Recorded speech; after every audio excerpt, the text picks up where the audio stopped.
Tabling of documents.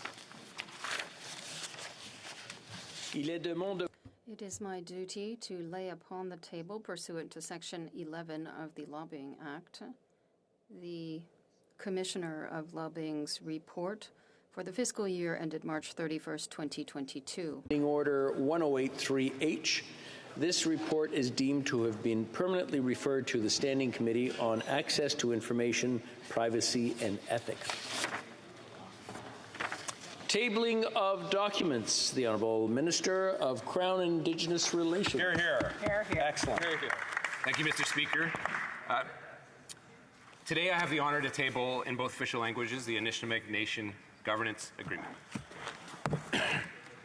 Excellent.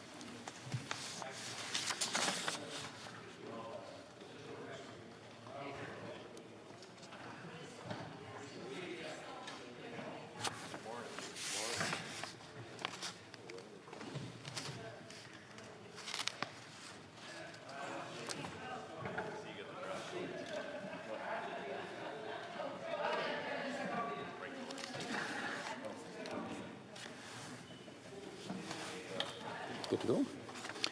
Tabling of documents. The Honourable Parliamentary Secretary to the Leader of the Government in the House of Commons. Mr. Speaker, pursuant to Standing Order 36.8a, I have the honour to table in both official languages the government's responses to 5 petitions. These will be tabled in an electronic format.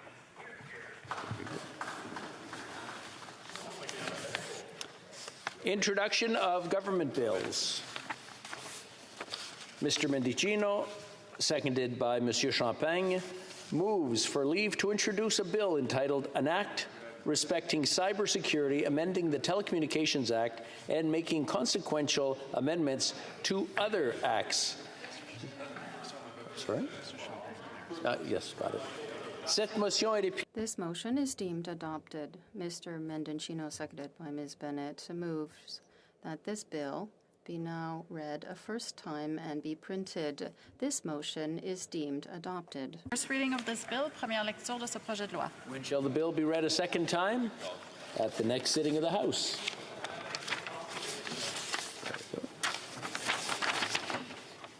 Déclaration de ministre. Statements by ministers. Reports from interparliamentary delegations. Presenting reports from committees, the Honourable Member for Scarborough Centre. Mr. Speaker, I have the honour to present in both official languages the 9th and 10th report of the Standing Committee of Citizenship and Immigration in relation to Bill C-242, an act to amend the Immigration and Refugee Protection Act, temporary resident visas for parents and grandparents. The committee has studied the bill and has decided to report the bill back to the House with amendments. Thank you, Mr. Speaker. Okay, does she have a second one or does she do both?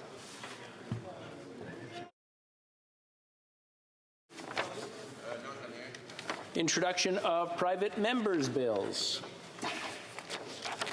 Ms. Gray, seconded by Mr. Morrison, moves that for leave to introduce a bill entitled An Act to Amend the Criminal Code and the Corrections and Conditional Release Act, Addiction Treatment in Penitentiaries.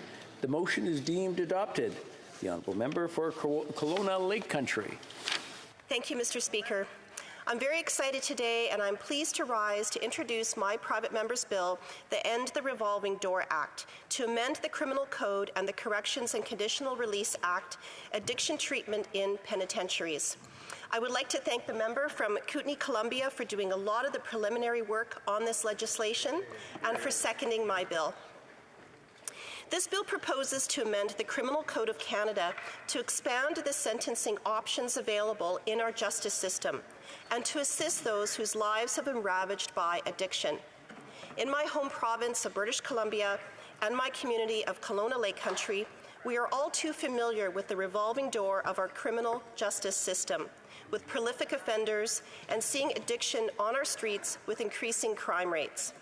High recidivism rates in Canada among those suffering from mental health and drug addictions is putting extreme pressure on law enforcement resources, straining our justice system, harming and costing our communities, burdening our municipalities, and breaking Canadian families. A 2015 study by Correctional Service Canada showed at admission to federal custody, 70% of men and 77% of women offenders had a substance use issue.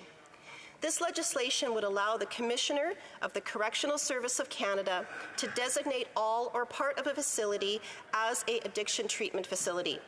It would allow a court the ability to make a recommendation that that person serve their sentence or part of it in custody in a designated facility as defined and under certain terms as laid out in the bill. There needs to be evidence establishing a pattern of repetitive behavior by the offender that indicates that problematic substance use has contributed to the offender's involvement in the criminal justice system. The purpose of an addiction treatment facility is to provide an inmate with access to a program for curative treatment in relation to the problematic substance use, as well as to other related services that respond to their specific needs. In sentencing, offenders would still receive meaningful consequences while also receiving care leading to a path of reducing the risk of reoffending. We have a complex addictions crisis in Canada, and this would be an important tool to help communities and families protect the public and maintain public confidence in the judicial system. I trust that all members of this House will support my private member's bill. Thank you, Mr. Speaker.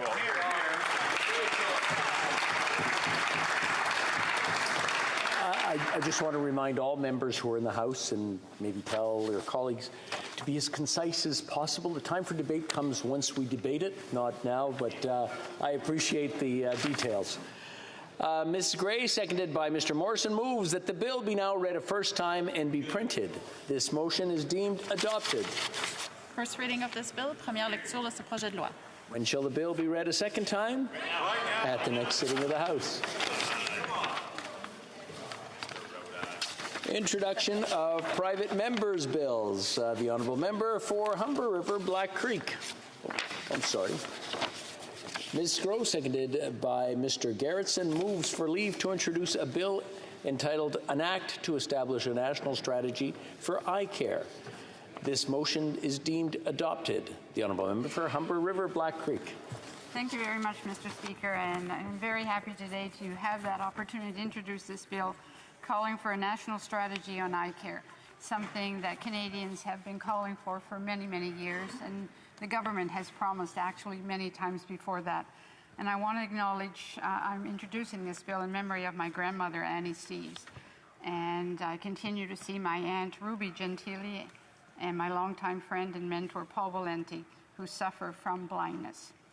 There are over 8 million Canadians living with a blinding eye disease that could be prevented. Research has shown that if diagnosed early, people have access to treatment, blindness can be prevented. I asked all of my colleagues to just imagine how your life would change if you lost your eyesight. We take it for granted. We don't stop and think enough. Over 8 million people currently live with a blinding eye disease that puts them at risk, and these numbers are expected to grow to almost 14 million people. Many of us currently in the House may also develop macular degeneration, and I'd like to see February designated as Macular Degeneration Month. Canadian Council for the Blind, Blindness Canada, CNIB, countless organizations have been calling for an eye strategy for Canada to move forward with its commitment that it made previously, develop a national eye strategy that will protect the eye health of all Canadians. Thank you very much. Ms. Groh, seconded by Mr. Garrettson, moves that the bill be now read a first time and be printed. This motion is deemed adopted. First reading of this bill, première lecture de ce projet de loi. Shall the bill be read a second time? At the next sitting of the House. First reading of Senate public bills. Motion. Motions. Présentation. Presenting petitions. The honourable member for Eagle Creek. Carlton Trail. Mr. Speaker, I have the honour to table petitions signed by hundreds of citizens across Canada who continue to call on Parliament to protect the conscience rights of medical professionals from coercion or intimidation, to provide or refer patients for assisted suicide or euthanasia. Freedom of conscience is a fundamental right, clearly articulated in Section 2 of the Charter of Rights and Freedoms, and I want to thank these petitioners for their engagement on this important issue. Presenting petitions, présentation de pétitions, the Honourable Member for Saanich Gulf Islands. Thank you, Mr. Speaker. I rise to present two petitions today. The first deals with the really critical issues of ground transportation in this country. Ground transportation is actually in a crisis in terms of traveling between communities with the withdrawal of services from companies like Greyhound. The need for Via Rail has never been greater.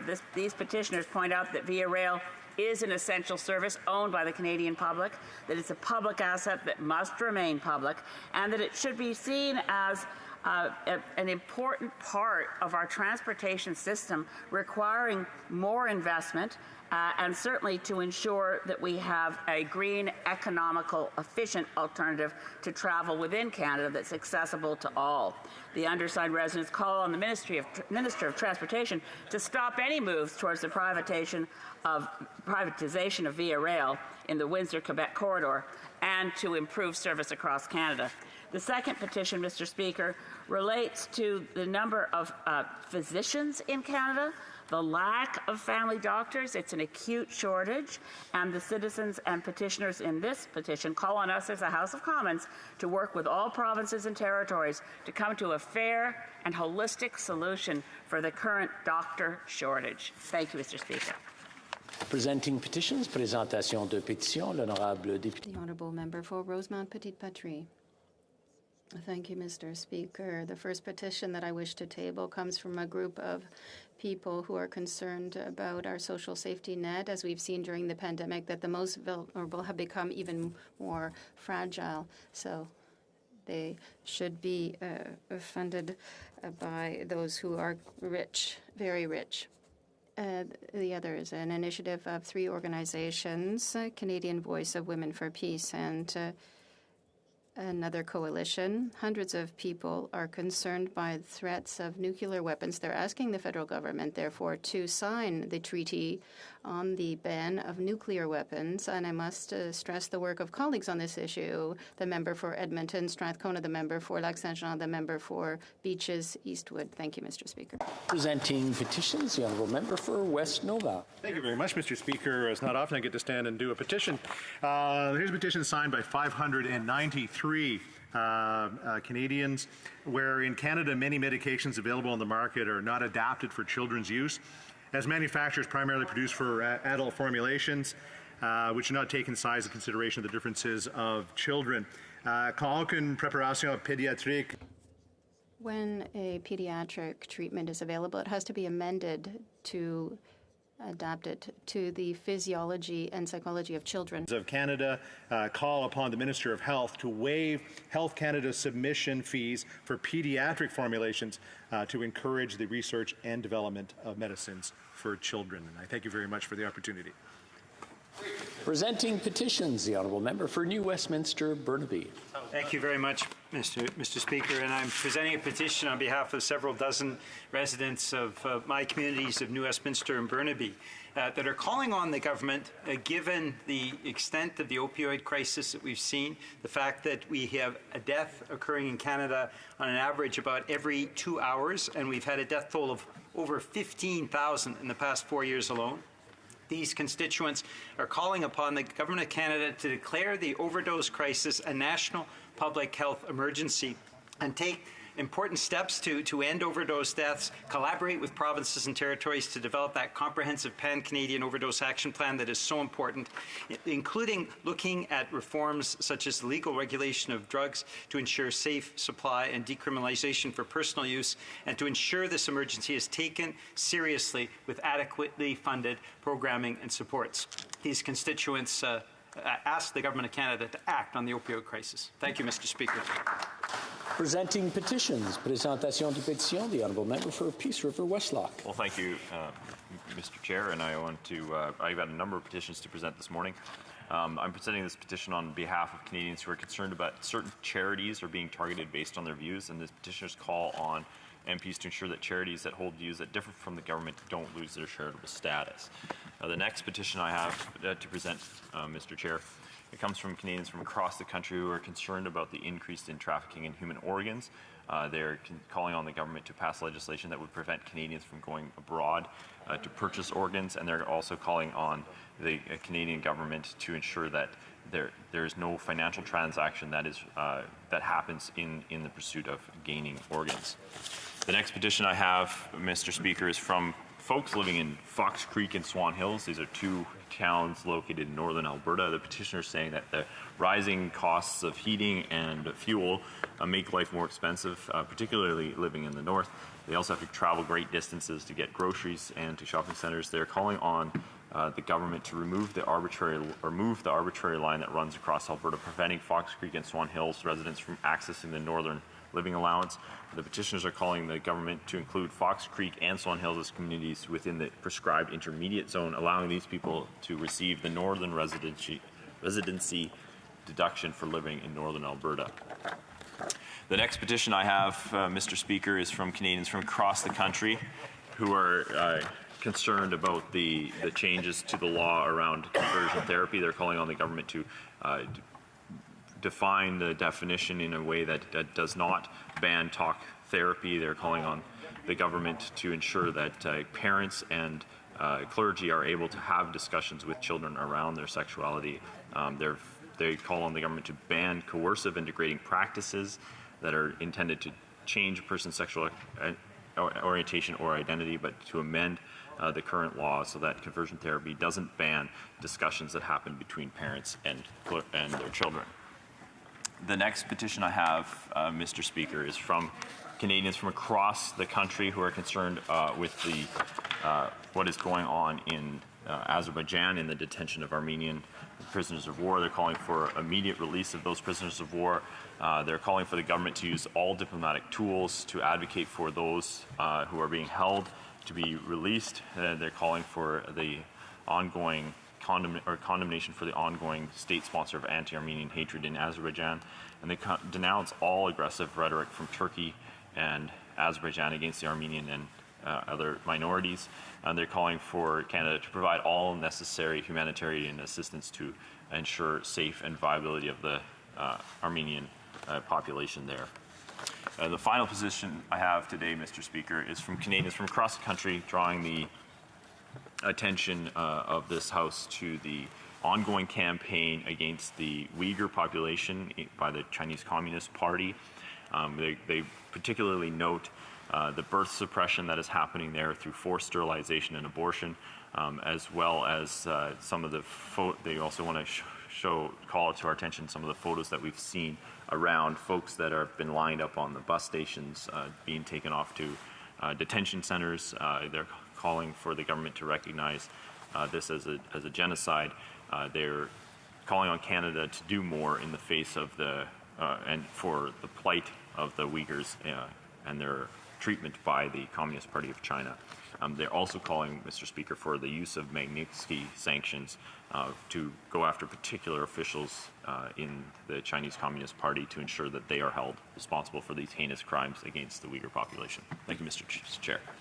Presenting petitions, présentation de pétition, the Honourable Member for Battle River Crowfoot. Thank you very much, Mr. Speaker. And as always, it is an honor to be able to stand in this place to present a petition signed by more than 100 Canadians that are very, very concerned about the possible application of a values test or a values test-like rule when it comes to charitable status in Canada. So therefore, the citizens and residents of Canada call upon the House of Commons to, 1, protect and preserve the application of charitable status rules on a politically and ideologically neutral basis, without discrimination on the basis of political or religious values, and without the imposition of another, quote, values test, and 2, affirm the right of Canadians to freedom of expression. Mr. Speaker, it is an honor to be able to stand and present this petition in the House of Commons today. Thank you. Presenting petitions, présentation de pétition. Questions on the order paper, the Honourable Parliamentary Secretary to the Government House Leader. Thank you, Mr. Speaker. I would ask that all questions be allowed to stand. Agreed? Agreed and so ordered. Orders of the day. Orders of the day, ordre du jour, government orders, government bills, commons, consideration at second reading of Bill C5, an act to amend the Criminal Code and the Controlled Drugs and Substances Act. Ms. Bennett for Mr. Lametti, seconded by Ms. Haidu, moves that Bill C5, an act to amend the Criminal Code and the Controlled Drugs and Substances Act, be now read a third time and do pass. Debate. The Honourable Parliamentary Secretary to the Minister of Justice and Attorney General of Canada. Thank you, Mr. Speaker, and it's really good to see you back in your seat. And I appreciate the opportunity to speak on Bill C5, an act to amend the Criminal Code and the Controlled Drugs and Substances Act, which proposes to consider alternatives to incarceration in appropriate cases while reducing recidivism and keeping society safe. Madame le Président, je suis heureux.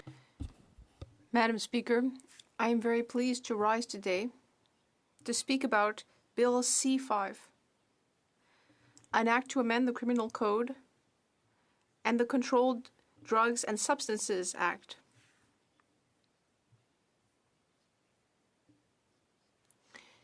It offers possible solutions to the incarceration rate and tries to reduce recidivism and protect society. To acknowledge that I'm speaking to you on the traditional unceded lands of the Algonquin people. Bill C5, Madam Speaker, is an important step forward in addressing systemic racism and discrimination. It puts forth an approach that promotes fair sentencing, outcomes for everyone, and notably Indigenous peoples, Black persons, and members of marginalized communities who are disproportionately negatively impacted by inflexible sentencing laws. These changes would continue to denounce and hold offenders accountable. The bill advances three... I'm not sure if the honourable member's phone is on the desk or something. We keep hearing a little tick, and I think that it would affect the interpreters. So I really appreciate that. The honourable Parliamentary Secretary. The bill advances three broad categories of reforms, and I will speak on these specifics later on. But I want to speak today about what it means to be incarcerated, Madam Speaker. I know that the conservative approach to crime is about locking people up and throwing away the key. The reality is that many jurisdictions where this was tried have realized its innate failures. But I want to note that Newt Gingrich, one of the early proponents of mandatory minimum penalties, has now recanted and has suggested that mandatory minimum penalties do not work. And all across the United States, this realization is coming into the public discourse. Incarceration is not the answer to all people. There's a need for us to use incarceration only for crimes that are of a serious nature and one that poses risk to individuals. We need to provide off-ramps, Madam Speaker. Systemic racism in the criminal justice system is real. While we may think that our justice system is blind, the outcomes tell us a different story. Indigenous and Black Canadians who go to prison are treated differently. That is, they are mistreated. Their lives are devalued, and for anyone who still doubts that, I invite them to look at the latest Auditor General's report on our correctional system. And I want to give you some snippets of her findings. For example, Indigenous and Black offenders faced greater barriers to a safe and gradual reintegration into society than other incarcerated groups. The process of assigning security classifications, including the use of the custody rating scale and frequent overrides of the scale by correction staff, results in disproportionately higher numbers of Indigenous and Black offenders being placed in maximum security institutions.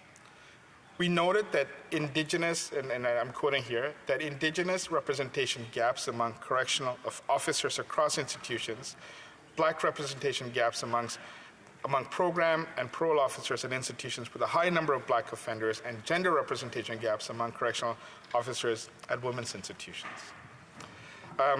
Indigenous and Black offenders, for example, were placed at a higher security level on admission into custody at twice the average rate of other offenders. Indigenous and Black men were placed at maximum security institutions at twice the rate of other offenders and made up 51% of maximum security placements. We also found, and this is the Auditor General again, that Indigenous women were placed at a maximum security at more than 3 times the rate of non-Indigenous women and made up almost 70% of maximum security placements.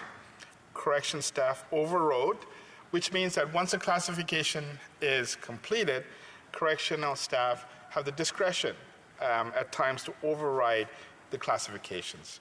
And in this case, correctional staff overrode up to 53% of minimum security placements compared to 27% for non-Indigenous women. So for Indigenous women, they were classified upwards by 53%, while the average was 27% for non-Indigenous women. For Indigenous men, correctional staff overrode up to 46% of minimum security placements to higher levels compared to 33% for non-Indigenous offenders.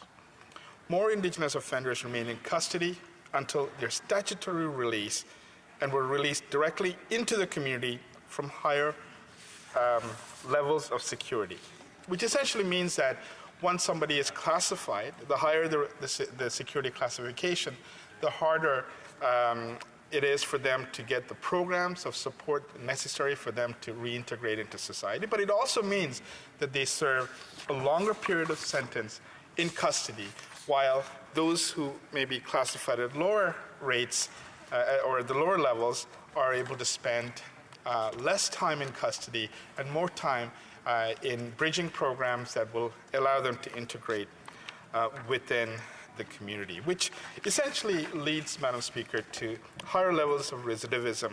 And for me, the most profound thing about the Auditor General's report is that for the first time, it has quantified systemic racism within our criminal justice system. And I think it's a very important takeaway for us as we look at reducing mandatory minimum penalties. I think it's a very important takeaway for us to reflect on what this means, because we know that the offenses that are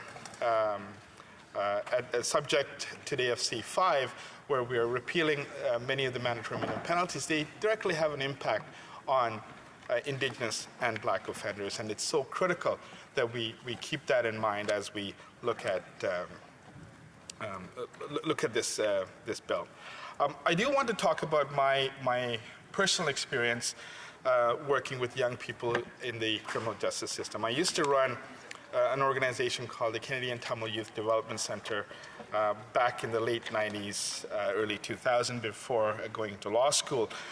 And I can tell you I dealt with a number of young people who are involved in the criminal justice system, whether as young offenders or even young adult offenders. I was able to work with them for many years, and I still continue to call many of those young people my friends because of the relationship that we were able to build during that time. Some of these young people were involved in violence. Some of them were involved in very petty type of theft or other mishaps within the community. But what I realized during that time, Madam Speaker, is that they needed support. It was very easy for us as a society to actually incarcerate someone. It is the easiest thing we could do. But the harder thing for us is to support young people as they redeem and as they come out and reintegrate within society. So one of the things that I realized is that the more support that we're able to give young people, the more off-ramps that we provide to those who may engage for the first time or sometimes even the second time in the criminal justice system, the better off society is in the long term. Because I have seen consistently the number of times these young people have been able to come out of the system and are now very active and contributing members of our society. And that's not always the case, but I can tell you the vast majority of the people that I've dealt with, have worked with, that continues to be what I've seen. During the deliberations at committee, we heard from a number of very important stakeholders, and I want to highlight the testimony of Raphael Techi, who is the president of the Canadian Association of Black Lawyers, who obviously support the repeal of many of the mandatory minimum penalties that are here. But he spoke about what his lived experience was as a young black man growing up in British Columbia. And he talked about the time when, for the first time, he was at a theater, and there was some commotion going on outside of the theater, at a movie theater, and he was there on a date, and what he found was that many other young black men were surrounded by police and were essentially questioned. And luckily for him, he had a great support system that allowed him to really defend himself, because he did nothing wrong. But in reality, for many, there is over-policing that oftentimes lead to arrest and subsequently convictions. Because once you're within the cycle of the criminal justice system, it oftentimes just perpetuates. It doesn't. The safeguards are limited. What Mr. Techi, when he spoke, I was able to resonate to my personal life the number of times as someone who's racialized, who grew up in Scarborough, continued to be stopped by the police. And this is not something that's unique to me, Madam Speaker. It's unique to many people who may have grown up in my communities and randomly stopped and questioned. And this happened even as an MP. It didn't stop even as an MP or even as a parliamentary secretary or even as a candidate for the Liberal Party. It continued. But especially for young people, what this means is that oftentimes they're without the right supports, without the right legal advocacy, without parents being able to support them, perhaps because they have multiple jobs or they have jobs in which they can't take time off. It really does put young people in enormous disadvantage. And I often reflect, as did Mr. Techi, on how life would be when one of those incidents, one of those half a dozen times or a dozen times when I've been pulled over or I've been subject to this type of inquiry, when that I may have given the wrong answer, I may have been with the wrong people, what my life would be today.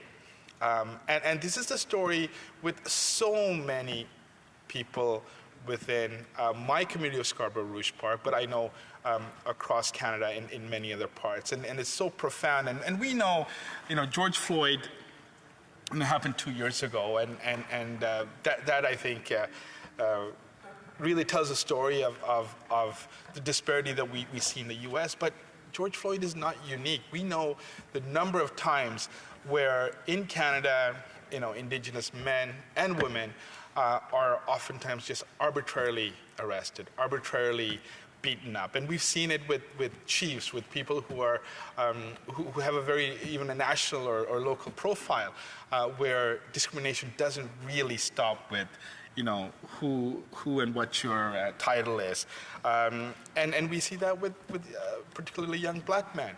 And last, in 2019, just before the election, or maybe around the election, I remember the Justice Minister, Minister of Justice and Attorney General, the current Minister of Justice and Attorney General, came to my riding as part of his stop in the GTA. And we were able to meet with a whole bunch of stakeholders, most of them who work within our communities with youth. And it was overwhelmingly, the message was that we need to ensure that mandatory minimum penalties need to be addressed. This has disadvantaged many Indigenous and Black Canadians. This is a system that doesn't work. It's a failed policies of the past, and something that we need to absolutely to address. And one of the people there was Louis March, who many of you may know, is the leader of the Zero Gun Violence movement. And his entire life is, in fact, been devoted to fighting gun violence. And he was very profound in his, in saying that it's a system that does not work. Mandatory penalties, minimum penalties do not work. And he asked that our government address this. So here we are. We are here to repeal all the MMPs for drug offenses, 1 tobacco-related offenses, and 13 firearm-related offenses. And I know when we talk about firearms, when we say we want to reduce the mandatory minimum penalties for firearms, there are many in this House who may legitimately ask, why are we reducing the penalty when use of firearms are on the rise? And it's a question that actually is very pertinent here, because Bill 21 that was introduced by Minister of Public Safety addresses that issue. Because what we're doing is we're increasing the penalty of maximum penalty for gun-related offenses from 10 to 14 years. But what we're saying is there is a need for judicial discretion, and that's what this bill does. It ensures judicial discretion, but it also gives a discretion to the judge to look at the individual, to look at the circumstances of the case, and increase the penalty for up to 14 years. And I think that's a very important point that sometimes is missed in this debate. Secondly, it would remove certain restrictions preventing a sentencing court from considering the imposition of conditional sentencing orders. And this is a very important issue. It is important to note that once someone goes into the criminal justice system, and I've outlined the issues of systemic racism, particularly as it relates to Indigenous people as well as Black Canadians, that it is an unfair system. It does over-incarcerate, but it does also unfairly miscategorizes people.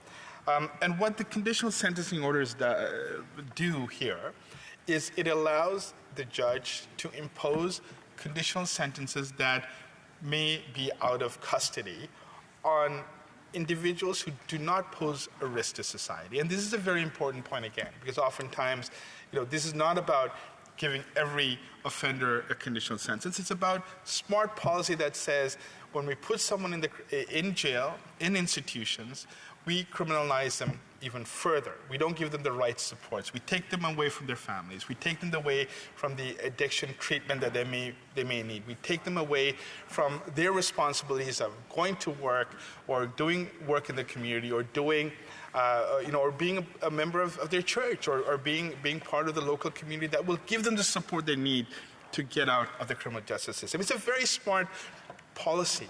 And oftentimes it's miscategorized because this is not available to everyone. This is available to those who are deemed to be who do not pose a risk to society. And I think if you look at the numbers over the years, prior to many of these mandatory minimum penalties coming in, there were over 11,000 conditional sentencing orders in Canada. That number is now down to about 6,000. So for those, I know many colleagues who are very progressive will also say, well, this bill doesn't go far enough. And what I can tell them is that this is an important bill because it, in fact, will allow conditional sentencing orders to be expanded in a very smart way that will allow judges the judicial discretion to be able to place individuals who do not pose a risk into paying their debt to society, but at the same time allow them to continue their lives. And this is about 5,000 Canadians as per the statistics that we've seen. And the final part of this is we're looking to encourage alternate approaches at an early stage. for responding to persons in possession of illicit drugs. Because we know, and I know the Minister for Mental Health very recently supported the call by British Columbia and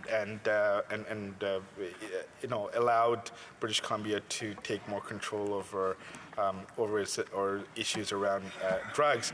But we know that right supports are essential in order to ensure that addictions and mental health are supported, and I think this bill certainly allows that. Unfortunately, Madam Speaker, I don't have sufficient time to complete the speech, but I do want to just emphasize that this is smart public policy, this is smart criminal justice policy, and I look forward to the support of all members here. Thank you, Madam Speaker. And comments, the Honourable Member for Kamloops Thompson Caribou. Thank you, Madam Speaker. Always a pleasure to rise on behalf of the people of Kamloops Thompson Caribou. You would think that the Honourable Parliamentary Secretary was speaking to the bill, private member's bill, just tabled by my colleague for Kelowna Lake Country, because he focused so many of his comments about the Corrections and Conditional Release Act. As somebody who worked in corrections, I can say that there needs to be reform, but why aren't we doing the reforms there?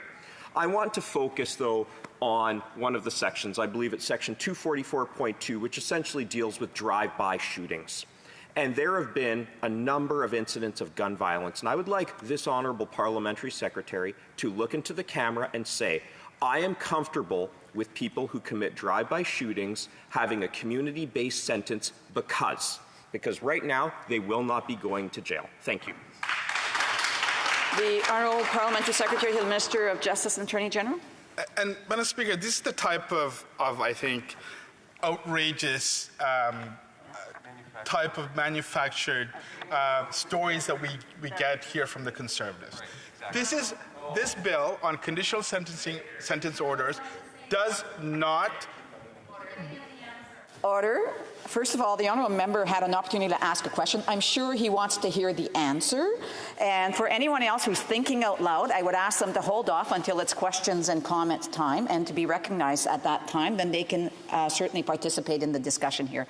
The Honourable Parliamentary Secretary. Thank you, Madam Speaker. And look, I want to be clear here.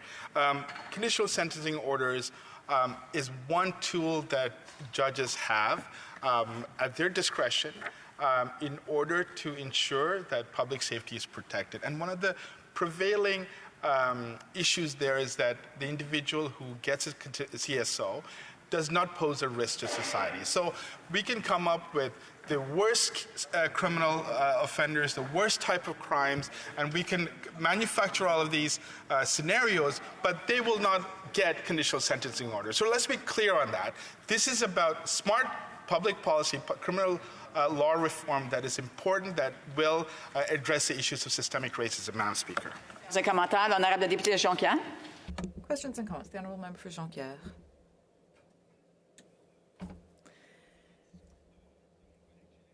In my colleague's speech, I feel like he may have conflated a couple of different concepts.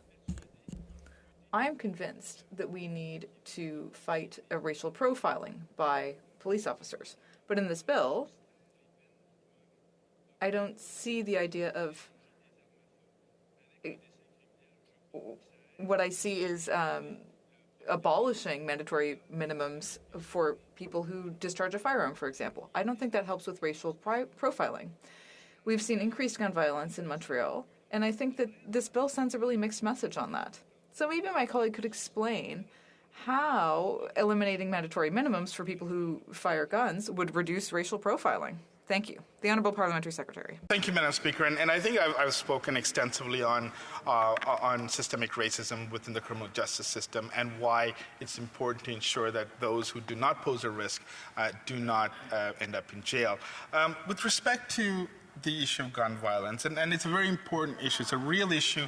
You know, I myself, in my committee of Scarborough Rouge Park, have dealt with this. I dealt with this when I ran a youth organization. I've buried my share of young people disproportionately in my community, and it was a very awfully painful process, Madam Speaker. It's one that I'm still traumatized by. But what's important is that Bill C-21 addresses the issues that my friend opposite is talking about. It increases penalties for those firearm offenses. It in fact gives the discretion to the judge to impose a sentence of up to 14 years, which is actually higher than what we have right now. What we are addressing in C5 is to make sure that those who do not pose a risk and who are maybe first-time offenders are given an opportunity to get off the criminal justice process and continue their lives, Madam Speaker. And comments, questions et commentaires. The honourable member Esquimalt-Saanich-Sooke.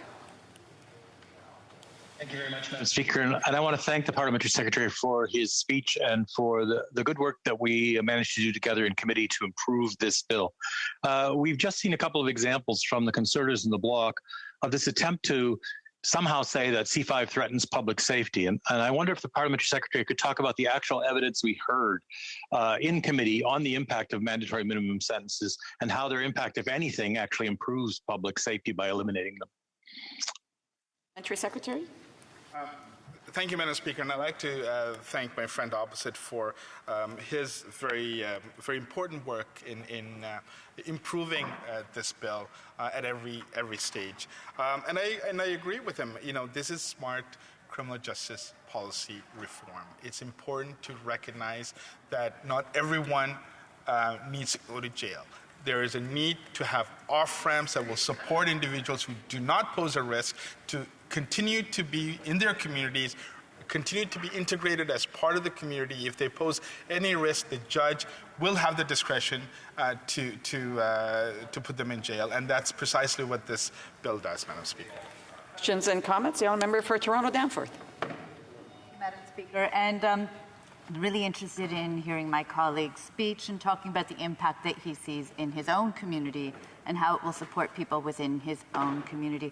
And I was wondering if he would be able to share with us a little bit more about how this bill will have a direct impact on young people who are Black or Indigenous living in a city like Toronto, to make sure that they are able to get the full breadth of judicial discretion and the importance of judicial discretion when we're approaching these issues.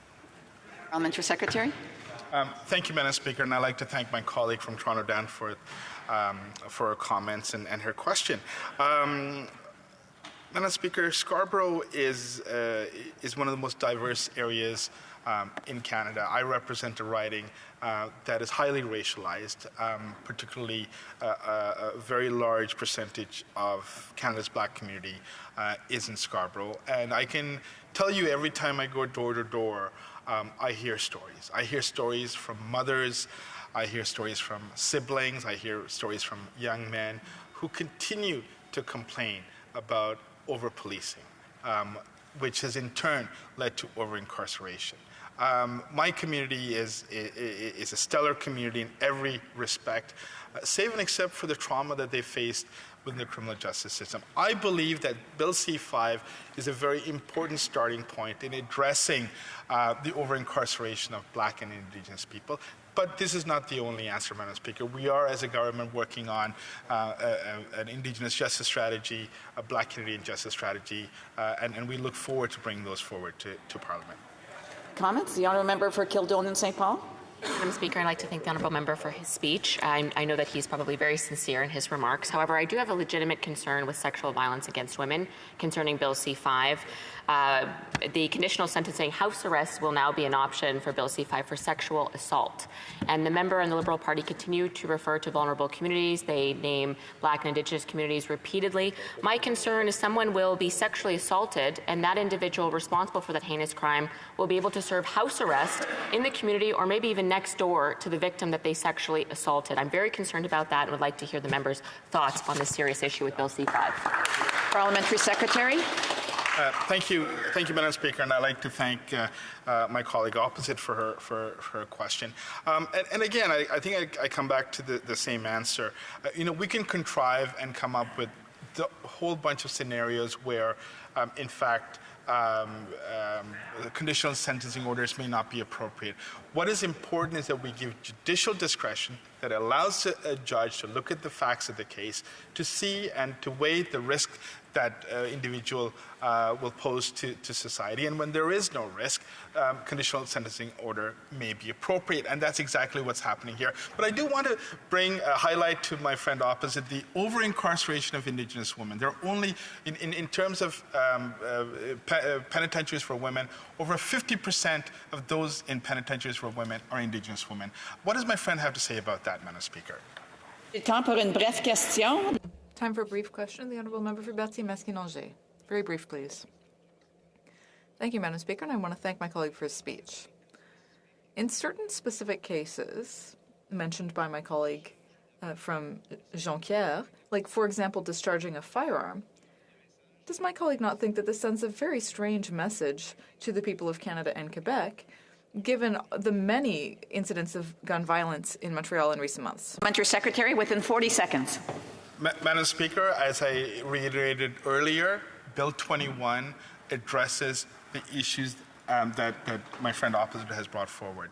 Gun violence is a problem in our society. Bill 21 addresses it in a holistic way. It imposes higher sentences when appropriate, and it does allow the judges the discretion to ensure that those who commit serious offenses get serious sentences. Resuming debate, the Honourable Member for Kildonan St. Paul. Thank you, Madam Speaker. One man is dead and at least 7 people were injured in a rash of bloody attacks on the weekend as tensions reportedly escalate among drug dealers and gang members in a city already troubled by recent violence. At least 2 people were shot and 5 stabbed Friday evening to early Monday morning, in addition to a slaying Sunday at West Broadway apartment in Winnipeg. Winnipeg Police spokesperson Constable Danny McKinnon said Monday there have been 60 shootings so far this year. Tragically, a man named Austin Mark Chief, 24, later died in hospital. The death is being investigated as the city's 24th homicide of the year. Mitch Bourbonnier, a community social worker who we also had at Public Safety National Security Committee for our Guns and Gangs study, gave comment to the Winnipeg Free Press for the story, and he said that the violence, it's intensified, that meth and opioids and fentanyl and the poisonings have increased. It's really violent out there right now, he said. I've come to the conclusion that we are undeniably in a violent spike right now in our city. It's ongoing, but it's escalated. People are more desperate, more violent. There's more competition. It's more serious drugs on the streets. There's more guns. There's just more everything, he said. Drugs, gangs, and guns. Those 3 words, Madam Speaker. That was the top story for the Winnipeg Free Press just this morning. And just last week, there was yet another story, this is almost weekly now in Montreal, that the police are investigating 3 shootings in various areas of Montreal. Drive-by shootings have also increased in Montreal and cities like Toronto. Another story just a few weeks ago, June 6, 2022, or last week in Winnipeg, told the story about an adult female with her infant child was robbed and her car stolen in front of her at gunpoint. She was robbed at gunpoint with her infant child, Madam Speaker. These stories are becoming a weekly occurrence in Winnipeg, cities like Toronto, Montreal, Regina, Edmonton, Vancouver. So much so that I think the public is starting to get desensitized to the rising violent crime in our cities under the Liberal government's watch. It is fact that violent crime has increased steadily in the 7 years that they have been in power. It is fact that our streets are less safe under the so-called leadership of this Liberal government and this Minister of Justice. And so today we're debating 3rd reading of Bill C-5, which removes mandatory minimum sentencing for a number of serious crimes. And I'm just going to go through them for the House. So it removes mandatory prison time for firearm offenses, which in the recent discourse, I cannot wrap my head around how this government can claim it's getting tough on guns while Bill C-5 removes mandatory prison time for dangerous gun crimes. For example, robbery with firearm. The story that I just said, where a woman with her infant child in Winnipeg was robbed at gunpoint, her car stolen from her. No longer will that individual who terrorized that woman with her baby, no longer will that individual face mandatory prison time under Bill C-5. Shame. Also, extortion with a firearm. weapons trafficking, importing or exporting knowing it is unauthorized, discharging a firearm with the intent to injure. Madam Speaker, that is firing a gun at someone with the intention to hit them with the bullet. No longer mandatory prison time in Canada after Bill C-5 comes into place. Using firearm in a commission of an offense, possession of firearms knowing its possession is unauthorized. So if you're not allowed to have a firearm and you have one, you no longer have to face mandatory prison time. Meanwhile, we well know, the stats show, that the firearm violence in Canada is from those who are not legally allowed to possess a firearm. But under Bill C-5, no longer will those individuals who terrorize our communities, no longer will they absolutely be going to prison because of Bill C-5. Possession of a prohibited or restricted firearm with ammunition, possession of a weapon obtained by commission of an offense, possession for purpose of weapons trafficking, discharging a firearm recklessly.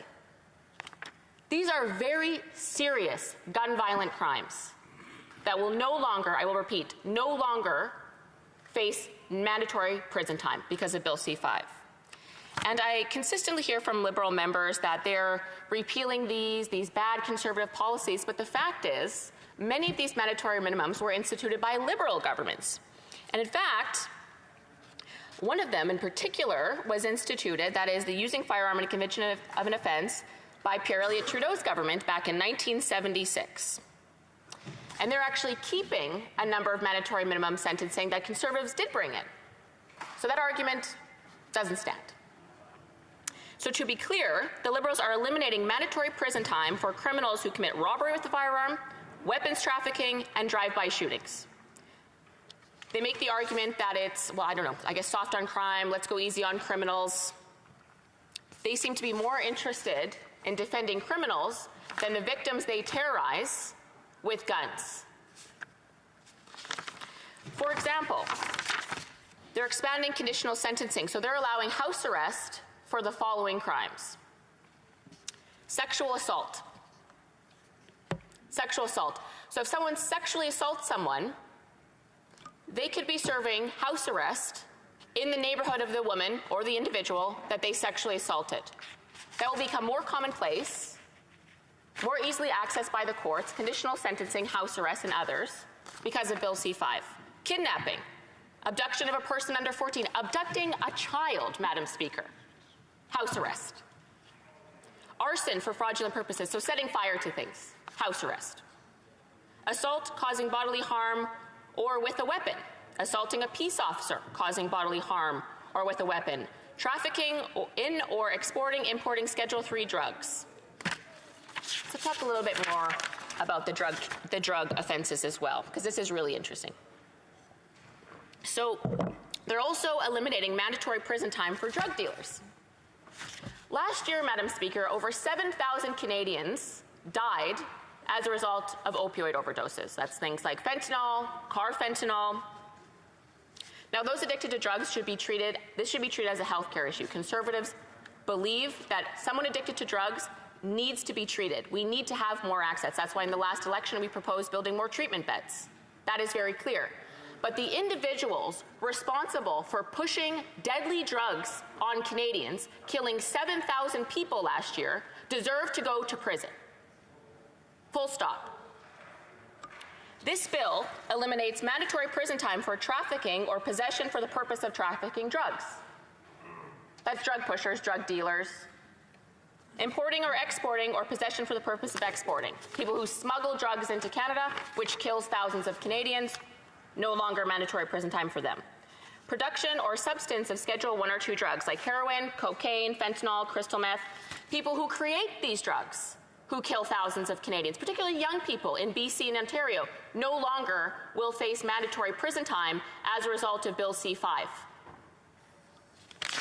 And this comes in light of the controversial decision in BC to decriminalize 2.5 grams of opioids and other hard drugs. So like carfentanil, for example, 2.5 grams, is capable of killing 1,250 people. 1,250 people. So what message do you think that decriminalizing at the same time that Bill C-5 is coming out? So at one side you're saying we're decriminalizing deadly drugs that kill 7,000 Canadians last year.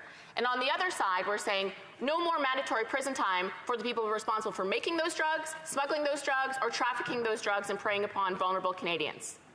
What kind of message is that sending? I think drug dealers are just rubbing their hands at how much money they're going to make because of these actions. It's devastating for the families, and I know that there's different approaches of how to deal with the drug epidemic in Canada, but I firmly believe, as do Conservatives, that anyone responsible for dealing these dangerous drugs that kill thousands of Canadians deserves to go to prison. It's over 7,000 people. Opioids are more deadly to Canadians, to Canadian young people, than COVID was. That's how serious this drug epidemic is. And these Liberals are allowing those responsible for taking advantage of vulnerable Canadians off the hook, Madam Speaker. Unacceptable. Unacceptable to the 7,000 families who lost young people last year to opioid deaths. And this is all coming in light of violent crime stats going up significantly in Canada in the last 7 years. So, for example, across the country, police reported 743 homicides in 2020, which is the highest number of homicides recorded in Canada since 1991. There was also 56 more homicides in 2020 than in 2019, a hike that pushed Canada's rate up 7% to almost 2 homicides per every 100,000 people in Canada in 2020. That's up from the year prior. So again, we have violent crime increasing, this Liberal government bringing Bill C-5, which will allow individuals who use firearms in very dangerous crimes off the hook. There was also a recent Stats Canada report released just a few weeks ago that said since 2009, the per capita rate of firearms being pointed at someone in the commission of a crime tripled, and the rate at which guns are fired with intent to kill or wound is up 5-fold. And again, so these crimes are up, and again, as I said before, these crimes, firing a gun with the intent to injure someone, as I just mentioned, those statistics are up 5-fold. No longer will those individuals face mandatory prison time. And the Toronto Police Service has proposed a number of solutions. They said that the federal government should look at requiring bail hearings for people charged with the most serious firearm offenses to be heard by judges instead of by justice of the peace. It's a move the police said would clearly convey Parliament's view of the seriousness of this offenses. Again, the things we do in this place have important symbolism as well. The message we send to criminals and victims alike is very important. And I think I've outlined quite clearly the message that this Liberal government is sending criminals who endanger the lives of individuals, especially in our vulnerable communities. So the police are proposing bail reform. What's interesting about bail reform, and I've recently spoke to a number of police in southwestern or southern Ontario and got their thoughts on bail reform. Because you may remember, Madam Speaker, a few years ago in 2019, June 2019, Bill C-75, a Liberal bill, updated the bail provisions in Canada's criminal code for the first time since 1972. Now, there's varying opinions on this. Police will say some aspects were good, some aspects very bad. A story from last year quoted the Victoria Police Chief, Del Manick, who was asked why are violent, prolific, and repeat offenders being released from custody with little or nothing to prevent them from reoffending, right? We hear this from police all the time, the revolving door. Police put themselves in danger to catch criminals who are terrorizing neighborhoods. They put them in jail, but they're out the next week. The revolving door of essentially 100 to 200 offenders in cities, particularly in vulnerable neighborhoods, that are the cause of the vast majority of the violence. They catch and release them every week, putting their lives, their police lives, in danger to secure the safety of the vulnerable communities. They're just catching these guys over and over again. So I've asked police about this, and last year when the Victoria Police Chief was asked about this, and of course we know in Victoria, Vancouver, it is unbelievable to walk the streets in those cities and to see the crime that's going on. And so he said, the answer to that lies in recent extensive changes to the country's bail system that were intended, to address clogged courts and the overrepresentation of vulnerable populations. Okay? But the law makes clear, he said, that police are to give primary considerations to the release of the accused at the earliest opportunity and under the least onerous conditions. So I asked police about this. Now, this was a couple years ago, 2019, so bail reforms had a little bit of time to come into place. Many believe in the police forces that are the ones who see this more than anyone else in this House, that those bail reforms have furthered quickened the catch and release policies that we've seen. So I bring this up to outline, we're seeing this rise in gun violence and violent crime in our cities. Many believe that it is tied to the bail reforms from a few years ago that are coming home to roost now. And now we have Bill C-5. Do we think it's going to get any better when we don't put violent criminals in jail for firing guns at people with the intent to injure them with a bullet, for robbing them at gunpoint, for pushing drugs on vulnerable Canadians and killing 7,000 people last year? What do we think is going to happen to the crime statistics when this comes in? Do we really think they're going to go down? I don't think so. Based on the recent policies of bail reform and the feedback I'm getting from frontline police officers, I'm going to guess that in a couple of years we're going to be seeing increased violence in our streets, less safe streets even than now, because of Bill C-5. And again, house arrest is very interesting. So someone fires a gun at someone, now they're not serving mandatory prison time, maybe they'll get house arrest. What does that mean? I wasn't even sure what house arrest meant. I kind of thought that meant, a police officer maybe stationed outside someone's house, a dangerous offender who shot a gun at someone, robbed someone at gunpoint, extorted them with a firearm. They must be watched. Not exactly. Not exactly. That individual is put in their home, in the community, often that they've terrorized, and in essence left to their own devices. So can you imagine what's going to happen when a vulnerable community has been terrorized by a criminal with a gun, and rather than being removed from the situation to be put in prison to serve time for the crime that they've done to their community, they're now serving a sentence surrounded by the gang influences that led them to a life of crime? How do we think that that's going to work? And again, I have some comments from the members opposite over here. I would ask them to consider the sexual assault. I went through this already. But someone can sexually assault someone and then serve house arrest in the community of the individual they sexually assaulted. It's in their bill. It really doesn't make a lot of sense to me, Madam Speaker. And we heard in the speech prior to me the press secretary for Justice, I believe, and again, I'm sure he was very sincere in his speech. I have a lot of respect for that member. But again, whenever he's pushed on this, whenever they're pushed on this, why are you going easy on criminals that use guns in dangerous crimes? Oh, but we're also increasing mandatory sentences for them. So the argument doesn't follow. We ask, why are you going easy on criminals with guns? They say, actually, we're increasing sentencing. That doesn't make sense. So you're saying you're increasing sentencing, but you're also letting them off the hook to serve house arrest in the communities that they have terrorized. When was the last time? They have terrorized. I just went over a situation where a woman was robbed at gunpoint with her child. Robbery with a firearm will no longer face mandatory prison time. That may be something members opposite are uncomfortable with, but that's in their bill. That individual who robbed that woman at gunpoint with her baby deserves to go to prison. No excuses. There's no way to see that otherwise. It is unbelievable that that individual that police did catch, that was charged with robbery with a firearm, was charged with violating his prohibition order to possess a firearm. He'd already been caught before and charged with something, released. Now he's terrorized the community again, robbed a woman with a baby at gunpoint. Now he'll likely be out again. I was recently actually in Grand Bend, a lovely community on Lake Huron with the member for Lambton Kent Middlesex. And I was speaking to police there on the ground, and they told me about what's happened as a result of Liberal soft on crime policies. So back to that gun reform, or bail reform, pardon me. An individual was stabbed to death outside the bar at 2 a.m. in this beautiful little tourist town. Stabbed to death. Very rare occurrence in this otherwise very safe, wonderful community. 2 weeks later, released on bail, went into a gas station, threatened the lives of 2 teenage girls behind at the cash.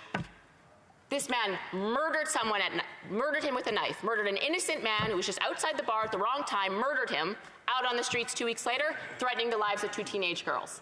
That's a result of bail reform, of what the Liberals have done with their soft on crime policies. If any Liberal would just take time to go talk to the police in their communities, they would hear the same things I'm hearing. It is unbelievable. It is as if parts of our communities are becoming lawless. You think of police, what do you think that feels for a police officer who has endangered their lives, run after these guys, the guy I just talked about who robbed a woman at gunpoint? What do you think that's like for them? Putting their lives on the line, he's back on the street 3 days later. What kind of incentive do they have to rush to the scene of the crime? when it's the same guy they've been apprehending week over week. It's unbelievable, Madam Speaker. And I will just like to move a motion or move an amendment with my remaining time. I move, seconded by the member for Fort McMurray Cold Lake, that the motion be amended by deleting all the words after the word that and substituting the following.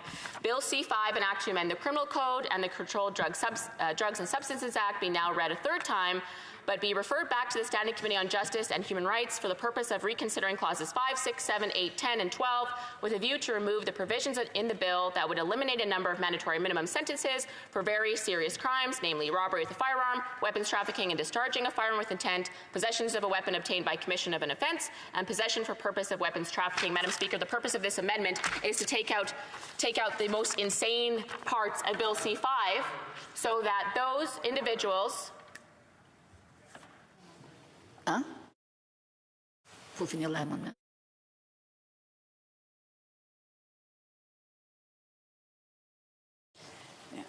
The Honourable Parliamentary Secretary has a point of order. The amendment has been read. The member should be submitting that to the chair and should not be now further debating on this. So the Honourable Parliamentary Secretary is correct that once the amendment is read, there is no further debate on it.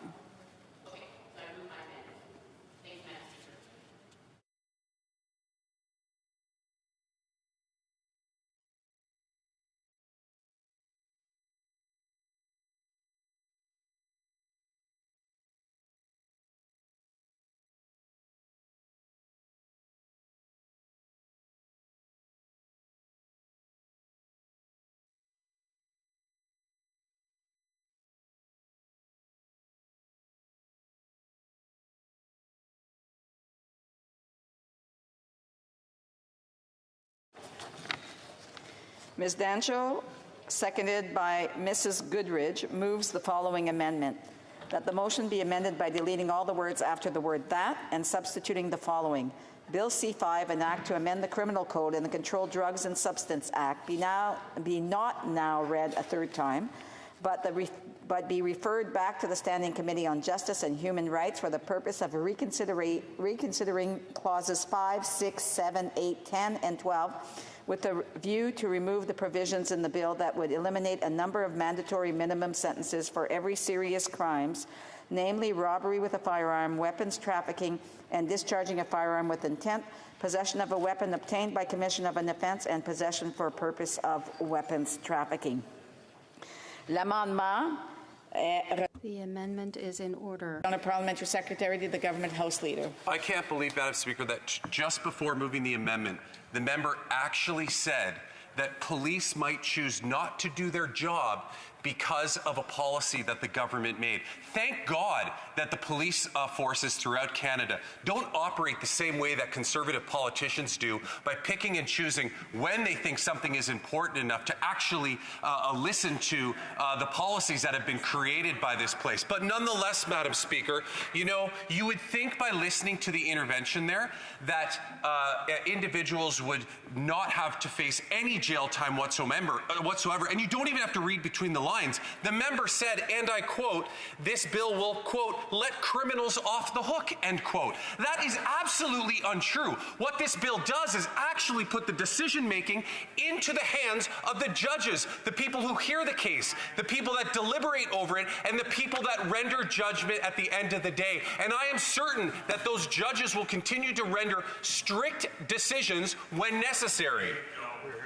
I do want to remember to the member for Battle River Crowfoot that I did not ask him for questions and comments. I didn't recognize him, and if he has questions and comments, and he should get up and try to be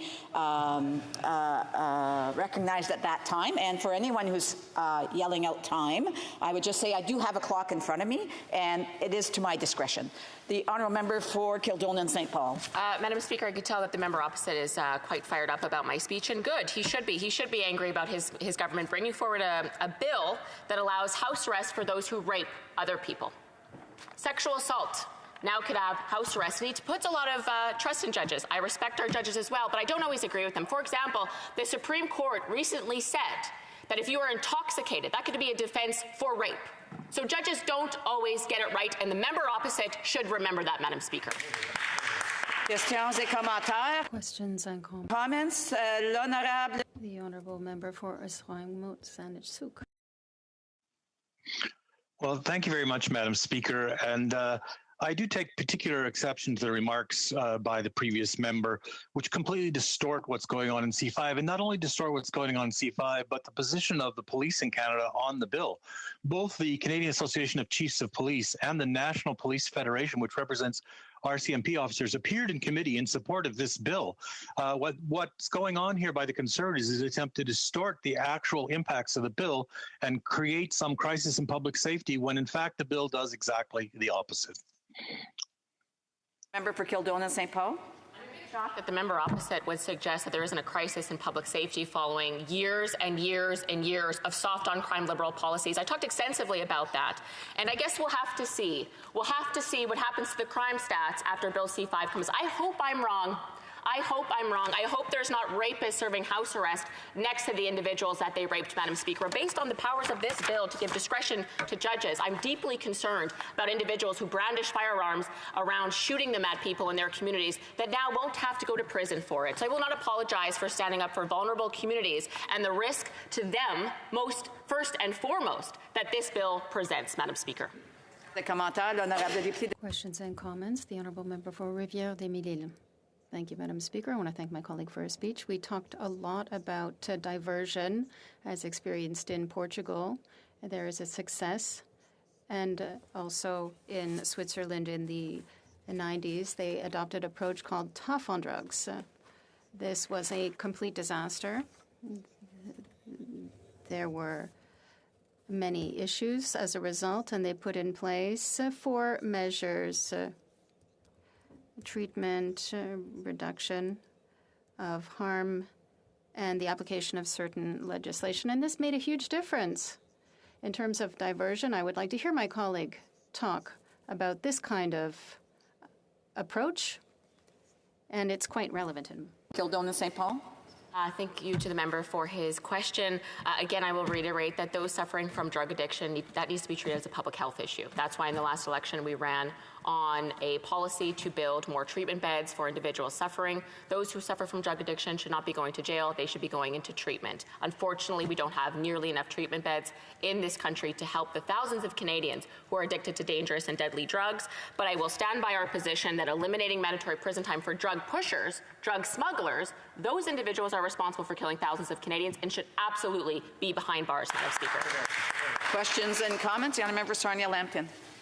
Speaker. Earlier today, we heard one of the Liberal members talk about the high rate of reoffending. And so I fail to see how Bill C5, if they let people out of jail early, is going to do anything to protect the public safety when people obviously are reoffending, which is what the Liberals said. The honourable member Kildonan St. Paul. Thank you, Madam Speaker. Actually, I just got some information today that there are 378 repeat offenders recently arrested for committing other crimes that were also charged with 853 counts of breaching firearms prohibition orders. Again, often these communities, it is a small group of people that are catched and released, that are terrorizing these communities over and over and over again, Madam Speaker. These individuals are responsible for the death of people in vulnerable communities. They're responsible for firing firearms that they tend to injure individuals, robbing them at gunpoint, over and over and over again. The rap sheets of these criminals is getting longer and longer, and yet they are allowed to continue walking the streets, terrorizing vulnerable communities and Canadians at large. This is deeply concerning and needs to end, but the only way that's going to happen is if we can get these Liberal governments out of power, Madam Speaker.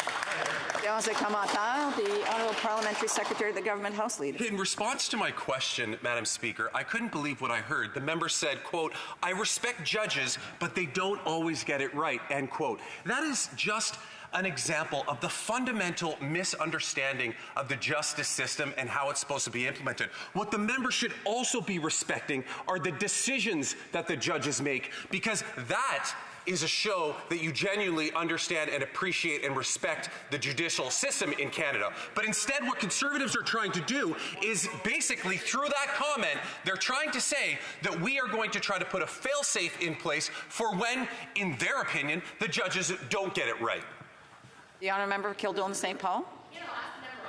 He believed the Supreme Court was correct in saying that intoxication for violent crime can be a defense for rape and homicide.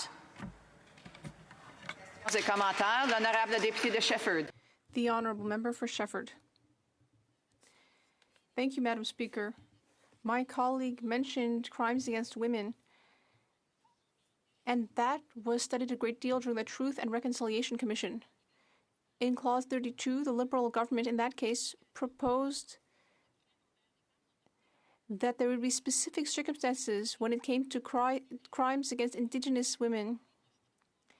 In cases like that, it was up to judges what sentence to apply.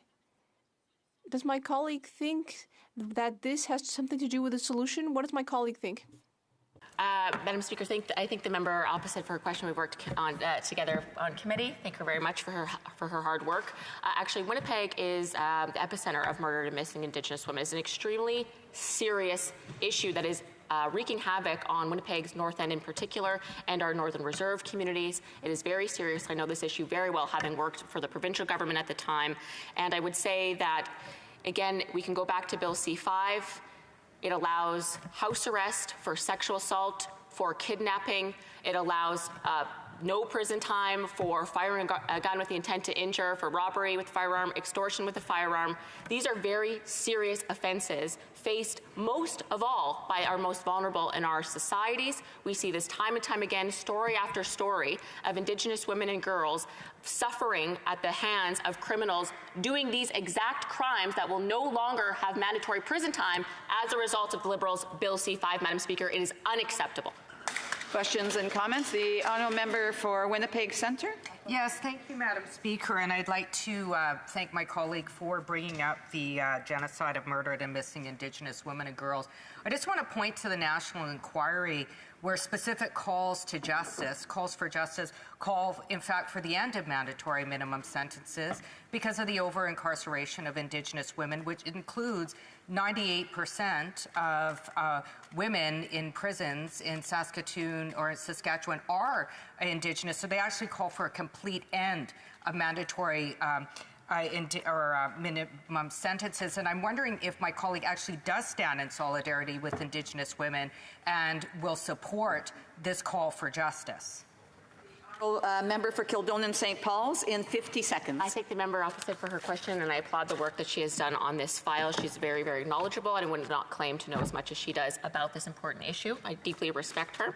But I would say that we will disagree on mandatory minimums, particularly when it comes to violence against Indigenous women with firearms. There are firearms offenses that are extraordinarily dangerous in this bill, and the individuals that are terrorizing vulnerable communities, including Indigenous women, may no longer face prison time and, in fact, may be serving house arrest in the communities of the women that they've terrorized. And I just could not in good conscience vote for a bill that would do that, Madam Speaker.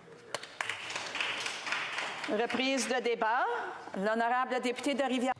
The Honourable Member for Rivière-du-Nord. Thank you very much, Madam Speaker. Before starting, I'd just like to say that I will be sharing my time with Member for Shefford. Now, Madam Speaker, once again here we see a bill that is mixing good and bad measures in order to force us to accept those that we would have otherwise opposed. The summary is the following. This enactment amends the Criminal Code and the Controlled Drugs and Substances Act to, among other things, repeal certain mandatory minimum penalties. Excusez, alors? Order. The Honourable Member said that he wanted to share his time. But he needs to request unanimous consent to share his time. All those opposed to the honourable members moving the motion will please say nay. The House has heard the terms of the motion. All those opposed to the motion will please say nay. Carried. Thank you, Madam Speaker. Should I start over? Or, no, I'll continue. As I was saying, this summary is this enactment amends the Criminal Code and the Controlled Drugs and Substances Act to, among other things, repeal certain mandatory minimum penalties, allow for a greater use of conditional sentences, and establish diversion measures for simple drug possession offenses.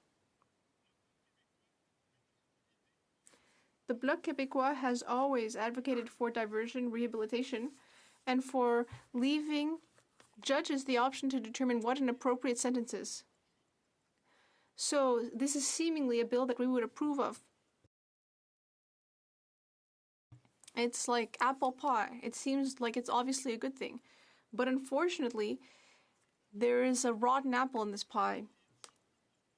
Now, as far as diversion is concerned, that is wonderful. Too many people who really need health care are in our courthouses and prisons. Despite their unfortunate effects, addictions need to be treated, not punished. We need to change this harmful paradigm. Same thing for conditional sentences. It is not a panacea, no, not at all, but if they are used judiciously, and I don't see why our courts wouldn't be judicious about it, they would also enable people to better be rehabilitated.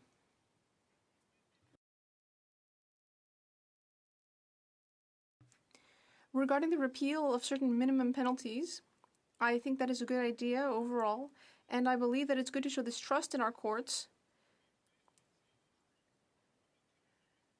Judges hear a great deal of evidence of the facts that are being brought in the case, and that allows them to evaluate what the appropriate sentence is for each situation, and I trust them. But C5 is overly broad. We are currently experiencing a crisis of firearms violence in Quebec and elsewhere in Canada. And here the only thing the government is proposing is to repeal minimum sentences for some of those offenses. And so regarding offenses like firing a firearm with intention, an offense is when anyone with the intention of harming, mutilating, or disfiguring a person, risking their life, or preventing their arrest or detention, fires a weapon against whoever. So with the goal of harming, mutilating, or disfiguring someone, or placing their life in danger, that's serious.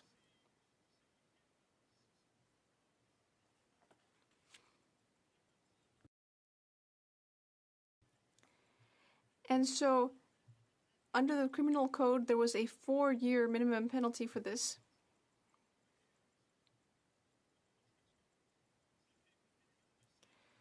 Or rather, 5 to 7 years.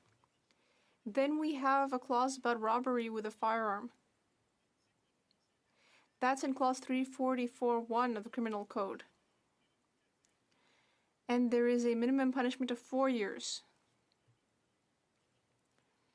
So that's for the case of robbery with a firearm. Now, with regard to extortion with a firearm, everyone commits extortion who, without reasonable justification or excuse, and with intent to obtain something by threats, accusation, or violence,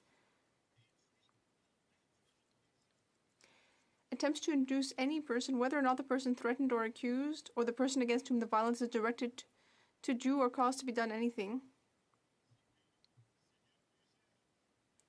So if a firearm is involved in this, there is a minimum penalty of 4 years. So those are 3 examples. There are others. But I'm talking about robbery with a firearm, extortion with a firearm. And currently, there are minimum sentences. Now, whether a judge is able to apply the appropriate sentence for this kind of case, well, yes, I think so. I do think our courts are perfectly capable of listening to the evidence and deciding how to apply the law. In those cases, just as in others. However, at a time when we are seeing an increase in firearms violence, particularly in the region of Montreal, but also elsewhere, I think this is the wrong message to send. I certainly don't think this is a judicious use of the legislative power.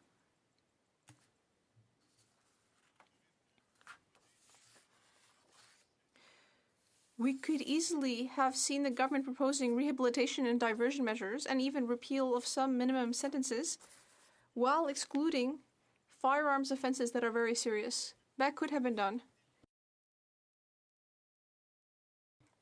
At the beginning of the study of Bill C-5, we asked for it to be split in order to study diversion and minimum sentences separately. That would have enabled us to have one adopted quickly and work on the second one, and perhaps amend it so that it reflects what Canadian and Quebec citizens actually want. Unfortunately, this government is very stubborn. It's hard to understand why. In fact, I really don't understand at all why they're so stubborn on this topic. Unfortunately, we will need to accept this poison pill if we want to see diversion, conditional release, and the repeal, conditional sentences rather, and the repeal of certain better targeted minimum sentences, if we want all that to occur. Ultimately, the government is taking the democratic process hostage, and it's unfortunate. In the long run, it will have very bad effects. Meanwhile, I hope that this government, whether liberal or conservative, will gain greater wisdom, and that one day it will agree with the opposition's argument to split the bill. Very often, the opposition has excellent arguments to make, which represents much of the population, and a majority in some cases. So I hope that one day the government will agree with opposition proposals, split this type of bill, and enable us to properly and effectively debate each part of it. In the best interests of all of the population of Quebec and Canada. Given the circumstances, the Bloc Québécois will have to vote in favor of this bill, C-5, because diversion is so important for the entire criminal and legal system. We will vote for this bill because conditional sentences are judicious and essential, in my opinion.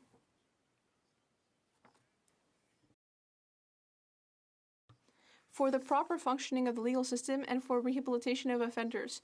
We will vote for C-5 because abolishing some of the minimum sentences is essential as well for rehabilitation and the functioning of the legal system. But we will vote for this bill. Well, in order to vote for it, we'll have to hold our nose about the rejection of democracy that this government is perpetrating by including in C-5 measures that will harm the fight against firearms violence and firearms trafficking in our streets. Thank you, Madam Speaker. The Honourable Parliamentary Secretary to the Minister of Justice. Je veux dire merci colleague for his speech and his stated support of Bill C-5. I realize and I acknowledge the issues around gun violence, and I do want to just point him to Bill C-21, which is now before the House. It does, in fact, increase the penalties for firearm-related offenses. In fact, this is a type of smart criminal justice policy that we're talking about. We're, in fact, increasing the level of penalties that's available to judges for those who commit a crime with firearms. But at the same time, we're ensuring that increased judicial discretion happens at the lower end of the spectrum, where those who may be first-time offenders, those who may not pose a risk, have other alternatives. So I want to thank my friend for the support, but also want to reassure him that Bill 21 will address many of the issues that he has addressed in his speech today. Honorable député de Rivière. The Honourable Member for Rivière-du-Nord. If this weren't so serious, I would smile at that type of argument. For weeks or months, the Minister of Justice has been trying to tell us that minimum sentences have no effect on criminals who perpetrate offenses. I'm sorry, I'm having a little trouble pronouncing the word perpetrating. But in any case, we're also being told that increasing maximum sentences will have an effect on these perpetrators. But ultimately, what offenders really want is not to go to prison, period. So if they don't care about minimum sentences, then I don't think that having maximum sentences will change something, will change anything.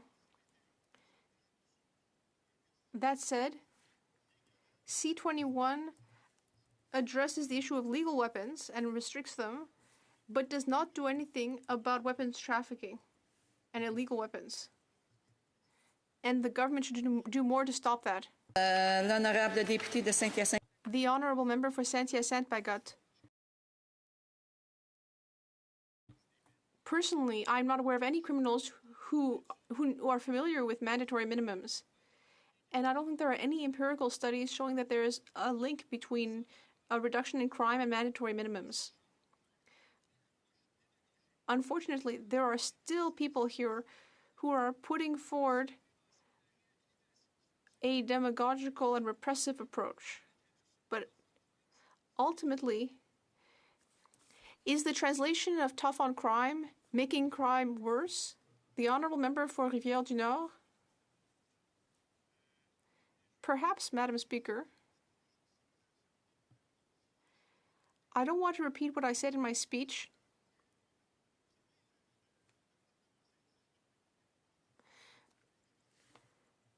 Ever since Parliament was founded, and in fact even before during the Roman Empire, there was already democracy. And it's very important for governments to study the issues that people really care about. Currently, people are worried about firearms violence in our streets, people shooting up our streets. So I don't think that removing mandatory minimums on firearms offenses, I don't think that will send the right message. I don't think this government is listening to people. Thank you very much, Madam Speaker, and I'm very pleased to hear the member for Rivière-du-Nord has changed his position on C5 since he did vote against the bill in committee. I want to ask about another vote in committee where he voted against my amendment that would add the provision to C5 that would remove criminal records for personal possession for about 250,000 Canadians. Does the Bloc still oppose removing criminal records for those for personal possession of drugs? A brief response, please. Well, Madam Speaker, I voted against something that had nothing to do with C5. It was the matter of criminal records. It was completely different, although very important. But regarding amendments to C5, we proposed that for these crimes we keep minimum sentences, but that we add a clause to enable courts to be exempted from this under exceptional circumstances. That was recommended by an expert witness. And I believe that government representatives saw this with a favorable eye, but when we presented those amendments, they were unfortunately turned down by members of the committee in the Liberal Party. I was very disappointed by that, and my NDP colleague also voted against that. So, once again, the problem here facing us is not the matter of criminal records, but the problem of shootings that is not being addressed. Resuming debate. The honourable member for Shefford. Thank you very much, Madam Speaker. Alors, c'est de nouveau avec beaucoup de... So once again, I am rising today with a great deal of perplexity and many questions to talk about C5, which is now at third reading. As the critic for the status of women and gender equality, seeing an increase in gender-based violence and other types of violence, I have many questions. Just like my colleague for Rivière-du-Nord does, and I'd like to thank him for sharing his time with me and for his speech, but I feel that this bill is sending the wrong message. And so I'd like to first start by talking a little bit about my past in the community sector, and then I'd talk about the gaps in the bill, and then I'll talk about how we could send a better message to reduce violence in order to end the misinformation and the type of harmful debate that is happening around this bill. As I said, I come from a community background, and more specifically from an organization that worked with alternative justice measures and mediation. So I believe in restorative justice. I completely agree with the Bloc's traditional petition on the issue of mandatory minimums. The Bloc Québécois defends an approach to justice that allows for rehabilitation and crime reduction. Considering that mandatory minimum sentences have few benefits but create many problems, such as the overrepresentation of Indigenous and Black people in prisons, and that they incur additional system costs, and that they don't actually defer crime at all, the Bloc Québécois is in favor of the principle of eliminating certain of these mandatory minimums. However, this is a sensitive issue. The Bloc Québécois considers here that timing is important. Madam Speaker, often it all comes down to timing. We don't think this is the right time to abolish mandatory minimums for gun crimes when many cities in Quebec and Canada are experiencing a gun epidemic, notably due to the Trudeau government's inaction. Many women's groups are very concerned about this issue and would like to see better gun control to address the issue of femicides. So abolishing mandatory minimums without strong action from the federal government to address the illegal importation of guns at the border sends a contradictory signal. Then there's Bill C-21, which on the other hand would reinforce certain penalties. But I think that we need to distinguish between those two bills. If ending mandatory minimums for firearms possessions might seem defensible, ending them for some crimes involving firearms, like discharging a weapon with intent, robbery or extortion with a firearm, as proposed in this bill, seems to go against the government's claim that mandatory minimums are being maintained for serious crimes. So this aspect of the bill would have to be seriously considered. And should mandatory minimums be maintained for a second or third offense? That's what we suggested. And we believe that under exceptional circumstances, there should be an exception for the courts. So, on the issue of diversion measures, the Bloc Québécois has come out in favor of them in principle for the simple possession of drugs. We did so during the last election campaign and debates during C-236. Some mandatory minimums being eliminated here concern drug production, while the opioid crisis is claiming more and more victims in Quebec and Canada. Community groups that work to fight homelessness and do excellent work on the street have questioned me on this subject during the last election campaign. But the Bloc Québécois reminds everyone that these measures will only be effective if investments are made in healthcare to support healthcare and community organizations. We need resources to help these organizations support people with mental health and addiction problems. This is something I was also asked about during the last campaign. Now, the Bloc's been calling for the funding of healthcare by the federal government to cover 35% of the system costs, but there's been no response. And of course, without these investments, it's difficult for community organizations to respond to the growing needs engendered by the increase in homelessness in municipalities such as Granby. The pandemic hasn't helped this situation. It's really exacerbated it. As the critic for the status of women, I've seen the particular impact of homelessness on women. Now, in Quebec, diversion is fully recognized principle in the justice system. For example, if you look at children's rights, extrajudicial alternatives have been offered to young offenders since the 70s, thanks to the reform of the Youth Protection Act by Claude Castonguay. There's also an alternative measures program for adults in Indigenous communities, which allow these people to face measures other than criminal prosecution.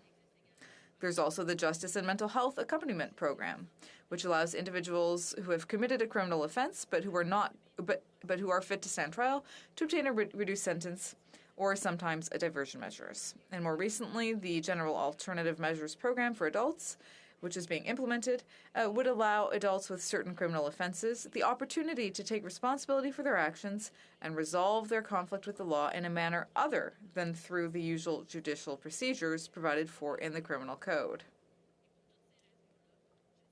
For all these reasons, I want to recognize an organization in my riding that I used to work for.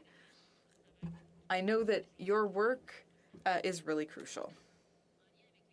Finally, when it comes to drugs, there is the drug treatment program of the Quebec Court, which allows them to postpone the pronouncement of a sentence long enough to allow an offender to seek treatment under the supervision of the court and to end his addiction. It also allows for close collaboration between the court and addiction resources to establish a treatment that might include therapy, rehabilitation, and reintegration activities. However, this program is only offered in Montreal and a city up north, and it would be interesting to broaden it, I think. As these examples demonstrate, principles of diversion are not new to Quebec. They're well established. Quebec even has Bill 32, which is currently being studied, which follows the same path. The minister in Quebec had focused his government's efforts on passing Bill 32, which would introduce the concept of adaptability programs, which would give municipalities the option of managing offense notices for vulnerable people, such as homeless people, people with mental health problems, or addiction problems. Now, as the critic for the status of women, I'm always shocked to see the overrepresentation of Indigenous women in prisons. It really affects women more than men. So 38% of women admitted to provincial and territorial sentence custody were Indigenous, while the corresponding proportion of Indigenous men was 26%. So a lot more Indigenous women being impacted. In the federal correction system, Indigenous women accounted for 31% of those admitted to sentence custody, while Indigenous men accounted for 2%. It's a very big difference. So, can mandatory minimum sentences contribute to the overrepresentation of Black or Indigenous people in the prison system? It certainly seems that this is the case. Diversion measures are also beneficial to individuals. The stigma of drugs and the barriers caused by a criminal record are certainly disproportionate to the offense of simple possession of drugs. One final point. Mandatory minimum sentences are expensive. First, they create long-term correctional costs, and they increase court costs. They lead to significant social costs because the money spent keeping people in prison is not actually helping them reintegrate back into society. Now, as I said, I come from a community background, and in conclusion, I am sensitive to many of the considerations related to this bill. But one thing is certain. It must not make us as parliamentarians feel less responsible, especially in the light of the gun crimes that have been increasing in recent months. Many innocent victims have been killed by firearms. And while we agree with eliminating some mandatory minimums, we must not minimize gun crime or the importance of ensuring the public's sense of safety and looking at better gun control measures. But that's perhaps a debate for another bill. Let's focus on this one today. On the one hand, we have the NDP saying that this bill doesn't go far enough. On the other hand, the Conservatives are perpetuating this tough-on-crime approach, and I'm not sure that it's the right way of dealing with things. Then we have the Liberals. And, I think they're being a bit hypocritical. Section 32 of the Truth and Reconciliation Commission allowed judges to make an exception under certain circumstances. I'm talking about serious crimes committed against women. It left it up to the judges to decide whether getting rid of mandatory minimums would make sense. So I think that we need to be careful about those serious crimes committed against women. Once again, this is a bill that just covers a whole bunch of different issues that probably shouldn't be grouped together. Diversion measures, mandatory sentences, mandatory minimums and maximums. So once again, I think the Bloc Québécois are the only ones being an adult here. We have a reasonable and rational approach. And with that, I'll end my speech and take questions. Any comments, questions, et commentaires? The Honourable Parliamentary Secretary of the Government House Leader. Thank you very much, Madam Speaker. I heard the member say something earlier in her speech that gave me pause for reflection, and I apologize if it was lost in translation, and perhaps she can explain it. But I thought I heard her say that perhaps this isn't a good time to remove mandatory minimums because of the fact that there's an increase in crime rates right now. And that just seems an awkward statement to me, because you would think that you believe that a policy is the right policy based on implementation of it in other jurisdictions, based on data, not based on what happens to be the context in which that policy would apply at any given time. I'm wondering if the member can expand on that and provide some clarity around that. L'honorable député de Shefford. The Honourable Member for Shefford. Thank you, Madam Speaker, and thank you to my colleague to give me the opportunity to repeat our position, which I think is clear. As I said, on the one hand, there are diversion measures included in this bill for drugs. We think that's essential. That's an issue of public health, and we've seen the positive effects of such measures in Portugal, for example.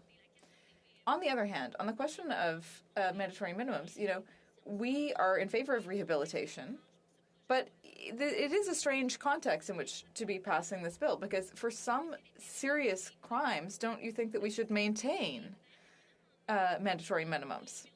As I said, the Liberals themselves in the Truth and Reconciliation Commission had allowed judges to make exceptions for some serious crimes, notably for crimes against women and some firearms crimes. And that would allow judges to, in certain cases say, look, maybe here the mandatory minimum should be maintained. So I do need to leave time for another question. The Honourable Member for Rosemont-la-Petite-Patrie. Thank you, Madam Speaker, and I want to thank my colleague for her speech. I also have a question to maybe get a clarification on the Bloc's position about mandatory minimums. It seems a little confused to me. In Quebec, there's a consensus that mandatory minimums don't work, that they just provide a false sense of security. The Quebec Bar is against them. Studies show that they don't work.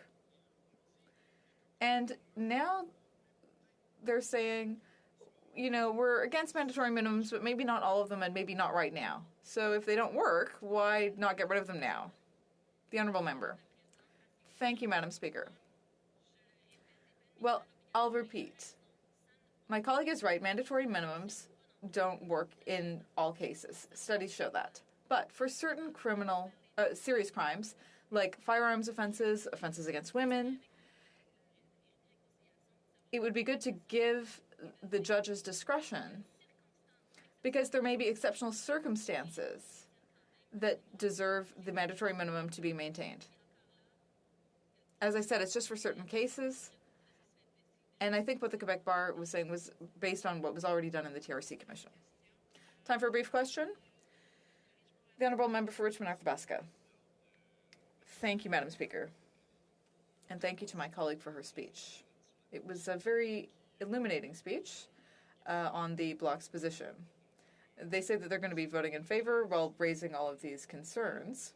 So I have a simple question for her. Now, judges have the capacity to make a ruling, but now you're saying you don't want mandatory minimums for serious crimes. But at the same time, they're being given limits. They're being given maximum sentences on some situations. So how can you justify having a maximum sentence, imposing that on judges, but not setting a minimum sentence for serious crimes that might deserve, a harsher sentence? The Honourable Member. Well, listen, Madam Speaker. I think that my colleague is trying to mix up C21 and C5 here. I think that we need to focus on C5 today. As I said, we've stated our position. When it comes to diversion measures, we agree with those. But because there's so many different things in this bill, we're dealing with two very different subjects. And I think that this is creating some confusion. I think we do have questions about mandatory minimums. But because diversion measures are so important and they have such positive effects, as we've seen around the world, we will be voting in favor of this bill. But as I explained to my colleague earlier, we do have concerns. Resuming debate, the honourable member for Esquimalt-Saanich-Sud, and I know that there seems to have been some technical issues, so we're going to give it a try to see if it works correctly for interpretation. Maybe we can just do a bit of a test. Thank you, Madam Speaker. I've spoken to IT. We've spoken about this several times, and there appears to be some indication that the headset's not plugged in on your end. It is plugged in. We've been all around this, so hopefully it is working. Wait, okay, go ahead. The honourable member for Esquimalt-Saanich-Sud. Resuming debate. Thank you very much, Madam Speaker. I'm happy to rise virtually to speak on C5 at third reading, but I will have to say that I look forward to the day when circumstances don't force me to give speeches through pinhole cameras with all the technical problems that go with it. I do want to start today by talking about what C5 is and what it is not. And I want to say clearly that I'm happy to speak as we approach third reading on this bill to support this bill because of what's actually in it. Though modest, C5 is an important contribution to tackling the systemic racism in our justice system. And all we have to do is take a brief look at the statistics that show that despite no more involvement with drugs by certain communities and no more involvement in criminal activities, certain members of Canadian society, Indigenous people, racialized Canadians, end up in prison far more often, far out of proportion to those of other Canadians. The correctional investigator pointed out that Indigenous people make up less than 5% of the population, but over 30% of people in Canadian prisons. Black Canadians, Canadians who identify as Black, about 3.5% of the population, and over 7% of those who are in prison. And the situation, of course, is worst when we come to Indigenous women and women who live in poverty. And these women make up over 50% of the population in women's prisons. And again, if you look at Black Canadian women, about 3% of the population making up over 9% of the inmates in correctional institutions. So clearly we have a problem with systemic racism in our justice system. C5 will also make a modest contribution to the fight against the toxic drug poisoning crisis in our country. Removing mandatory minimums for drug offenses and increasing the ability of police and of judges to divert those who are struggling with addiction from prison to treatment will obviously help. Is there more we can do on both systemic racism and the opioid crisis? Clearly, there is.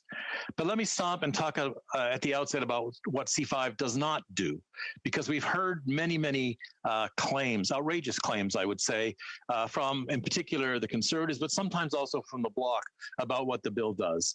This bill does not in any way reduce sentences judges will hand out for serious crimes. Not in any way. Removing mandatory minimums does exactly what it sounds like. It removes the minimum penalty for an offense, not the maximum, not the average, not the normal penalty, but the minimum. And the evidence that we heard in committee and the evidence certainly in criminal justice is quite clear. The mandatory minimums do not deter crimes. There are very few criminals who thumb through the criminal code to decide which offense offers them the best deal, obviously. And we know from research what the real deterrent is, and that's getting caught.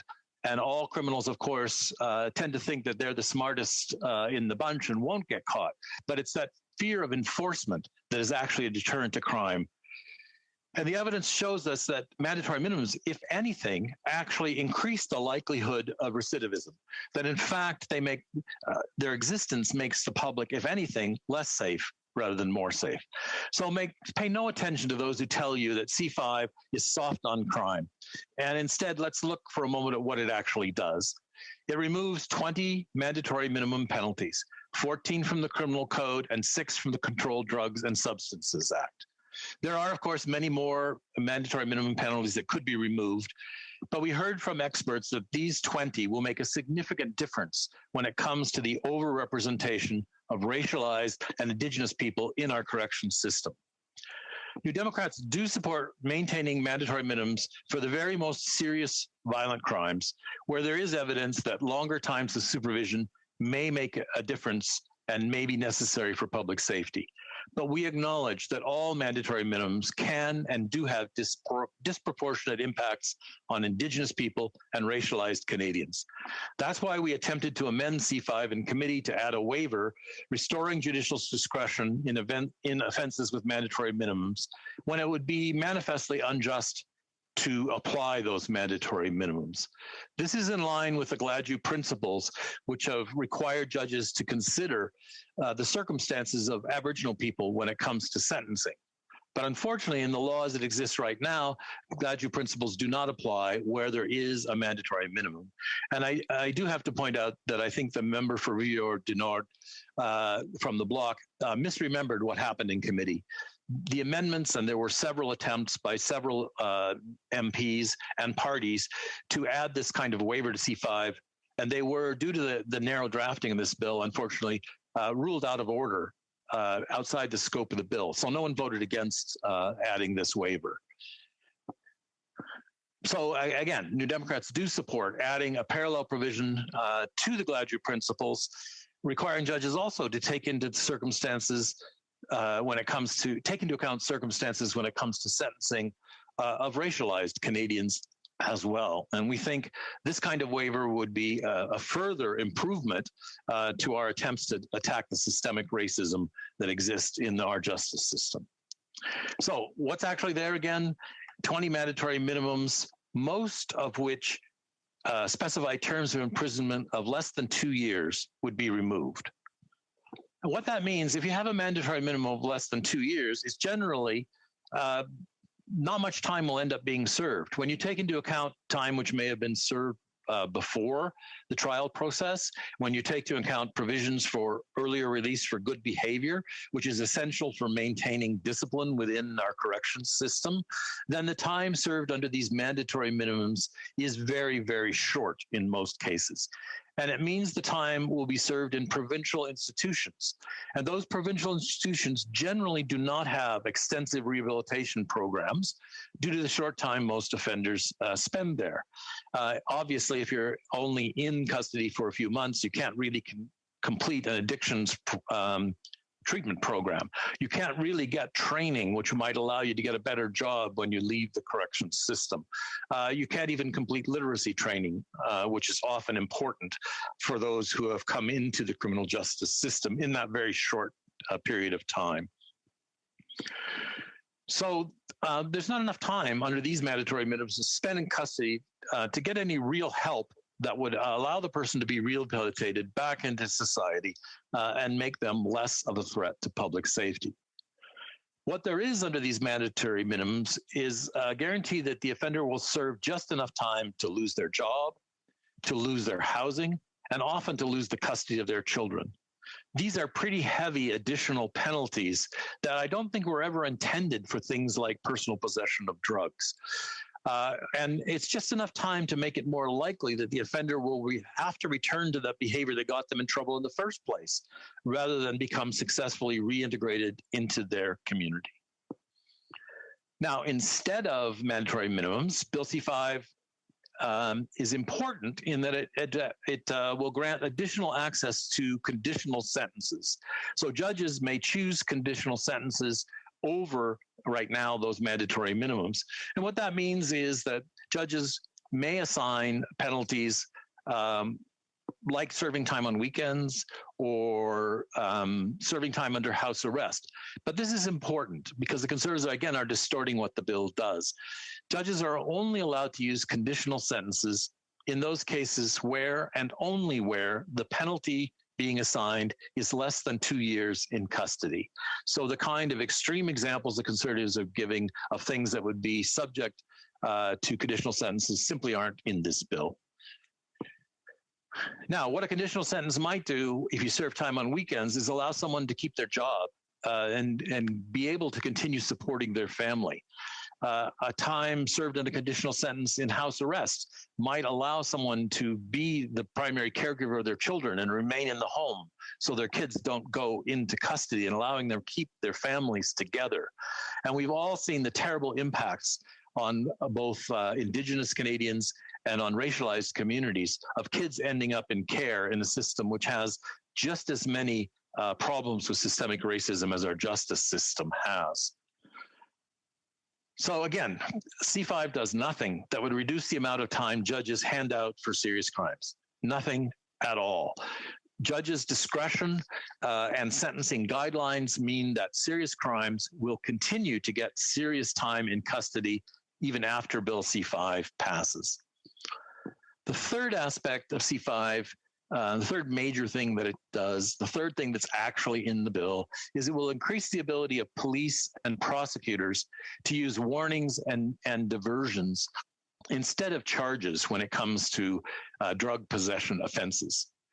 The use of alternative measures like warnings and referral to counseling for low-level criminal offenses not only avoids wasting expensive court time and not only evades further delays in our court system, but there's the obvious connection made to being diverted and avoiding a future involvement in criminal activities.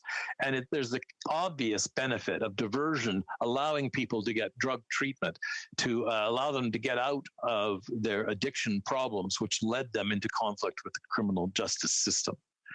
So all of these aspects of C5 will increase public safety, and not, as opponents of the bill would have you believe, put public safety further at risk.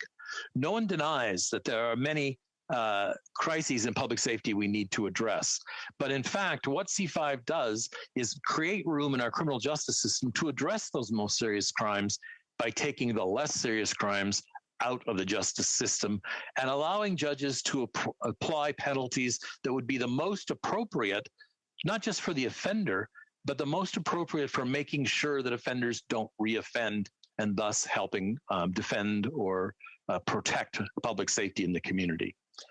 Now, these three things, the elimination of 20 mandatory minimum penalties, increasing access to conditional sentences, and increasing access to diversion, these are why New Democrats said we would support the bill at second reading. But frankly, we weren't that excited about this bill because we had hoped the Liberals would be bolder when it came to tackling the problem of systemic justice in the criminal justice system. However, you may often hear that Parliament is dysfunctional, we don't cooperate. What we proved in the Justice Committee is that there can be cooperation to improve bills. And in the committee, we proposed 4 amendments, 2 of which were adopted. And I can say now personally, I'm a lot more excited about this bill. The first amendment adopted requires that records be kept on the use of discretion when it comes to diversion. And that's important because keeping records on diversion will open up the use of police discretion to study and accountability. And it'll make sure that we can check that discretion is not just being used to favor those who are already the most privileged in society, but is being used fairly when it comes to Indigenous people and to racialized Canadians. The amendment also guarantees that warnings and diversions cannot be used in further court proceedings. And that's an important factor in that it guarantees that there's a real incentive to complete things like diversion. And the final amendment, which was adopted, tackles the question of criminal records for the personal possession of drugs. And now C5 guarantees that within 2 years, all of these records will disappear. And so those who are often denied housing, denied employment, denied the ability to travel, denied bank loans and mortgages, denied the ability to volunteer with seniors or with children, will actually have those criminal records removed. And they will be able to pursue rehabilitation into society that will allow them to make their way forward in life, just like other Canadians. The Liberals previously did set up a record suspension process for marijuana when it was legalized, but I have to point out that that process only cleared the records of 484 of the hundreds of thousands of people with records for simple possession. C5 will now clear them all. They will clear them all without an application process and without a fee. Our amendment also dealt with future convictions for personal possession of drugs, since those are still possible after the government ensured the defeat of Bill C-216, the NDP member for Courtney Alberni's private members bill that would have decriminalized personal possession of drugs completely. So since those convictions are still possible, what C5 now does with our amendment is guarantee that any new convictions will disappear from criminal records 2 years after the end of any sentence resulting from those convictions, and not result in a lifelong criminal record that has all those negative impacts that I just talked about. So this process, which the government is calling sequestering of records, will make sure the criminal records don't show up in criminal record checks, and 250,000 Canadians will benefit directly. So let's not listen to the naysayers who are trying to stir up public safety fears about C5. It's more than a little frustrating when the bill will actually do so much more to help keep our communities safer. And it is frankly maddening to see opponents of this bill ignore its real impact in beginning to address the systemic racism that afflicts our justice system and makes the lives of so many Indigenous and racialized Canadians all that much harder. Is this bill everything the community advocates hope to see? No, it's not. And the Liberals could have been bolder, as I said before, in addressing both systemic racism and the opioid crisis. But is Bill C-5 a significant step forward in addressing these concerns? I believe it is. And that's why New Democrats are happy to support C-5 at third reading today. Thank you, Madam Speaker. Yes, the Honourable Member for Fort McMurray, Cold Lake, on a point of order. Thank you, Madam Chair. There's clearly an issue with quorum. There is quorum online, so we have actually looked, and there was quorum online. Questions and comments, the Honourable Parliamentary Secretary to the Minister of Justice. Thank you, Madam Speaker, and I want to thank... Just the Honourable Member, the Honourable Parliamentary Secretary. Yes, the Honourable Member for Regina was... yes. Madam Speaker. Okay. The screens have to be on for them to be counted as in the House. Yes, the Honourable Parliamentary Secretary to the Government House Leader. Madam Speaker, I'm not sure if the member from Regina Louvain is calling to question the ruling of the chair here, but if he'd like to do that, I'm sure there's a process to do that instead of just running into this chamber yelling and screaming the way that he did. I'll take a moment to consult the table officers. A moment.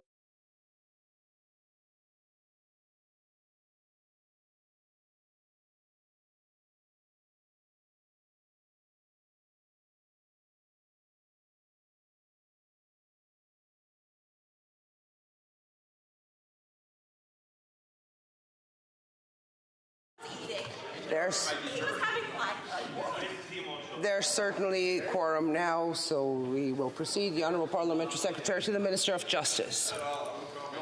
Thank you, Madam Speaker, and I want to thank the member for Saanich Suk for his incredible efforts in the Justice Committee in strengthening this bill. I do want to talk to him about, or get his perspectives on the conditional sentencing orders. Much has been said by the opposition, particularly the Conservatives, on a whole host of accusations that CSOs opens up a floodgate for hardened criminals to get out of jail free cards. And I'm wondering if my friend opposite could talk about the impact the conditional sentencing orders will have on the criminal justice system, and how and at what point the judges are able to use those orders in order to ensure that our communities are in fact safer. Yes. Yeah, that's it. And but we had before, because I hadn't noticed. Yeah, the Honourable Member for Esquimalt Saanich Suk. Well, I thank the Parliamentary Secretary for his question, because I think it's an important point we've been trying to get across in this third reading debate. The kind of examples the Conservatives are raising, saying that these things will be eligible for conditional sentences, will not be eligible for conditional sentences. Both the normal decisions of judges and the sentencing guidelines in use in Canadian courts mean that for serious crimes, conditional sentences will not be allowed.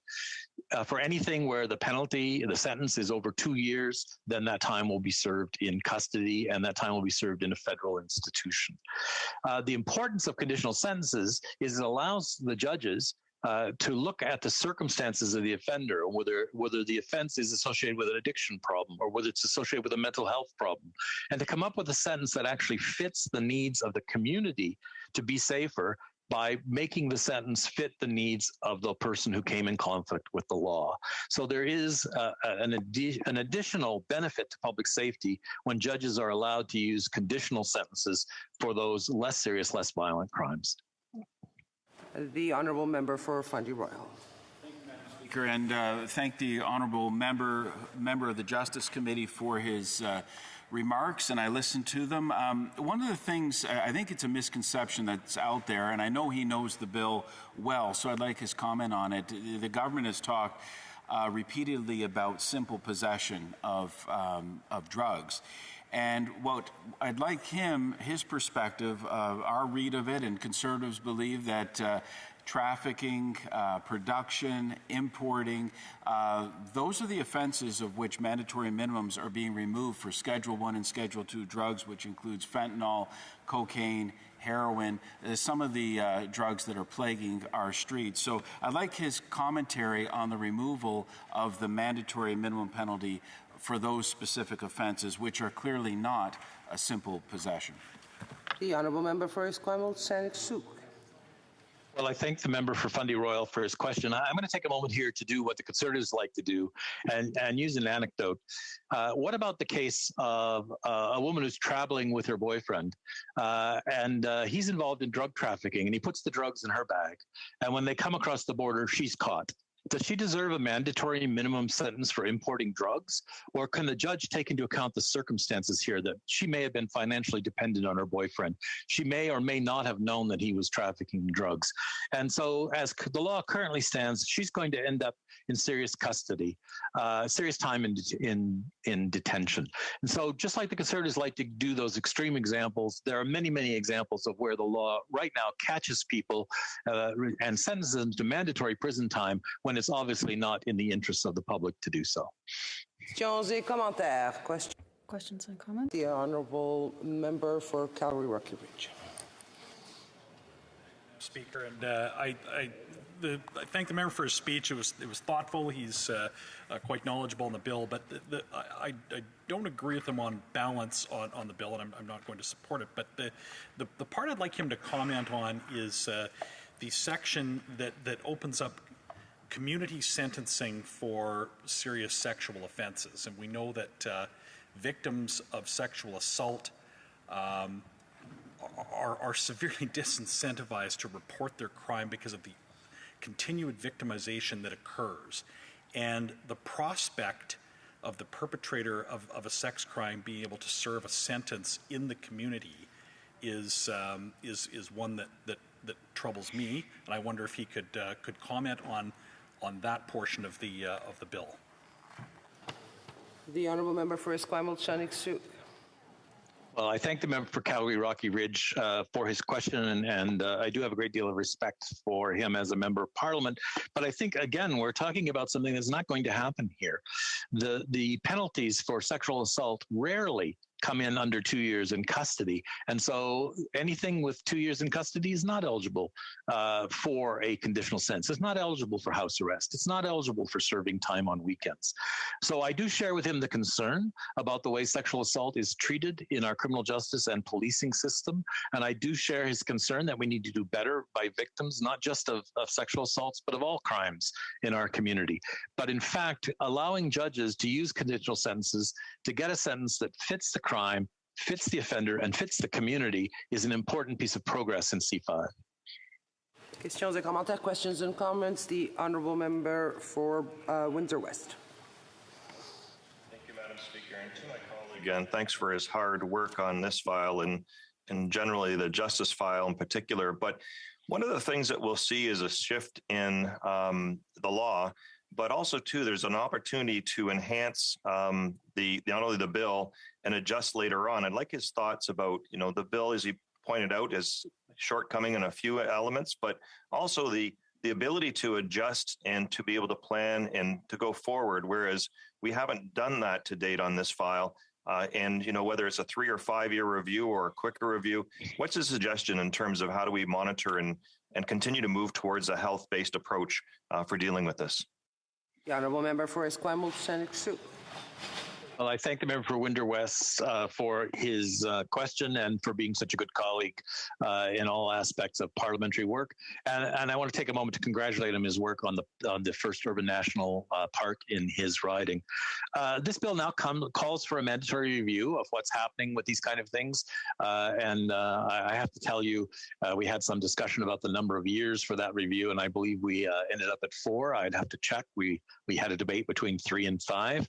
And I think it's important that we take a look at what's happened as parliamentarians with law within a period of 3 to 5 years and re-examine whether there's more that could be done or whether there's things that need to be corrected. I think that's always an important part of our work as parliamentarians. Questions et commentaires, questions and comments. The Honourable Parliamentary Secretary to the Government House Leader. Thank you, Madam Speaker. One of the comments that I've heard Conservatives react to today when other individuals, in particular, I remember the Parliamentary Secretary for Justice making this comment, was when you suggest that Conservatives' policies with respect to incarceration are pretty much just lock them up and throw away the key. They're not interested in rehabilitation so that we can reintegrate individuals back into society. And they're heckling me now. But you would think that just from a financial policy perspective, it makes more sense to help reintegrate people back into society because, quite frankly, it costs a lot to keep people incarcerated. So if not for the reason of the social good of it, you would think that Conservatives would be interested from the perspective of the financial implications of what it costs to keep people incarcerated. I'm wondering, I realize that this member's main drive here is towards the social impact of it, as it should be, but I'm wondering if he can speak to the dilemma that the Conservatives seem to be in just relentlessly being in favor of mandatory minimums. Honourable Member for Esquimalt-Shannock-Sioux. Thank you very much, Madam Speaker. And while I might not use quite as broad a brush in condemning my Conservative colleagues as the honourable member did, I think he draws attention to an important ancillary benefit of these changes in C5. We certainly heard that one of the problems that comes from the existence of mandatory minimums is that they prevent the ability to plea bargain and keep cases out of court that take up valuable space in our courts that can be used for tackling without delay the more serious crimes. And so they increase court delays, they increase court costs. And of course, when you keep someone in custody, as I talked about in my speech, for only a short period of time, it's very, very expensive to do so. And at the same time guarantees they won't get the rehabilitation and training they need to successfully rehabilitate into society. So it's not a good economic deal, as well as being not a good justice deal, and as well as being not a good public safety deal. So eliminating mandatory minimums will help us make progress on all those fronts. Resuming debate, the Honourable Member for, Surrey Centre. Thank you, Madam Speaker. I'll be sharing my time with a member of Halifax West. Madam Speaker, I'm pleased to speak to Bill C5, an act to amend the Criminal Code and Controlled Drugs and Substance Act. Today, I'd like to address necessary amendments proposed in Bill C5. Our criminal justice system continues to perpetuate a cycle of systemic racism, a system which is disproportionately overrepresented by Indigenous peoples, Black Canadians, and members of marginalized communities, both as offenders and as victims. Sentencing laws within the Canadian criminal justice system have historically focused on punishment through imprisonment rather than ensuring that the responses to criminal conduct are fair, effective, and prioritize public safety. Adopting the proposed amendments to Bill C5 are imperative to stop the cycle of systemic racism and overrepresentation in the criminal justice system while taking steps towards addressing the disparities experienced by vulnerable groups. The proposed amendments maintain the court's ability to impose serious penalties in appropriate cases for firearms offenses, ensuring that sentences are proportionate to the crime. I have the privilege of serving as the chair of the Standing Committee on Justice and Human Rights. Our committee recently completed a study on this bill, hearing from experts, law enforcement, legal representatives, and those who are marginalized and who have interacted with the criminal justice system. Testimonies encompass the diverse experiences of those who have encountered the consequences of Bill C5 from across the country. Testimonies recounted racialized and marginalized individuals, intergenerational experiences with racism in policing and sentencing, arguing that a colonial system of incarceration is not encompassing of the needs of Canadians. Madam Speaker, Bill C5 will address the concerns raised by the witness testimony we heard around racism, overrepresentation in the justice system, by promoting judicial discretion, prioritizing individualized sentencing. This process ensures that an individual who is found guilty is sentenced appropriately to the degree of responsibility of the offender and the seriousness of the offense. A sentencing court must look at all mitigating and aggravating factors specific to the case, including the offender's risk to public safety, circumstances specific to the offender, and instances of systemic racism experienced by the offender. When it comes to crime, specifically gun crime and youth violence, I've been working hard with groups for over decades, and I can tell you that minimum mandatory penalties have not deterred or reduced gun crime. Prevention, intervention, or tough enforcement at borders have been effective. Most of these young folks need help, and jail is not the answer. A criminal justice system which utilizes mandatory minimum penalty as a model of reform is not reflective of the Canadian values or the needs of racialized and marginalized communities within Canada. We can see from the statistics that Canadian criminal justice system has historically been ill-equipped when considering individuals who are vulnerable, struggle with mental health and substance use, are experiencing homelessness, live in poverty, or lack access to essential and social services. We must ensure that Canada does not use the criminal justice system to address social issues, rather ensuring public safety, accountability, and justice. Research shows that in Canada, Indigenous people, Black Canadians, and other racialized persons are more likely to come in contact with the criminal justice system, often due to systemic racism as well as other social and economic factors. These statistics are further exacerbated by the fact that members of these communities are overrepresented in correctional facilities.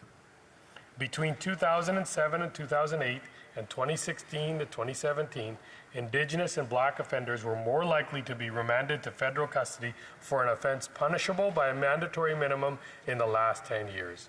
The number of Indigenous adults admitted to federal custody for a firearm-related offense punishable by a mandatory minimum penalty increased by 23%. Despite representing only 5% of the Canadian adult population in 2020, Indigenous adults accounted for 30% of federally incarcerated inmates. In 2018 to 2019, Black inmates represented 7% of the federal offender population, but only 3% of the Canadian population. If we continue to support a system which perpetuates systemic racism, the cycle of incarceration will continue to be a path for many marginalized communities. 13 mandatory minimum penalties related to firearm offenses will be removed, empowering the court's ability to impose a proportionate and individualized sentencing to an offender. Bill C-5 will repeal the following firearm-related mandatory minimum penalties for possession of a loaded firearm, prohibited or restricted firearm, possession of a weapon obtained by crime, possession of an unauthorized firearm, and importing a firearm knowing that is not authorized. Repealing mandatory minimums for these offenses will allow for greater use of conditional sentences orders in cases where an offender faces terms of less than 2 years imprisonment and does not pose a threat to public safety. It will also require police and prosecutors to consider measures aside from incarceration.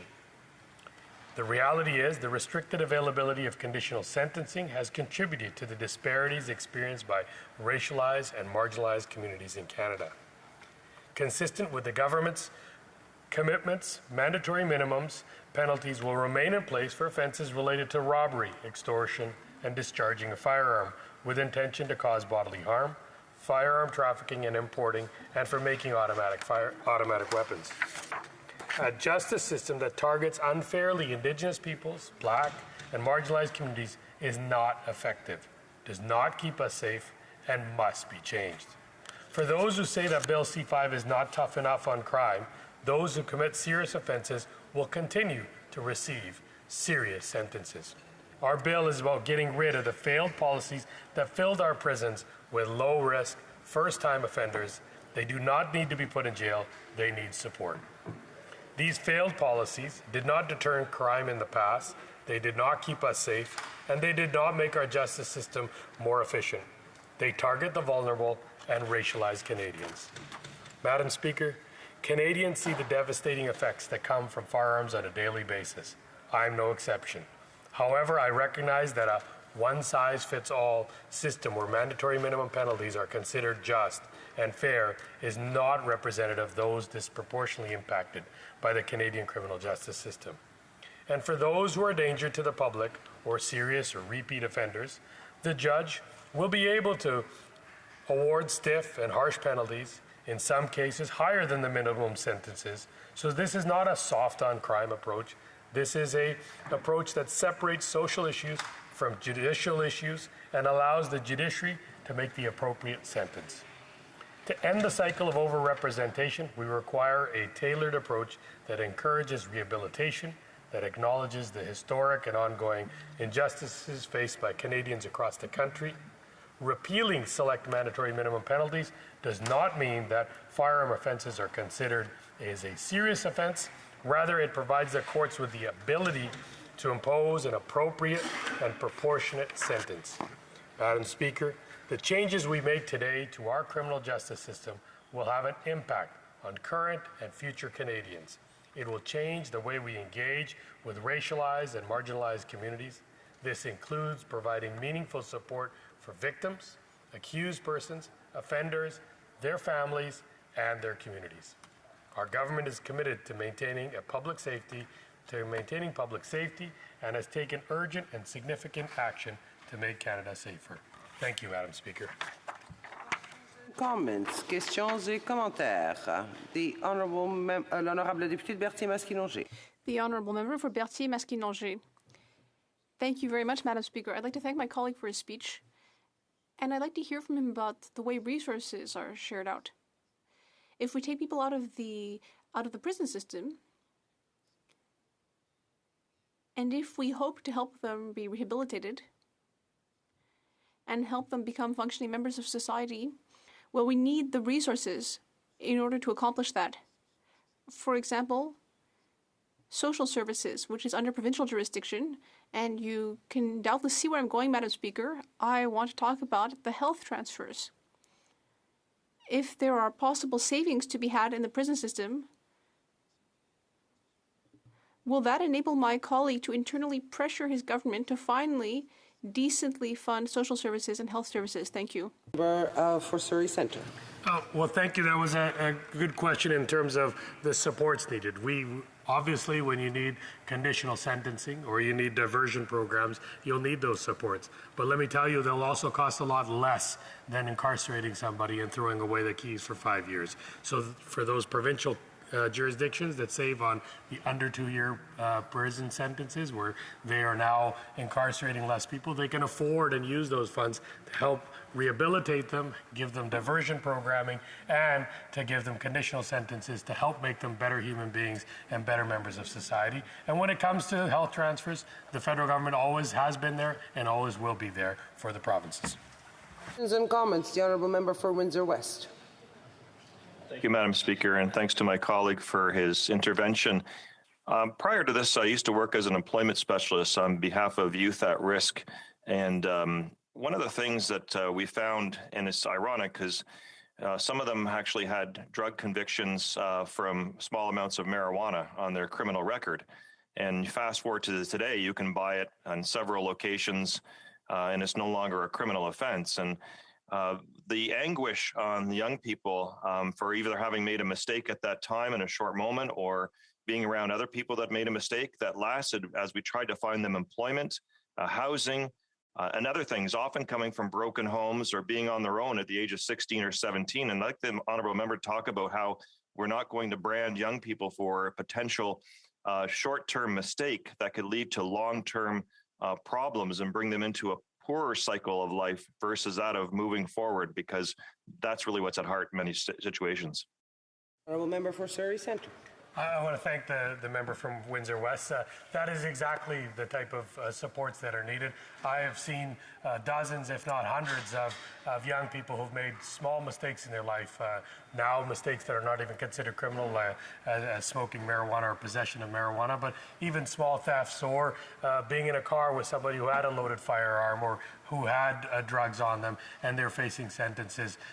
When they had conditional sentences, it was an opportunity to give them a second chance to reflect on their mistakes, to be able to become good citizens. And if in that conditional sentence period they did act appropriately, did take the appropriate classes or volunteer hours or therapy that they needed, they in most cases became very good citizens of society. And in fact, rather than getting incarcerated, they got jobs, they got good skills, and they're good members of society.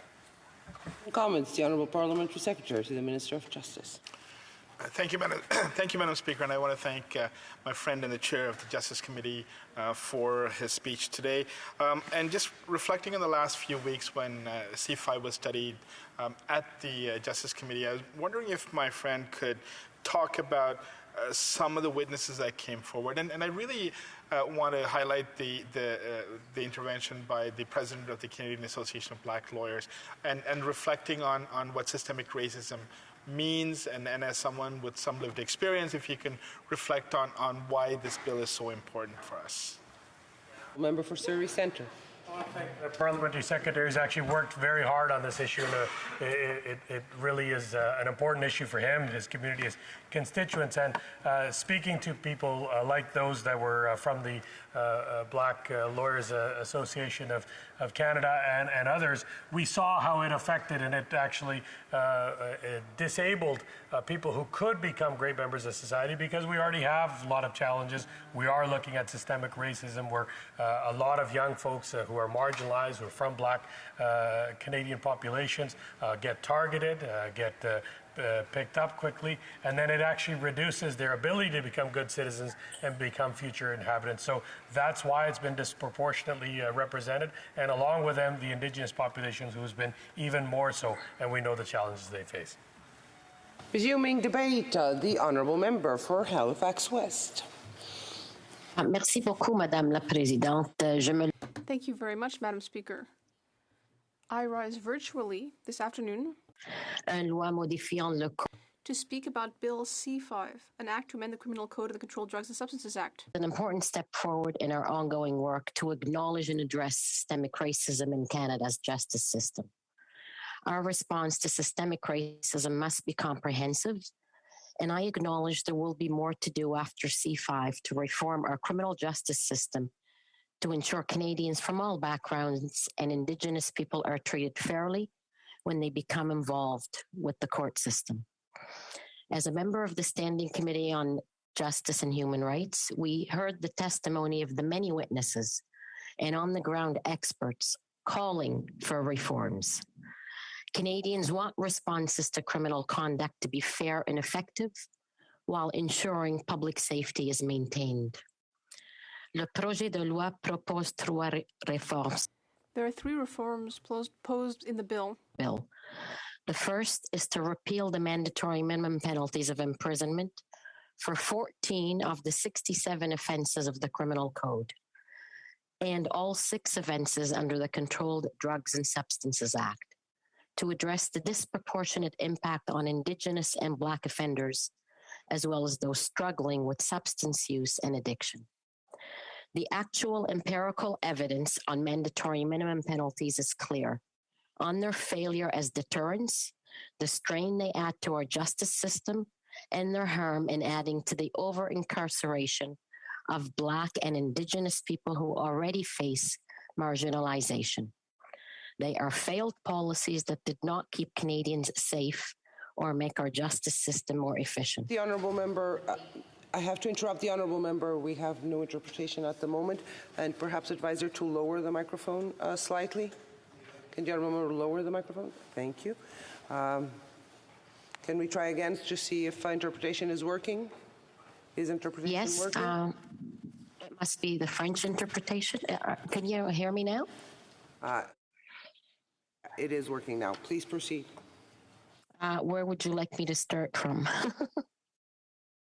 Honourable Member, the last sentence that the Honourable Member. All right, please give me back my time now, Madam Speaker. I'm doing my best here, trying to do it virtually and get better from my symptoms here. So here we go. They are failed policies that did not keep Canadians safe or make our justice system more efficient.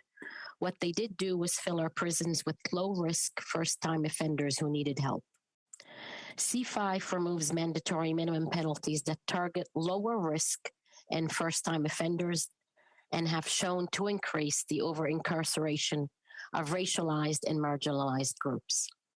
Removing these mandatory minimum does nothing to prevent serious penalties from being imposed on those who commit serious crimes, and we are not preventing police from charging people with gun offenses or prosecutors from pursuing convictions.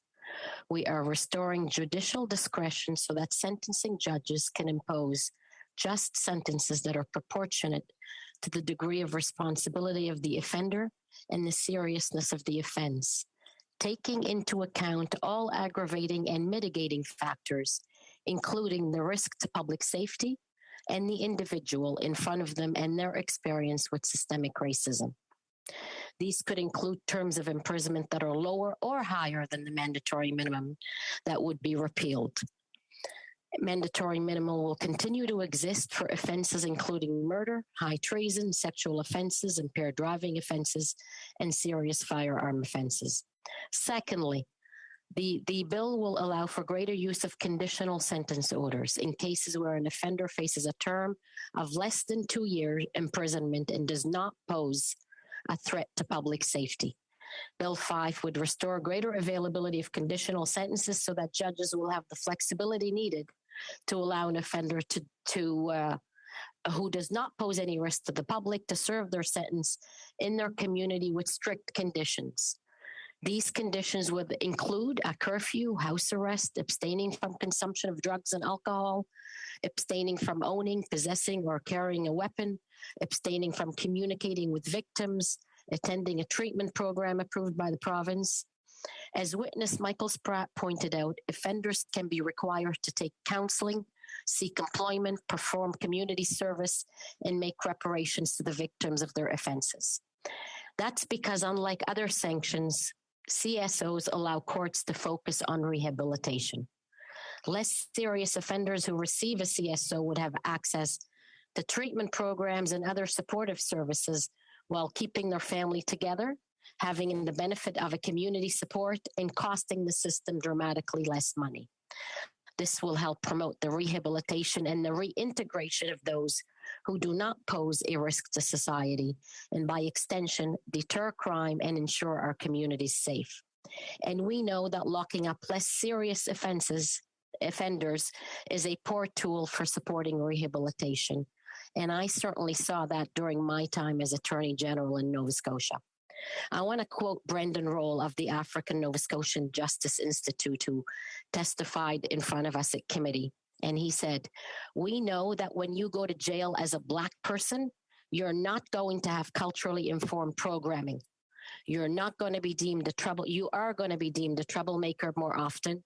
You're going to be classified at a higher risk. You're not going to come out of that situation in a place to successfully reintegrate into the community." So, Madam Speaker, if there's an opportunity then to have less serious offenders serve their sentences in community alongside their support systems when there's no risk to public safety, it behooves us to provide that option if we're truly interested in rehabilitating those who've been convicted of a crime. The way to do that is to restore judicial discretion to allow the flexibility.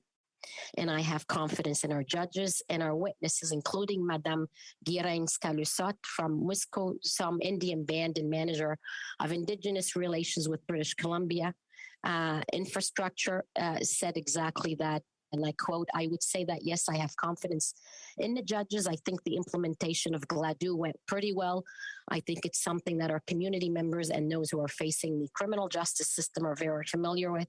We have lots of resources to support that process. And yes, with that same level of support, I think it would be good. I do want to add that Bill C-5 will not make CSOs available for the offenses of advocating genocide, torture, attempted murder, terrorism, serious criminal organizations, or any offense carrying an MP.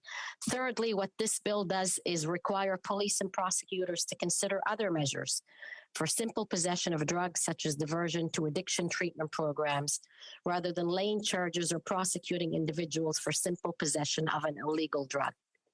Proposed amendment reinforces our government's commitment to address the opioid crisis and treating problematic substance use as a health issue rather than a criminal issue. This would prioritize getting people the help they need rather than further stigmatizing and punishing them. This is the additional benefit of avoiding the costs associated with an individual's defense. If an individual is charged, they can also still be diverted by the Crown prosecutor. We understand that police and prosecutors will need tools and guidance to make this work, and we will be there as a government to provide that. as the exemption recently granted to British Columbia clearly demonstrate, we believe the opioid crisis is a public health crisis, and diversion is the better option for those struggling with addictions rather than locking them up. That is how ultimately we're going to make a difference in crime reduction. Finally, Madam Speaker, I would say for Canadians watching and seeing that the debate here has grown more polarized, I want to say to Halifax West residents, Nova Scotians, and Canadians watching us here that we have worked collaboratively on this bill in committee and have adopted a number of amendments. In conclusion, I cannot stress enough the significance of Bill C-5. We have a serious over-incarceration problem in Canada. And I'll make this final note. Literally in the middle of our committee study on the bill, we all read a troubling headline in the paper. Indigenous women now account for half of the female population in federal penitentiaries. Indigenous women make up only 4.9% of Canada's female population. If this does not call out for reform, I don't know what would. The trend and the trajectory cannot continue. We have to get serious about restorative justice and supporting communities impacted by poverty and intergenerational trauma. And I call on parliamentarians to join in passing this bill and committing to working together to develop a smart on crime policy solutions. Thank you, Madam Speaker. Questions and comments? L'honorable député de Richmond-Tabasco. The Honourable Member for Richmond-Athabasca. Thank you, Madam Speaker. And thank you to the member for her very interesting speech. I'll ask the same question that I asked earlier to the member from the Bloc Québécois. She talks about minimal mandatory sentences and giving discretion back to the judges to make decisions. Now, if that's the case, and if the objective is to give judges discretion, then why have maximum sentences? When, there are serious crimes, judges could give a sentence higher than 25 years, for example. So I don't understand why what's good at one end is not good at the other end. Now, I'm absolutely not against the objective of reintegration, rehabilitation. I think that can be done at the right time. But when there's a serious crime, like a firearms offense, we've seen a lot of them in Montreal lately, it seems to me that mandatory minimums are entirely appropriate. And eliminating them does concern me, as I think it concerns many Canadians. The Honourable Member. Thank you very much, Madam Speaker, and thank you to my colleague for the question. As a member of the Justice Committee, L'honorable député, the Honourable Member seems to have turned off her camera. There we go. Thank you.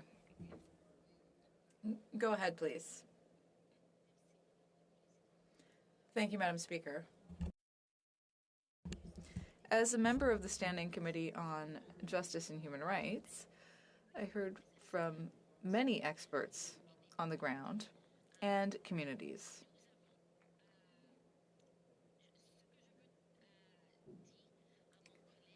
What I would say to my colleague is that these measures constitute an important step forward to eradicating systemic violence and ensuring that our justice system is more effective. When it comes to firearms, we've done a lot of work to get rid of dangerous firearms, and we intend to keep that commitment. What we're doing here is ensuring that the biggest criminals are severely punished, even while addressing the issue of the overrepresentation of Black, Indigenous, and racialized Canadians in our carceral system. Thank you. Questions and comments? The Honourable Member for Rivière-des-Mille-Îles. Thank you. I'd like to ask my colleague how she could explain that this bill contains two very, very different subjects. These two aspects are being rolled into the same bill. So we have eliminating mandatory minimums for certain offenses, and then at the same time, diversion measures for simple possession of drugs. Thank you, Madam Speaker. The Honourable Member. Thank you very much, Madam Speaker. Now, these measures are a first step forward.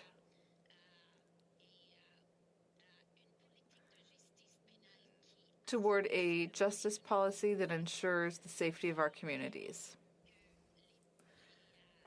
We know that some of the penalties that exist now haven't worked and are not working. For that reason, we have worked very hard in committee and heard from many experts. And I would invite all of my colleagues to work with us to get this bill passed, and also to work on improving in Quebec and Canada our justice system. Quebec Centre. And I'd just like to thank my colleague particularly for a mention about the systemic racism that continues to be perpetrated against Indigenous women. I certainly am glad to see some amendments to mandatory minimums in Bill C-5, but I just wanted to point specifically to R versus Ipley, Supreme Court of Canada decision, which reaffirmed the court's previous holdings in the Gladue case, which stated as quotes, judges, in quotes, must take judicial notice of such matters as the history of colonialism, displacement in residential schools, and how that history continues to translate into lower educational attainment, lower incomes, higher unemployment, higher rates of substance abuse and suicide, and of course, higher levels of incarceration for Aboriginal peoples. These matters on their own do not necessarily justify a different sentence for Aboriginal offenders. Rather, they provide the necessary context for understanding and evaluating the case-specific information presented by counsel. I ask that question because, in a sweeping decision by the former Prime Minister Harper, he put in place a mandatory minimum sentences, got out, totally disrespected Supreme Court rulings, and in the process has resulted in a massive over-incarceration of Indigenous women. I'm wondering if my honourable colleagues feels that this bill goes to give the honourable member for Halifax West 20 seconds to answer. Thank you very much, Madam Speaker. Listen, that's why we're doing what we're doing. We need to restore greater availability of conditional sentences. We need to give judges more flexibility in order to ensure fairer sentences. The criminals will still get harsh sentences, but it's those people, and we need to take into consideration people's personal circumstances, and that's exactly what we're trying to do in this bill. Thank you very much for my colleague for the questions. Right, the honourable member for Yellowhead. Thank you, Madam Speaker. Madam Speaker, I will be splitting my time today with the member from Dufferin-Caledon. I am pleased to rise in the House today to speak on Bill C-5, an act to amend the Criminal Code and the Controlled Drugs and Substances Act, a bill being spun by this NDP Liberal government as beneficial to Canadians, however, is far from it. This bill focuses on eliminating minimum mandatory sentencing for such heinous offences, thus, in true NDP Liberal fashion, prioritizing petty politics and the interests of offenders over the safety and security of vulnerable and innocents in our communities. Even after repackaging what was once Bill C-22 from the last Parliament, this government claims that Bill C-5 focuses on the fair treatment of offenders and some demographics overrepresentation in our correctional facilities. Upon closer inspection, however, it goes on not only to prove that this government will do anything to remain in power, but will also completely disregard the safety and security of Canadians while they're at it.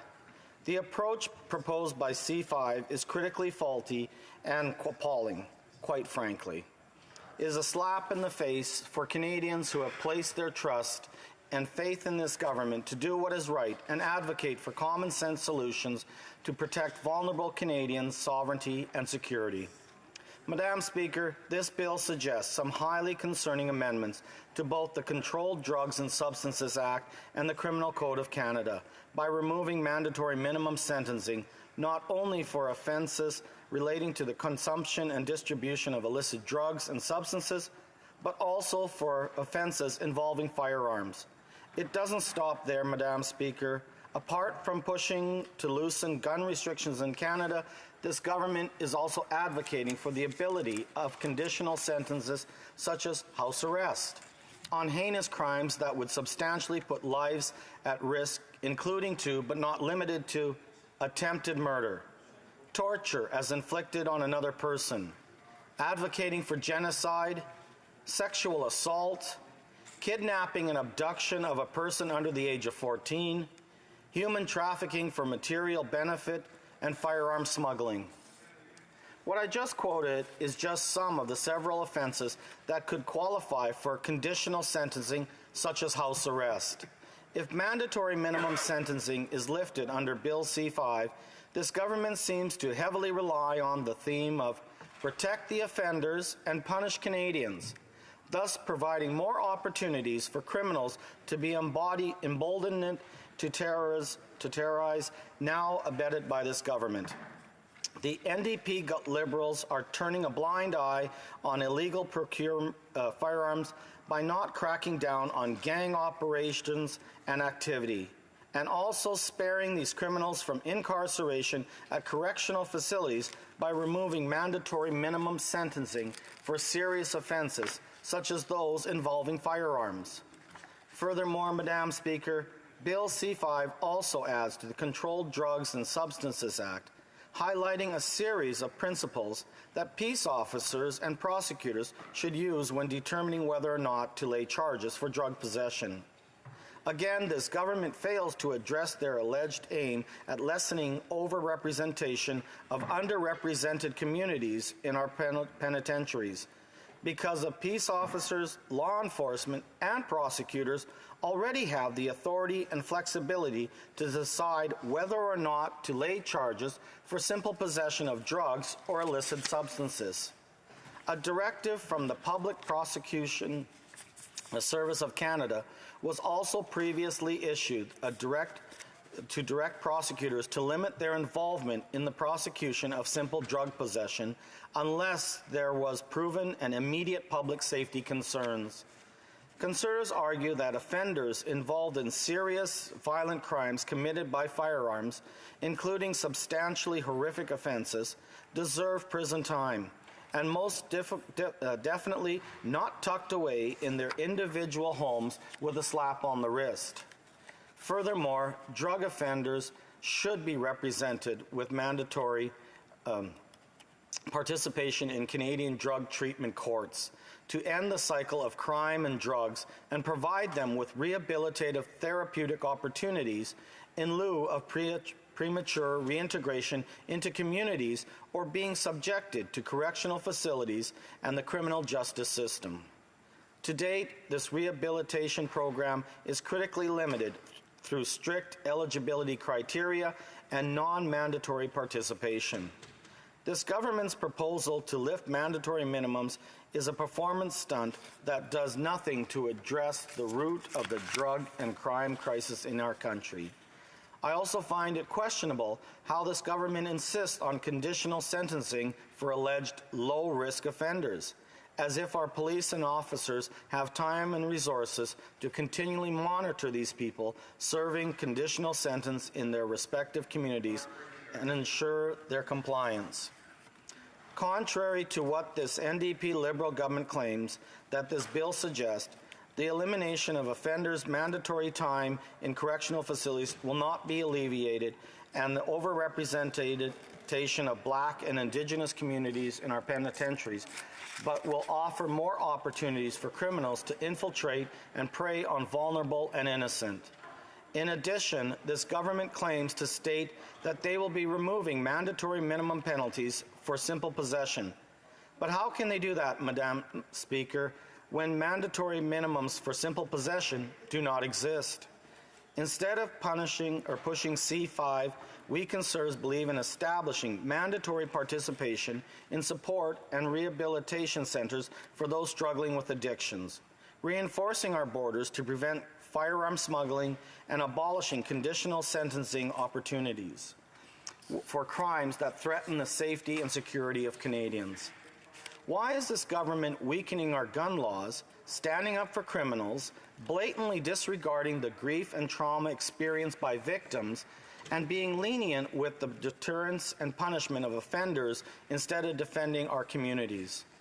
These actions only show that this NDP Liberal government prioritizes the interest of offenders and is not serious about protecting the safety and security of Canadians. With regard to drugs and illicit substances circulating in neighbourhoods, Conservatives believe that all mandatory minimum sentences should be sustained, not only as punitive damages for committing crimes outlined under the Criminal Code, but also to serve protection and justice for the vulnerable and the innocent and the victims of those abhorrent transgressions. How can this government claim that they are doing what's best for Canadians when they are proposing to keep offenders under house arrest as opposed to having them placed in rehabilitation centres if their crimes were fueled by substance abuse or behind bars for serious transgressions? This government claims that they would rescind mandatory minimum sentencing for simple possession, but it must be highlighted, Madam Speaker, that our officers already have that discretion in place. Offering these people treatment programs or other support services as opposed to prison time. Regardless, Madam Speaker, mandatory minimums for simple possession do not exist. It's simply time this government gave up the act of performative activism and actually invest in the rehabilitation of offenders and put the security and victims of the vulnerable path first. Considering the questionable tactics that the government has advocated for in the past, this is simply a missed opportunity to prove that they are here for Canadians, for survivors, and the appropriate rehabilitation of offenders while protecting the security of our communities. It is time this government to go back to the drawing board with C5 and sustain mandatory minimum penalties for the offences aforementioned and all others outlined under this bill.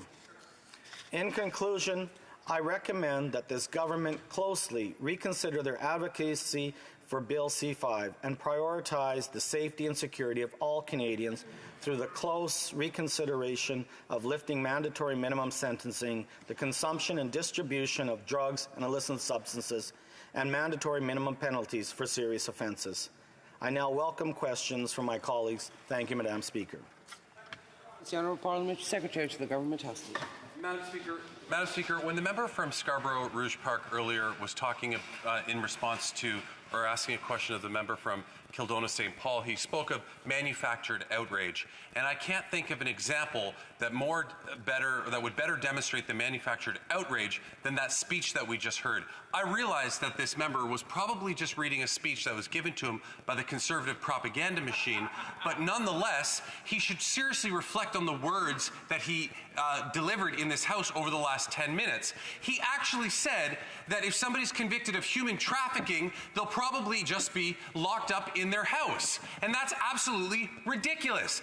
For starters, the whole part about conditional sentencing would only apply at a judge's discretion if the sentence was less than 2 years. I'm not following this bill that closely, Madam Speaker, and even I know that. Can this member please explain how he justifies that comment about human trafficking? Well, member for Yellowhead. Thank you, Madam Speaker. And I think that's what the problem with this whole bill is. There's a lot of subjectivity to this bill of what and how it can be interpreted. And that's the problem, is that they're trying to address a problem by not actually addressing the problem. It's a lot more sensationalism and symbolism according to our court of law. They're trying to say that we know there's overrepresentation of certain minorities, but the problem comes to, by this bill, it is not addressing any of that. And there it gives the leeway in this bill for judges to make that discretion on what they consider a serious offense or not as a first-time offense, and could potentially give house arrest for such serious crimes. The Honourable Member for Shefford. Thank you, Madam Speaker. I wish to thank my colleague for his speech. We agree on one thing. This bill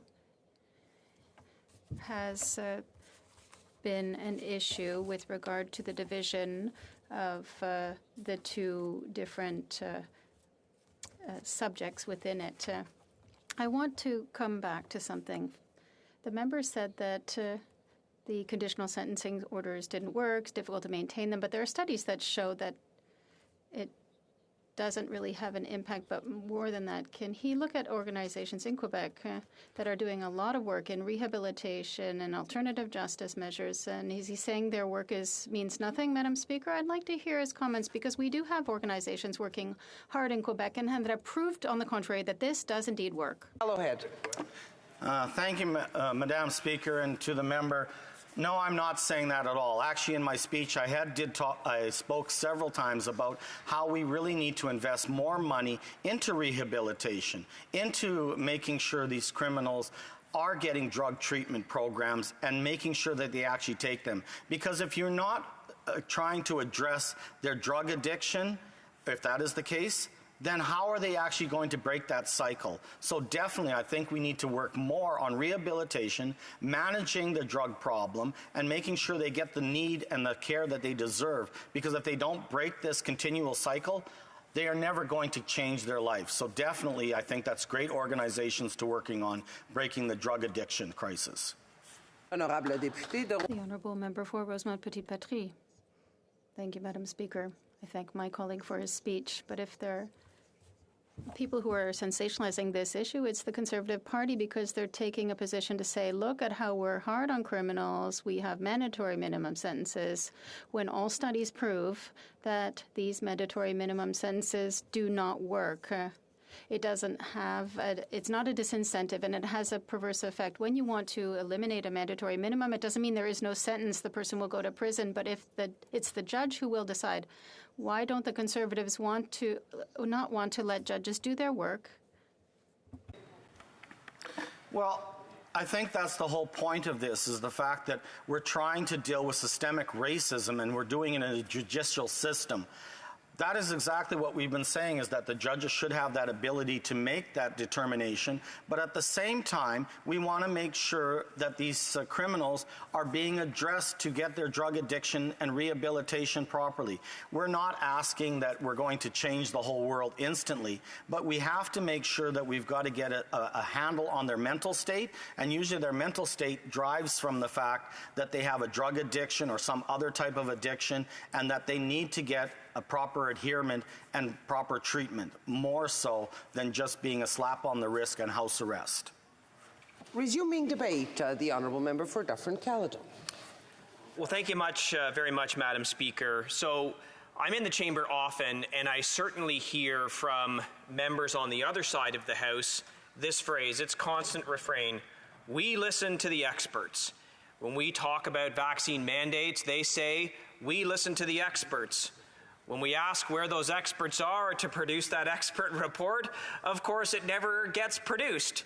But the phrase, we listen to experts, would be their mantra. So let's talk about some experts. The first thing we should talk about is this. Gun crimes in Canada have tripled, almost tripled, over the last decade. We have an epidemic of gun violence. So what do some of the experts have to say about the gun violence that's happening in Canada? Toronto Deputy Police Chief at Public Safety Committee just said 86% of gun crimes come from illegal guns, and it's on the increase. Then went on to say, our problem in Toronto is handguns from the United States. Okay, so there's the expert. And there's the expert position on what's happening with gun crimes. So what does this government do in response to listening to the experts? Well, we are going to eliminate mandatory minimum sentences for weapons trafficking. Yes, that's going to solve the problem of illegal guns coming into the country from the United States. We're going to eliminate a mandatory minimum sentence for gun trafficking. That'll solve it, Madam Speaker, you betcha. When you eliminate a mandatory minimum sentence, the judge has the discretion now to give a lower sentence. And you can bet dollars to donuts that is exactly what's going to happen. So how this government that wraps itself in the shroud of experts, we listen to experts, where is the listening to experts here? If anything, we should be increasing penalties for drug trafficking. For weapons trafficking. The weapons traffickers are the ones directly responsible for the carnage that goes on in our streets, in cities like Toronto. And it's getting worse. It's not just the fact of increased number of guns. The chief also testified it's the increased number of rounds being discharged. Police recovered 2,405 shell casings in 2021. It's up 50% from 2020. So again, what's the response? Let's lower sentences for that. And it's for weapons trafficking, eliminated the mandatory minimum penalty. It's for importing and exporting knowing it's unauthorized. So both sides of the weapons trafficking, you are now getting a reduced sentence. How's that for an incentive to stop doing what you're doing? Well, Madam Speaker, I don't think that's going to work. And where is the conversation about victims? When you stand up here and talk about gun crimes, there's always a victim. Victims want to see justice done. There has to be an appearance of justice. And when a weapons trafficker is going to get a lower sentence, the victims of crimes from these weapons certainly is not going to think that justice has been done. Now look, we can talk about all kinds of ways to deal with sentencing for Indigenous people and for people from racialized communities. Those can be in actual factors that judges consider for sentencing. For reduced sentences, you can put those in the sentencing guidelines, but what you don't do is just make broad changes to the sentencing for serious offenses. Because not everyone is going to be from an Indigenous community or from a racialized community. Of course not. And it's applying to everyone. Everyone now gets the reduced sentence. I sat on the Justice Committee from 2011 to 2015 when we brought in increased sentences for trafficking in persons. These are very, very serious crimes. And the damage done to those victims is extensive. They came to committee to tell stories. These are horrifying stories that they stick with you for the rest of your life. These are extraordinarily serious crimes that have long-lasting impacts on their victims. So, why? Why would the expansion of conditional sentencing allow for trafficking in persons to get a conditional sentence? Now, I heard the member opposite just say, well, they would have to get a sentence of less than 2 years. Yes, that's true. But why let the option be there? Why let there be the possibility that someone convicted of trafficking in persons have the possibility of getting a conditional sentence? Because if it happens once, it has happened too much. That's why this bill makes no sense. There might be some good aspects to the bill, but I'm not here to talk about those. What I'm going to talk about is the dangerous precedents that are being set here. Same thing with sex assault. Sex assault is an incredibly serious crime. A conditional sentence, including house arrest for sex assault, yes, they would have to get sentenced to less than 2 years, but if it happens, someone commits a sex assault and they get house arrest, what is that victim going to think of the justice system? And when we talk about the justice system, we have to think about the integrity of the system with the view of the public. If the public loses faith in the justice system, that they see the system does not deliver justice, then we have a very, very serious problem. And by allowing sentences, such as a conditional sentence, to be brought in for crimes like sexual assault, trafficking in persons, kidnapping, that's just 3. Imagine if you were a victim of any of those. You show up at court, you have to testify. This is not an easy process for victims to testify in court. They often describe it as re-traumatizing. Then they get to do a victim impact statement. I've been in court to listen to victim impact statements.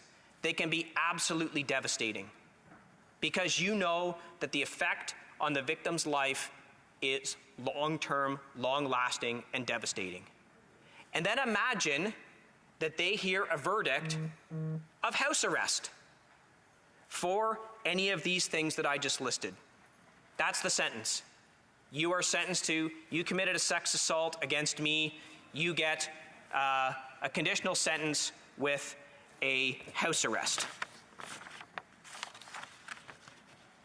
I think that this government may have good intentions with this bill, but they are missing the mark in so many ways. And it is going to have serious consequences. Their gun buyback, they're making certain guns illegal. That doesn't work. The Toronto Deputy Police Chief just said at committee, 86% of guns used in the city of Toronto are illegal guns coming from the United States. Well, let me tell you, gun traffickers seeing this, that the mandatory minimum penalty for trafficking in weapons is gone, you don't think that's going to have an effect? You don't think that's going to say to them, this is now even more advantageous for me? It's financially advantageous, of course, but now I don't have to worry about a mandatory minimum penalty. These are the kinds of things that they think are going to make a difference, and maybe they sound good, but the practical reality of it is this. It is not going to reduce crime. It is not going to protect victims. And it is going to have victims once again feel like the justice system has done them wrong. I hope this government will study this bill in great detail. I hope they will bring victims to talk about it. This bill should not proceed, Madam Speaker. Thank you very much. Questions and comments. The Honourable Parliamentary Secretary to the Minister of Public Safety.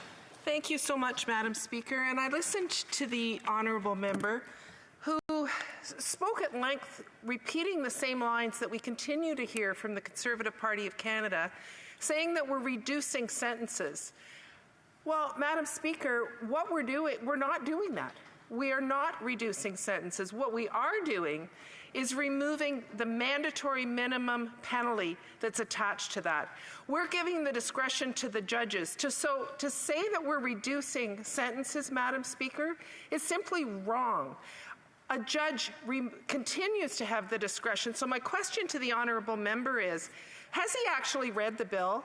And does he know the impact that these mandatory minimum penalties have on Indigenous peoples, Black Canadians, marginalized people, whose population in our prisons continues to grow as a direct result of mandatory minimum penalties that were brought on by the previous government?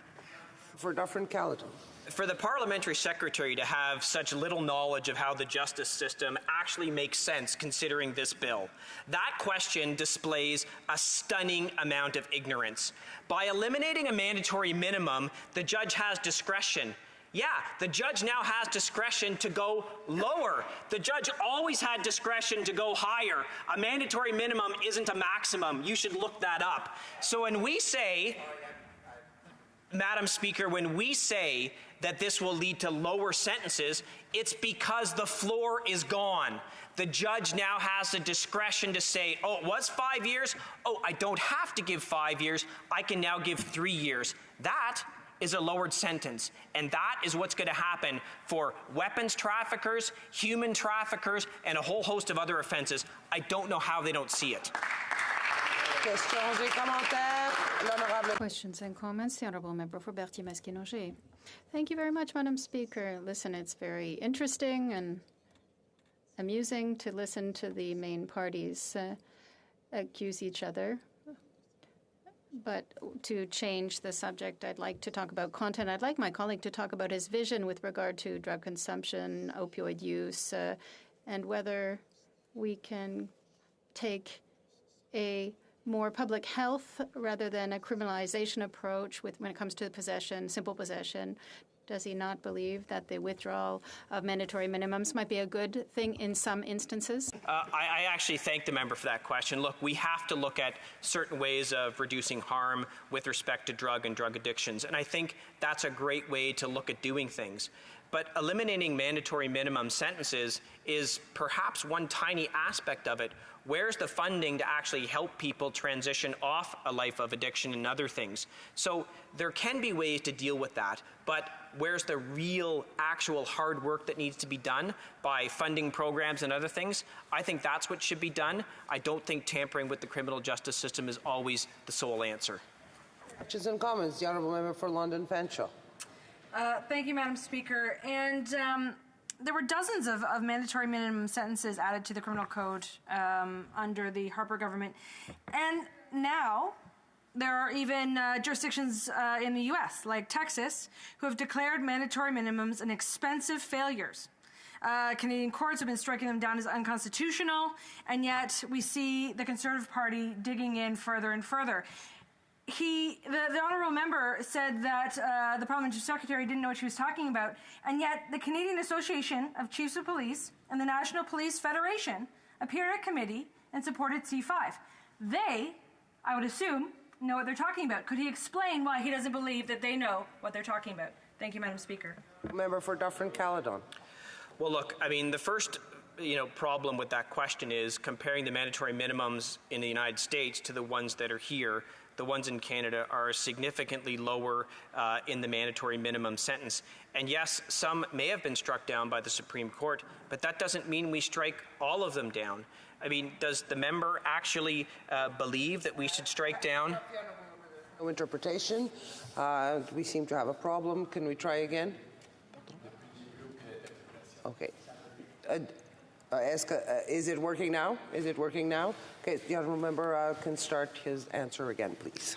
Excellent, Madam Speaker.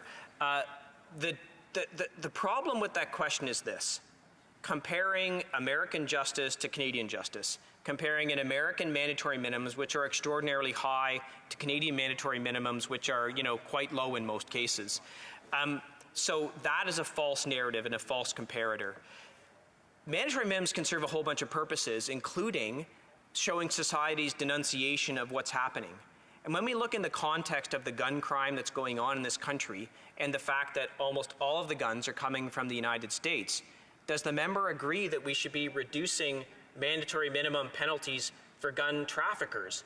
These are the people who are bringing the weapons in that are used to commit all these terrible crimes. That's just one example of why I believe that should not happen. Resuming debate, the Honourable Parliamentary Secretary to the Minister of Tourism and Associate Minister of Finance. Merci beaucoup, Madame la Présidente. Thank you very much, Madam Speaker.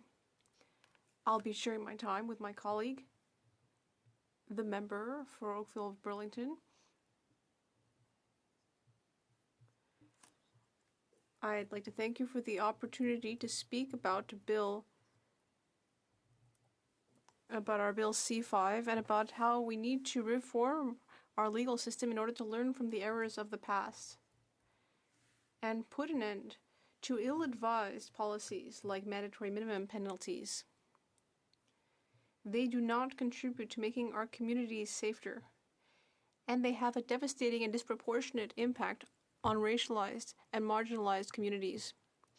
With Bill C5, Madam Speaker, our government is taking a new approach and turning the page on the Harper government era. And discuss Bill C5, and particularly why it's important, in my view, that we respond as a government to the many ways in which mandatory minimum sentencing in Canada has hindered rather than supported the administration of justice in Canada, and why it's so critical now, in light of the data, to do away with the policies introduced by the Harper government to expand mandatory minimums instead of allowing our judicial system, and in particular our judges, to do their job and assess the facts before them so they can apply the appropriate sentences in the circumstances. The practice of imposing mandatory minimums has clearly resulted in the over-incarceration of marginalized and racialized Canadians. To give you just but one example, Indigenous women represent over half of the female prison population in federal prisons. That is absolutely egregious. This legislation will help to reduce the overrepresentation of Black people, members of marginalized communities, Indigenous peoples in our justice system, and would afford more opportunities for rehabilitation, which is very much needed in our fight against the opioid crisis. I would also like to discuss important amendments that were made to this bill at Justice Committee. I think it's very relevant to note that in the spirit of collaboration, our government accepted amendments from all parties, and 4 amendments have been made that do enhance the underlying objectives of this bill. La première modification clarifie. The First Amendment would clarify the type of information that is kept on police registries having to do with referrals and notices, the use that can be made of these registries, and the people that it can be disclosed to. Expressed by many of the witnesses that testified before the Justice Committee who were worried that the records of previous warnings or referrals would somehow negatively impact persons who came into contact with the Canadian judicial system after having been diverted in the past. La modification proposée s'inscrit. This proposed amendment draws inspiration from the current measures that are in Clause 717(4) of the Criminal Code. The amendment lays out the circumstances where police records, warnings, or referrals can be disclosed in order to limit the negative effect that a previous warning can have on an individual who is found to be in simple possession of drugs. That a record of a warning or referral could be made available to a department or agency of the Government of Canada that is engaged in the evaluation of the effectiveness of alternative measures, but would not permit the disclosure of the identity of the person. What's more, the information could be shared with a judge, a court, or a peace officer for any purpose relating to the offense of simple possession or the administration of the case, but only in relation to the offense for which the record relates. The amendment limits the potential for improper use of such records, which can have lasting impacts on individuals who are trying to fight problematic substance use and may require more than one chance to achieve successful rehabilitation. Police officers have legal and ethical obligations to take notes, and this amendment ensures that they will continue to support the operational needs of the Canadian judicial system without frustrating the objectives. Une deuxième modification prévoit. A second amendment lays out a mechanism to reduce the stigmatization that is associated with a sentence for simple possession of drugs and specifies that these sentences must be kept separately from other sentences after a certain time. The amendment is consistent with the underlying objective of the bill to address the negative consequences associated with simple possession. The amendment acknowledges that the calls from public health organizations and those who work with individuals with addictions.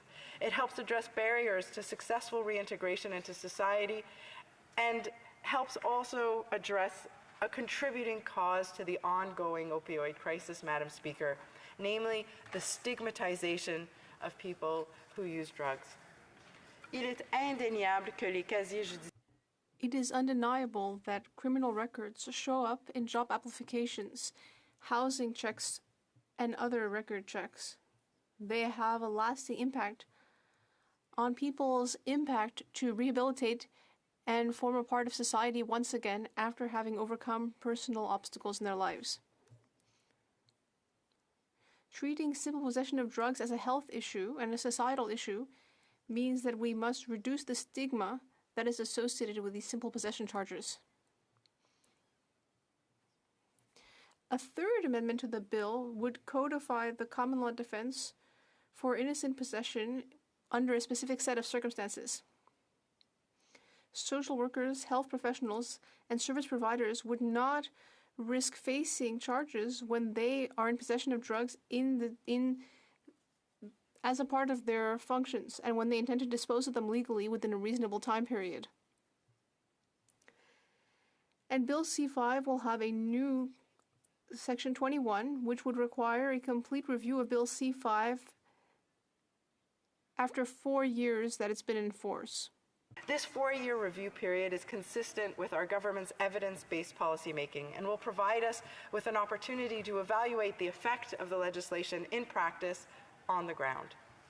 Finally, we know that Canada, like many countries around the world, is experiencing an overdose crisis, Madam Speaker, and that this problem has been exacerbated and worsened during the COVID-19 pandemic.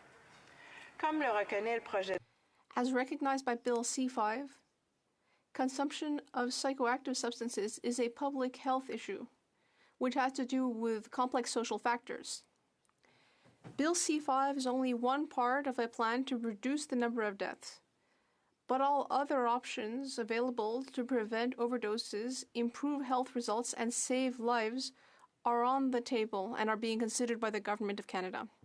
To this end, Madam Speaker, I'd like to draw your attention to our government's announcement on May 31st of this year, just a few weeks ago, granting a time-limited exemption under Section 56(1) of the CDSA so that adults 18 years and older will not be subject to criminal charges for personal possession in British Columbia. This will take effect from 2023 to 2026. This drug decriminalization pilot project in British Columbia is absolutely a step forward in the right direction to treating addiction for what it is, a health issue, Madam Speaker, a health issue. It is also another step forward in allowing us to collect data and real-time information that will allow our government to better develop policies to address the opioid pandemic. There is much more work to do, and I look forward to one day reaching a point where a national decriminalization framework could be developed and implemented, and that we would have the tools, Madam Speaker, to provide this health-based response to the issue of drug addiction right across our country. The legislation before us, Bill C-5, which changes our approach to sentencing, which improves our judicial system, encourages rehabilitation, and critically moves us forward in the fight against the overdose crisis in Canada, is of critical importance.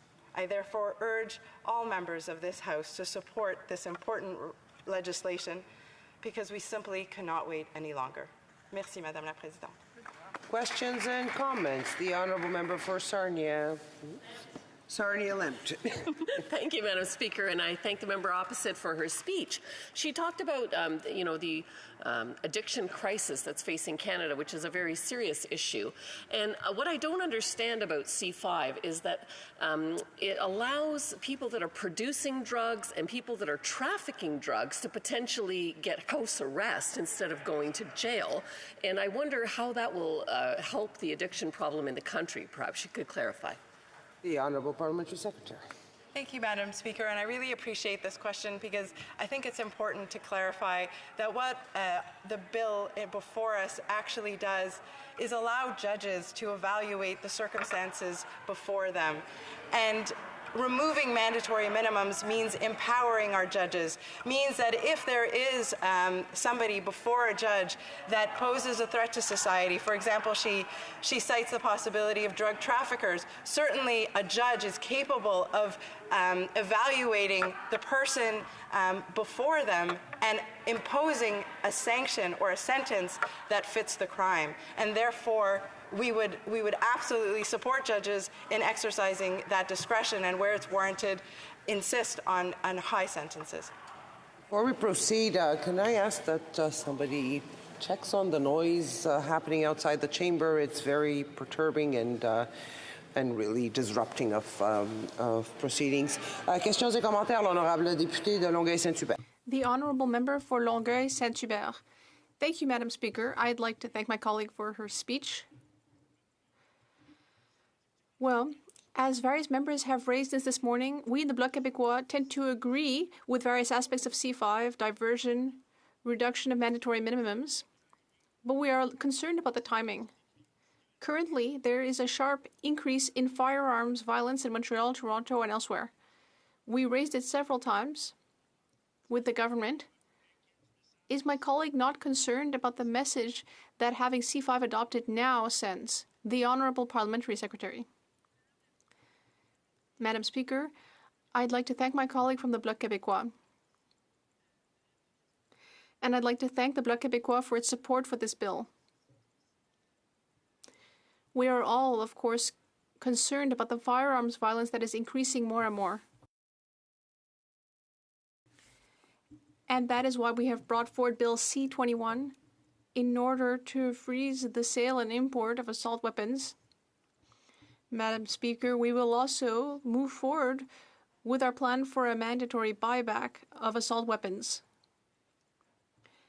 Madam Speaker, we are addressing the multiplication of weapons throughout the country nationally, and we hope that the Bloc Québécois will support us on Bill C-21 as well. Honourable Member for Windsor West. Thank you, Madam Speaker. One of the concerns that I have with the process that will kind of carry itself out if this passes is whether or not there's going to be support from the government to not only just deal with systemic discrimination in this bill, but also other programs and services that could actually deal with that, whether it be an employment insurance, whether it be employment equity, other things that are creating some of these systemic problems. And I'll quickly point to even my own private member's bill, which was actually whipped by the government to vote against, dealt with climate change and has the support of our Indigenous community being Caldwell First Nations. Yet the government voted to actually shut down those voices to go to committee. What assurances can I get from this member who voted against my bill that they're not going to do the same things to actually do the unrooting which is necessary for systemic discrimination and other types of work? Secretary. Thank you very much, Madam Speaker, and thank you to the NDP member for his question. I know that many members in government have also been working on similar private members' bills. I think it's important, to recognize that we are debating Bill C-5, which is before us today. I certainly hope the NDP will be supportive of it. As I mentioned, it does move the needle significantly in ensuring that we end discriminatory practices in our judicial system. I mentioned several statistics in my speech. I think it is absolutely alarming that over half of the female prison population at the federal level is composed of Indigenous women, and this bill will help solve that issue in this country, and I think that's of critical importance. Resuming debate, the Honourable Parliamentary Secretary to the Minister of Public Safety. Thank you so much, Madam Speaker. I'm pleased to speak today about the important amendments that are proposed in Bill C-5. Part of a government's effort to address systemic racism and discrimination, realities which are faced by racialized Canadians and Indigenous peoples who come into contact with the criminal justice system, from initial interactions with law enforcement through sentencing, incarceration, and release. We've heard Conservatives in this place question whether their tough-on-crime approach of mandatory minimum penalties perpetuates systemic discrimination in the criminal justice system. Well, Madam Speaker, it does. The data speaks for itself. In 2020, Indigenous adults accounted for 5% of the Canadian adult population, but represented 30% of federally incarcerated individuals. Indigenous women now account for half of all federally incarcerated women. Black people are also more likely to be admitted to federal custody for an offense punishable by a mandatory minimum penalty, or MMP. They're more likely than other Canadians. Data from the Correctional Service of Canada from 2007 to 2017 shows that 39% of Black people and 20% of Indigenous peoples who are federally incarcerated between those years were there for offenses carrying an MMP.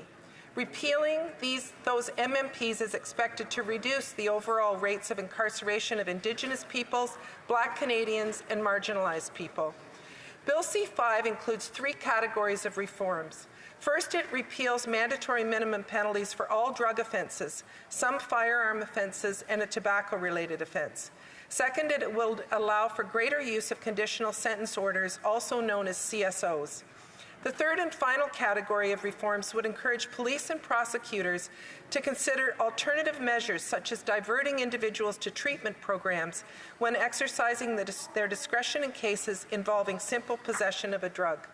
These measures brought in by the previous government of MMPs, while claiming to reduce crime, have proven to be ineffective, expensive, harmful, and racist. The reforms found in Bill C-5 respond to the calls from the Truth and Reconciliation Commission and the National Inquiry into Missing and Murdered Indigenous Women and Girls. More recently, the Parliamentary Black Caucus, in their June 2020 statement, also called for the elimination of MMPs. Let me be clear, these reforms will not negatively impact public safety, and they do not send a signal to the courts that these offences are not serious. MMPs would remain for such serious offences as murder, sexual assault, all child sexual offences, and for certain offences involving restricted or prohibited firearms or where the offence involves a firearm and is linked to organized crime. Bill C-5 will also increase the availability of conditional sentence orders, or CSOs. A CSO is a sentence of incarceration of less than 2 years that is served in the community under strict conditions, such as curfew, house arrest, or abstaining from possessing, owning, or carrying a weapon. This proposed reform would increase access to alternatives to incarceration for low-risk offenders. Evidence shows that by allowing offenders who do not pose a risk to public safety to serve their sentences in the community under strict punitive conditions can be more effective at reducing future criminality. I have told the story of Emily O'Brien before, but I think it's worth repeating. Emily was sent to federal prison for 4 years after her partner coaxed her into smuggling narcotics across the Canadian border. She was sent to Grand Valley Institution on an MMP. During her 4 years, she noticed how prison did not prepare women for integrating back into society. Once she was released, she knew she had to make it on her own because there were no supports. And she created her own popcorn company, Comeback Snacks, that not only makes delicious popcorn, but has a mission to hire women who've been sentenced to prison so they will not re-enter the criminal justice system. Emily's story is the exception to the rule, because most women who come out of the criminal justice system because of MMPs actually come out much worse. Emily knew the privilege that she had as a white woman with a post-secondary education. She had more resources and support when leaving prison than most women do. We know that MMPs impact Indigenous women at a higher level. I saw this firsthand when I visited Grand Valley Institution for Women and talked to many Indigenous women from the prairies who were sent to Ontario because women's prisons out west were too full. It became clear to me that MMPs were one of the reasons for the overcrowding of women's prisons out west, which have caused Indigenous women to be separated from their communities, their families, and their home to serve a prison sentence. I met a woman from Flin Flon, Manitoba, who had not seen her children in years because she'd been sent to Ontario. She was heartbroken. I can't help but wonder if this woman and others like her had been given a conditional sentence in her community, how this would have impacted her children's lives and her relationship with them. Grand Valley has seen the number of Indigenous women grow from 13 to 60 over the last 2 years, a direct result of the current sentencing regime of MMPs. Through testimony at the Public Safety Committee on the Study of Guns and Gangs, as well as through my own conversations with community leaders, it's clear to me that community-led gang diversion and rehabilitation can have a profound impact. In many cases, prisons in Canada are an avenue for gang recruitment. I just finished reading The Ballad of Danny Wolfe. In it, author Joe Friesen reinforces that Canadian prisons served as a key avenue for gang recruitment to this Indigenous gang founded by Danny and his brother, and they played a major role in the growth of the gang, which later became the largest street gang in Canada. My conversations with a parole officer and dedicated community leader who's been working in corrections for decades reinforce that it is critical to differentiate between hardcore criminals and young men who are seeking a sense of community through gang involvement due to connections between family and friends. By forcing judges to apply MMPs, which have been repeatedly found to be unconstitutional, our justice system fails to acknowledge the mitigating factors in a case that heightens young people's susceptibility to gang recruitment. Rather than sending people to prison and heightening the likelihood of them being recruited into gangs at alarming rates, it is important to support life-changing programs such as Liberty for Youth.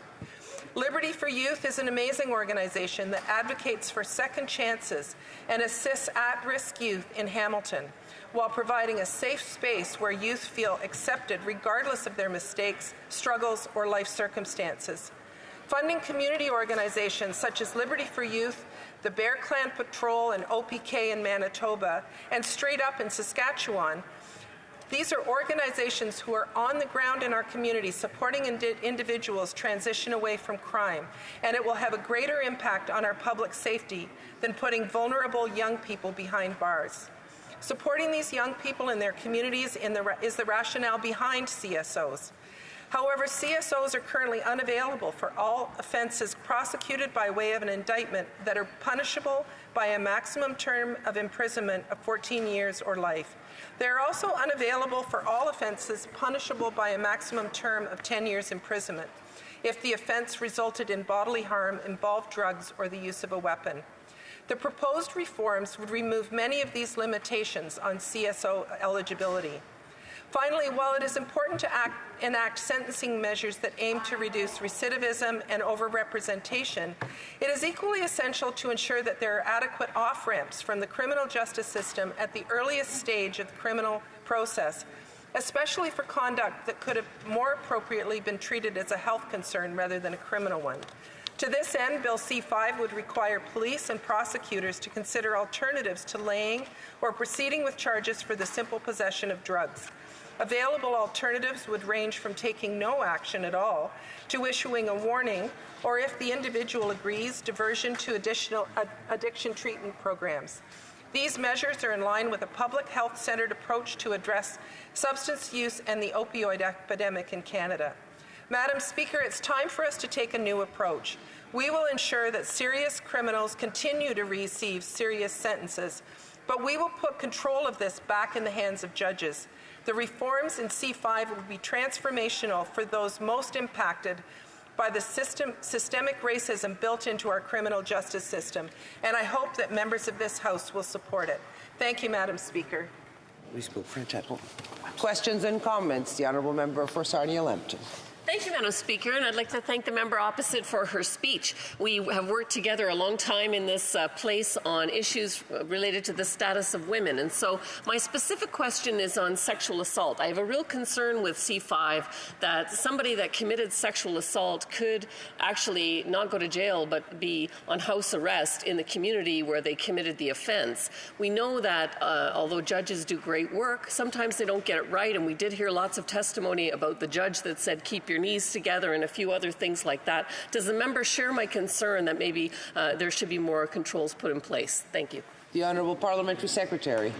Thank you, Madam Speaker, and I could be incorrect in this, but I don't believe that sexual assault is included in the package of reforms. But having said that, I do think that when we put people in front of the criminal justice system, we need to rely on our judges to be able to provide sentences that are appropriate. We feel strongly, and I know that the honourable member was part of a study that we did on Indigenous women in the criminal justice system.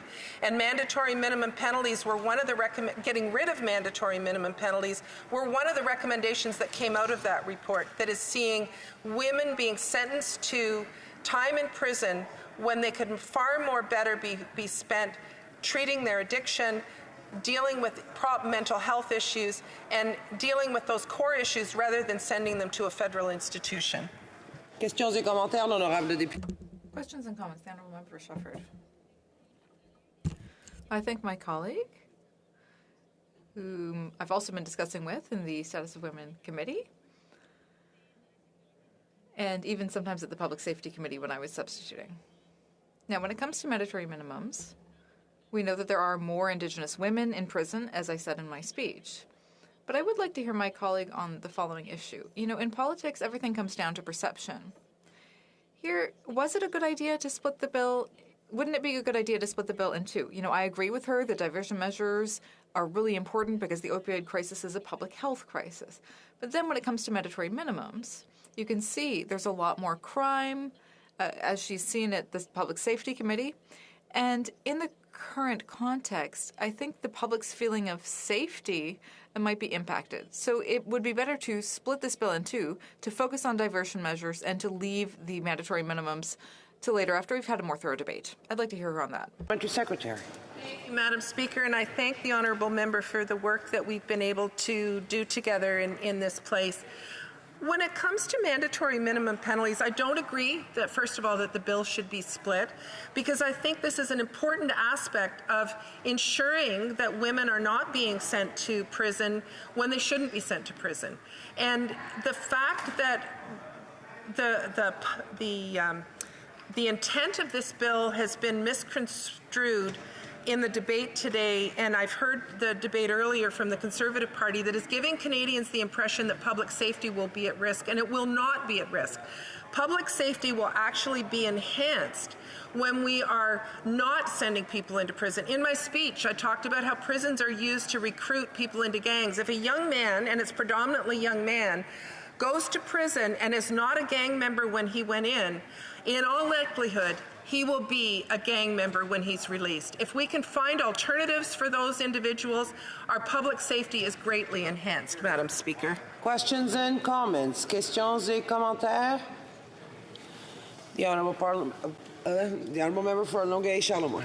Thank you very much, Madam Speaker. And I'd like to thank my colleague for her speech today. And one of the areas that we heard about over the course of this debate is how people who are arrested and sent to prison for possession of narcotics for personal use, often what happens is after they are eventually released, they're prevented from being able to move on with their lives with respect to having a criminal record, with respect to being able to find gainful employment. And could the member explain a little bit and elaborate how this is going to help people be able to correct the behavior and get on with their lives and become productive members of society? Thank you. The Honourable Parliamentary Secretary, short answer. Thank you, Madam Speaker. And I thank the honourable member for her question, because it gives me the opportunity to talk about two women I met at the Edmonton Institute for Women. Both women had been trafficking in drugs.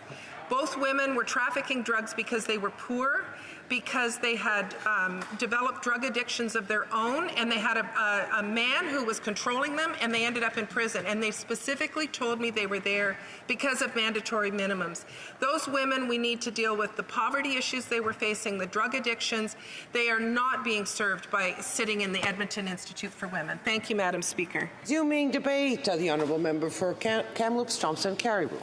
Thank you, Madam Speaker. Always a pleasure to rise on behalf of the people for Kamloops, Thompson, Caribou. At the outset, I will note that I will be splitting my time with the member for Provencher. Believe it or not, Madam Speaker, this is an area that's close to my heart as somebody who previously taught a sentencing class, somebody who worked in the criminal justice system, both in federal corrections as a defense lawyer and then as a Crown prosecutor. This is an area that I find a great deal of interest in. What I find really unique, and I've heard different perspectives and some more compelling than others today, Madam Speaker, but one of the things that I find noteworthy is that I believe that most parliamentarians want to get to the same place when it comes to this debate. The question is, how do we get there? I was quite struck by some of the commentary that we've heard today, because it's talking about, well, where do we want to be? And the question then, in my view, becomes, does this bill actually get us there? If we look at this issue, I believe everybody in this House would resoundingly and unanimously say that we want gun crime to go down. There's no doubt about it. Nobody wants to see any more people shot, especially innocent civilians who are caught in the proverbial crossfire. The question then is this the right mechanism to do so? I do note that not once does the word victim appear in Bill C-5 or Bill C-21. Gun crime, in my view, and I think in the view of a lot of people in this House, is out of control. No one here wants to see more gun crime. we have two different approaches here in both Bill C-5 and Bill C-21. Bill C-5 with the elimination of mandatory minimums, and I will note here, and this isn't brought up very often because we talk about this is a failed approach. The reality is that most mandatory minimums when it comes to gun crimes were actually struck down, Madam Speaker. So when we talk about a failed approach, if the approach has failed, it has been most recently since the time that the mandatory minimums were struck down, because we've essentially been operating in a time where mandatory minimums have been struck down for most gun crimes, not for, I believe, robbery with a firearm, extortion with a firearm, and reckless discharge. Those minimums remain, but under Section 95, for instance, that was struck down in the NER decision many years ago. So this isn't as though we're talking about statistics as of last week or last month, last year, when mandatory minimums were in effect. Most mandatory minimums have been struck down. I want to now turn to what the parliamentary secretary said. When we look at this issue of overrepresentation, you will certainly get no issue from me. I remember being a 22-year-old or 23-year-old going to work in federal corrections for the first time and noting the overrepresentation of Indigenous people, for instance, in the justice system. I believe at that time it was about 6 to 1 overrepresentation, so very substantial. And it's something that as a young man I had to learn about, and frankly in the decisions I made had to address, and that's something I'm quite proud of. It also had to be something I addressed as a prosecutor. We have the Gladue decision and the Ippley decision, and we also have Section 718.2 sub E, I believe it is, that address this specific issue of overrepresentation. And I was bound by those ethical precepts, if you will, to address Gladue considerations in sentencing, and I always took great pride in putting those considerations at the forefront of my decision-making.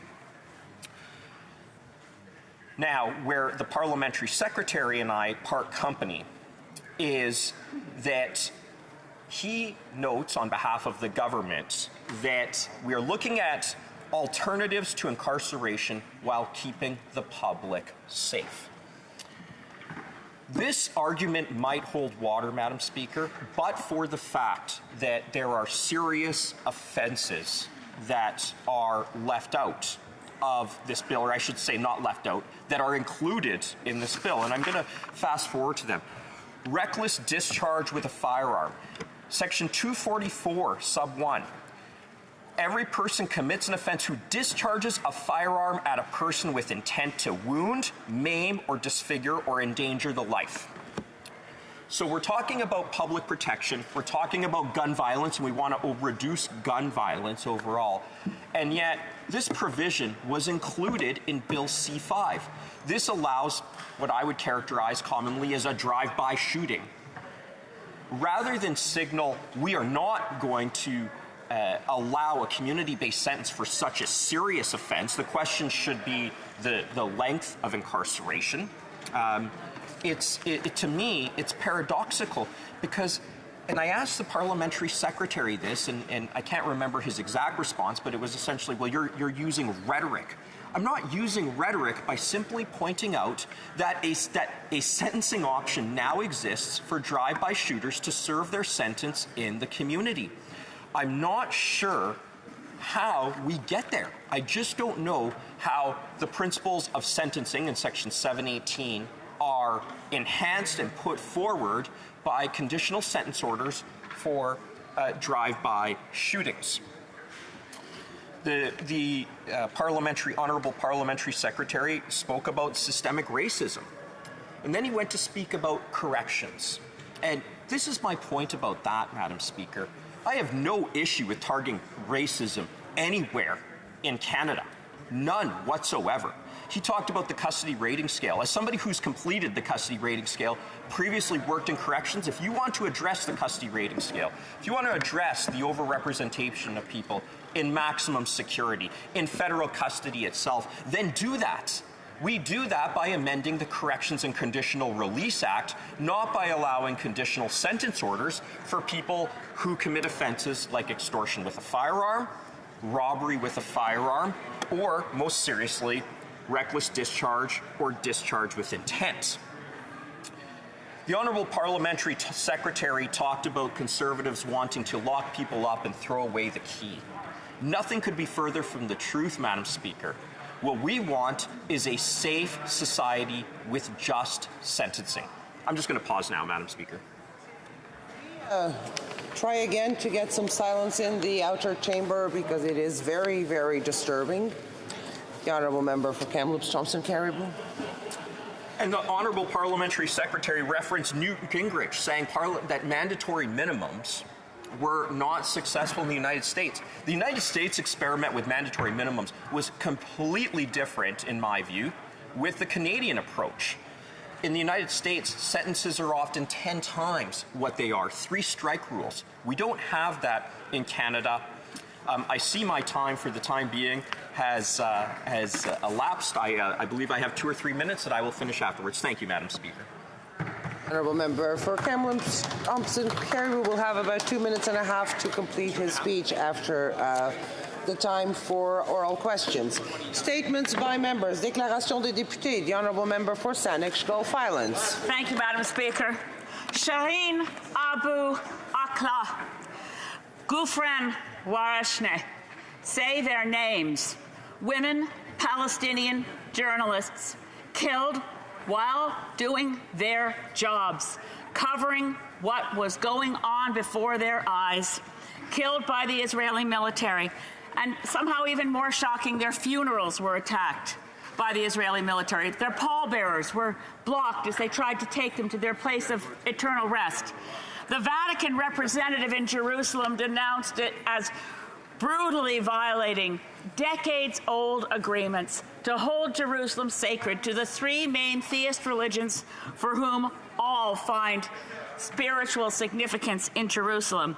We must, in this country, say something. We must do something. We call for an independent inquiry into the killing of these 2 brave women, Palestinian journalists. Canada must step up. Thank you, Madam Speaker.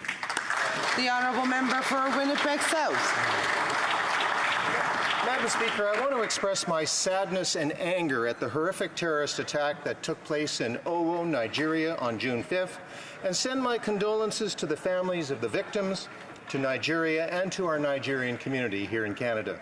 This senseless act of hate occurred at St. Francis Xavier Church as the congregation was gathered for Sunday service. During the closing hymns of their Pentecost celebration, several armed men entered the church and opened fire, killing over 50 men, women, and children. These innocent worshippers were murdered simply because they were practicing their Catholic faith. It is disheartening to see that in many countries around the world, including here in Canada, hate-based violence has been on the rise in recent years. Everyone deserves to feel safe in their community, regardless of their religion, culture, sexual orientation, or ethnicity. Now, more than ever, we must stand together as one human family against hate and intolerance in all its forms. Thank you, Madam Speaker. The Honourable Member for South Surrey White Rock. Thank you, Madam Speaker. I have the honour of rising in the House today to recognize the South Surrey White Rock Chamber of Commerce, celebrating its 85th anniversary of serving the business community this year. I am a proud member of this organization, and I've enjoyed working with its leadership on multiple occasions to champion local businesses, including popular information town halls during the pandemic lockdowns. The Chamber has always been a community builder, bringing together residents and businesses through unique events and initiatives like Chamber Chats and the Let's Get Local campaign, launched as part of the celebration this year. This campaign is all about supporting and promoting entrepreneurs and local businesses, large and small. It couldn't have come at a better time as Canada recovers from COVID-19. Thank you.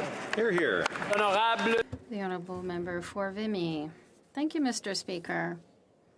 Students in Vimy and across Canada are wrapping up their school year in a few days. I still remember the stressful but exciting weeks of June. There were exams, graduation ceremonies, proms, and the start of the summer holidays. I am proud of the excellent schools, the dedicated teachers and staff that we have in my riding of Vimy, like Laval Junior Academy, École Socrate Démosthène, and École Saint-Maxime. I encourage all students to continue to work hard and to remain curious, because they will become the future leaders who will enrich our society. And will lead to a better and more fulfilled life. I want to thank all the teachers, school staff, and family members who support our future leaders in their endeavors. To the students of Vimy and across Canada, remember, the sky is the limit, and I wish you a safe and memorable summer. Bravo. The Honourable Member for Longueuil Saint-Hubert. Mr. Speaker, ethnic cleansing continues to claim thousands of lives in Tigray, Ethiopia. Tigrayan women are being sexually abused to prevent them from being able to have children.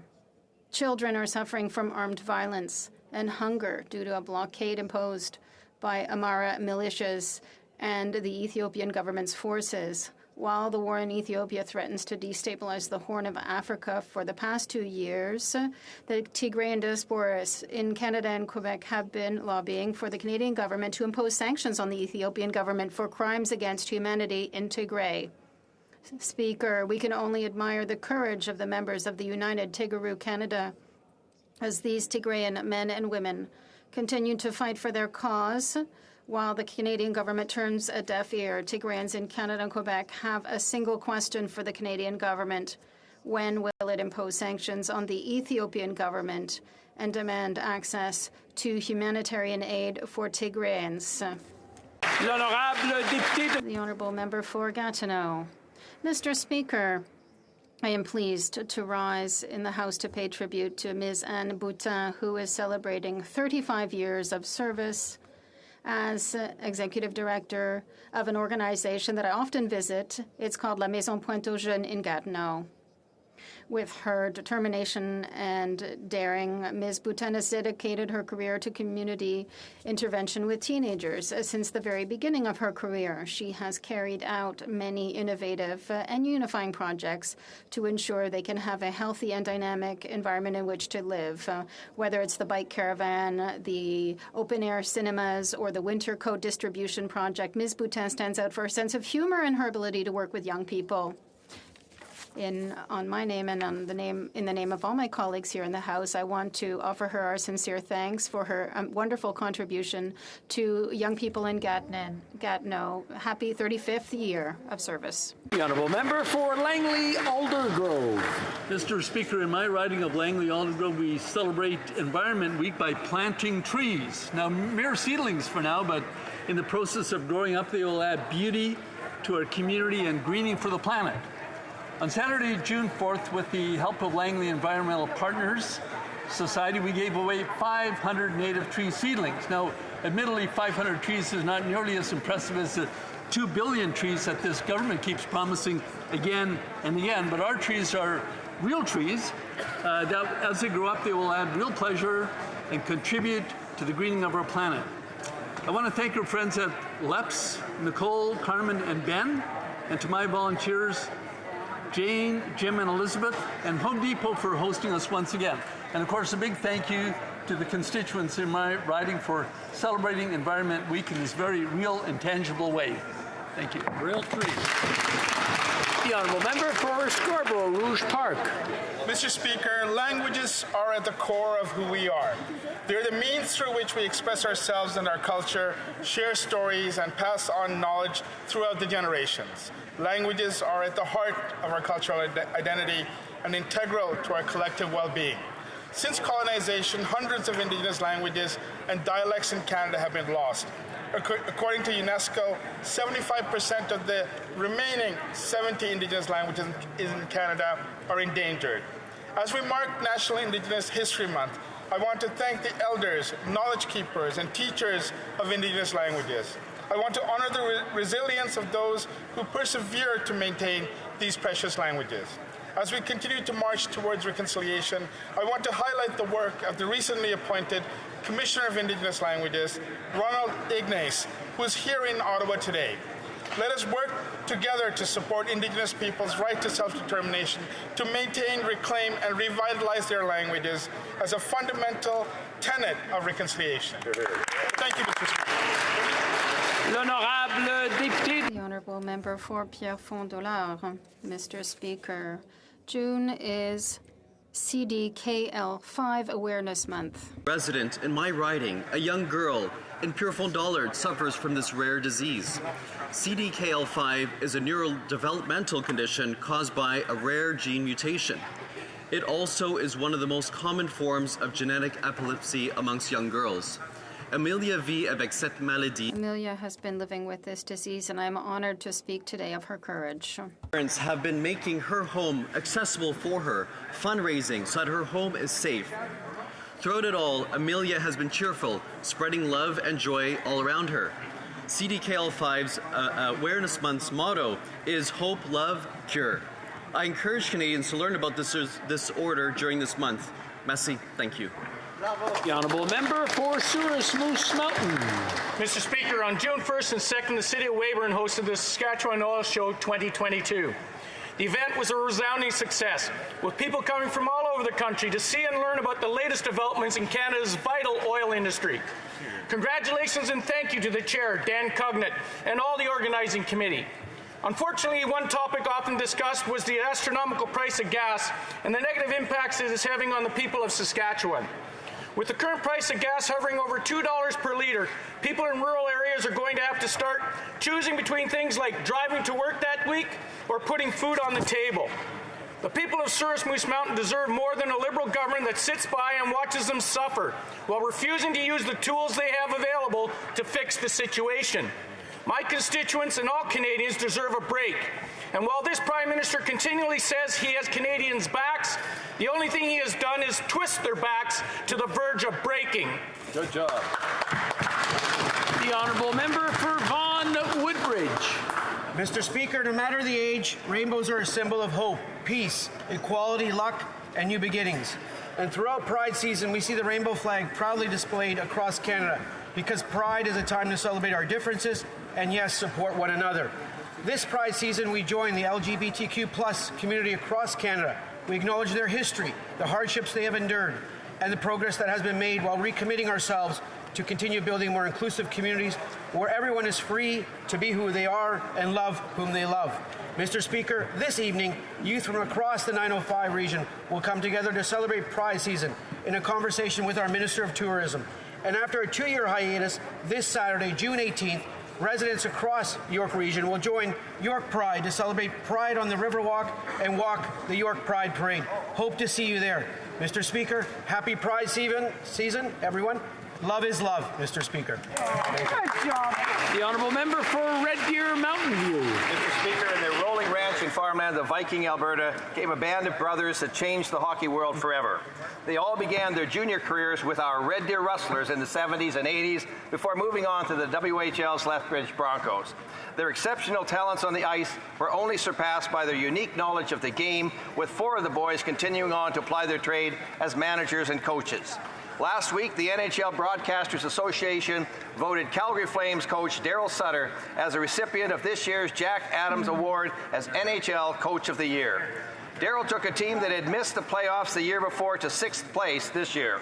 In typical Daryl fashion, his reaction to the news was to thank family first and then remind everyone how proud he was that his brother Brian, who had won the same award as a young coach in the 90s, was the one to break the news to him. Whether at the rodeo grounds, working the land, or behind the bench, Daryl's unique philosophy of life and excellence always shines through.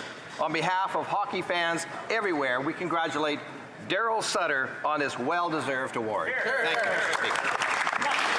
The Honourable Member for Hastings, Lennox and Addington. But a man's reach should exceed his grasp, or what's a heaven for? That's my father's favorite quote. Daryl Cramp was first elected as a member of Parliament in 2004. He served until 2015. He then went on to serve as our MPP from 2018 to 2022. My dad is a thinker, a compassionate leader, a statesman, and a man of his word. He is competitive in nature, steadfast in his love of family, and has earned the respect of many.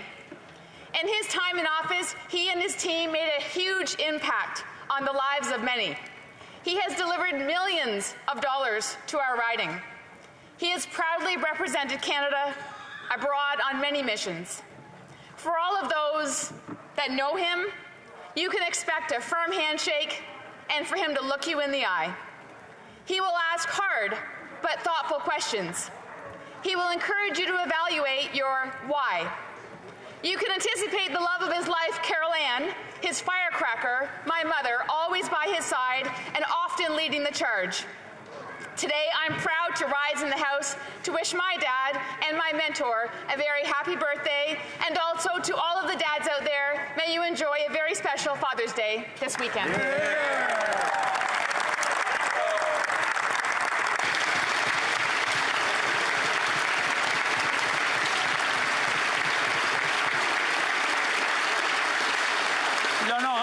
The Honourable Member for Hochelaga. Thank you, Mr. Speaker. I had the pleasure to meet with children and young people from Hochelaga who take part in the Rights Committee of the Social Pediatric Centers of the Dr. Julian Foundation, Garage à Musique, and Ruelle Hochelaga. It said that the truth comes out of the mouths of babes, and I promised that I would bring to this House the great ideas they shared with me. And so I would quote them, Mr. Speaker. Caring for those who need to sleep on the streets, people in wheelchairs, and ensure that there is access to buildings and streets for those wheelchairs, have more soccer fields, basketball courts, water parks, more swimming pools, greener neighborhoods, and please tell people not to pollute so much and change their cars. There's not enough safety. The parks and alleys aren't safe enough, but also what the young people want is to ensure that adults listen better to them and allow student councils to make decisions. Mr. Speaker, these children spoke out on issues that are important to the people in Hochelaga, but also across the country, and I invite all my colleagues to meet with the young people and children in their ridings. Thank you, Mr. Speaker. The Honourable Member for Rosemount Petite Patrie. Mr. Speaker, I've been an MP for 11 years, and I've never seen anything like this. The government's services to the public are beyond bad. They are a disaster. People have to get up and line up at 3 a.m. to try to get their passports. A woman in Rosemount Petite Patrie has been waiting for an EI check since February. It's now June. And have you ever tried to reach someone at Service Canada? There's a better chance of winning the lottery. We have the case file of a nurse from abroad who's going to lose his work permit because his application for permanent residency has not been processed on time. Let's be clear. We could lose a nurse in our healthcare system because Immigration Canada is not doing its job. There are hundreds of such cases. Our businesses are tearing their hair out. People are living in uncertainty and anxiety. One of the main essential tasks of the government is to provide good services in a timely manner. I'm asking the Liberal government to get its act together and, out of respect for everyone, to put the resources in place to make sure that it works. The Honourable Member for Belleau-Chambly. Mr. Speaker, René Lévesque's legacy can be defined with the word dignity, sometimes a messy dignity, but one that always makes perfect sense. In an inspiring and timeless conclusion, he embodies Quebec values even 35 years after his death, even 100 years after his birth. The René Lévesque Foundation launched the commemoration of the centenary yesterday in Montreal under the honorary presidency of a former leader in this parliament, Mr. Lucien Bouchard, to whom I pay tribute. We saw during this event sparks of what we believe to have been, uniquely in their own way, but with great common features, sparks of the life of René Lévesque, a life that was magnified by the people of my generation, but unknown to those for whom René Lévesque is only a black and white photo in the books of in the pages of a history book that is no longer taught. What a good opportunity to better acquaint young people with this unique giant and his love for Quebecers, to the point of sacrificing everything to try to give them a country of their very own. The future lasts a very long time, he liked to say, and it's only just begun for Quebec. Thanks to René Lévesque. Thank you.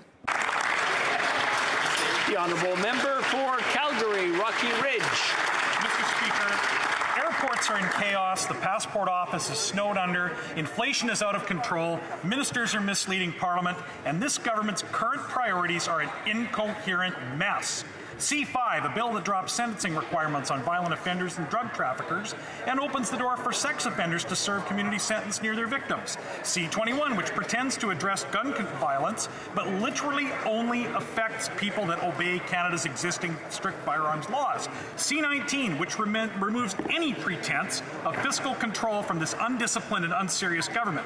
And C11, a bill that will give the CRTC the power to control what Canadians find and post on the internet. Mr. Speaker, none of these bills will do anything to fix any of Canada's serious problems.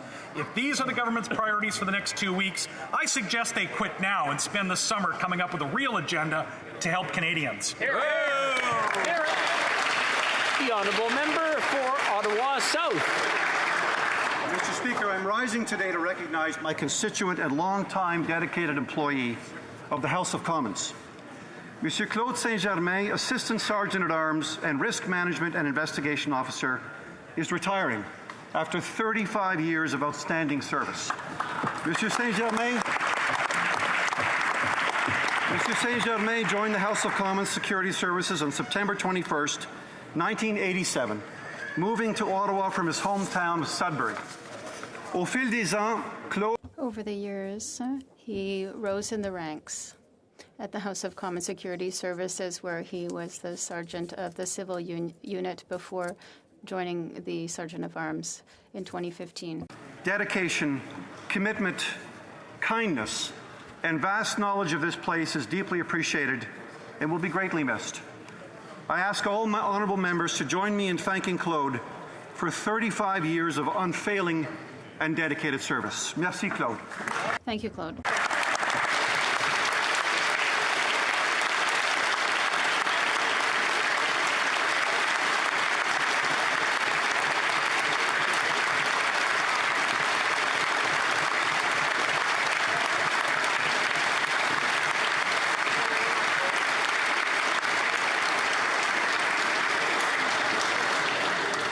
Now, before going to the next step, I just want to remind all the honourable members that we cannot do indirectly what we can't do directly.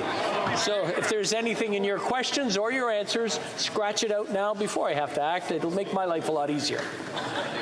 Oral questions. Question orale, the Honourable Leader of the Opposition.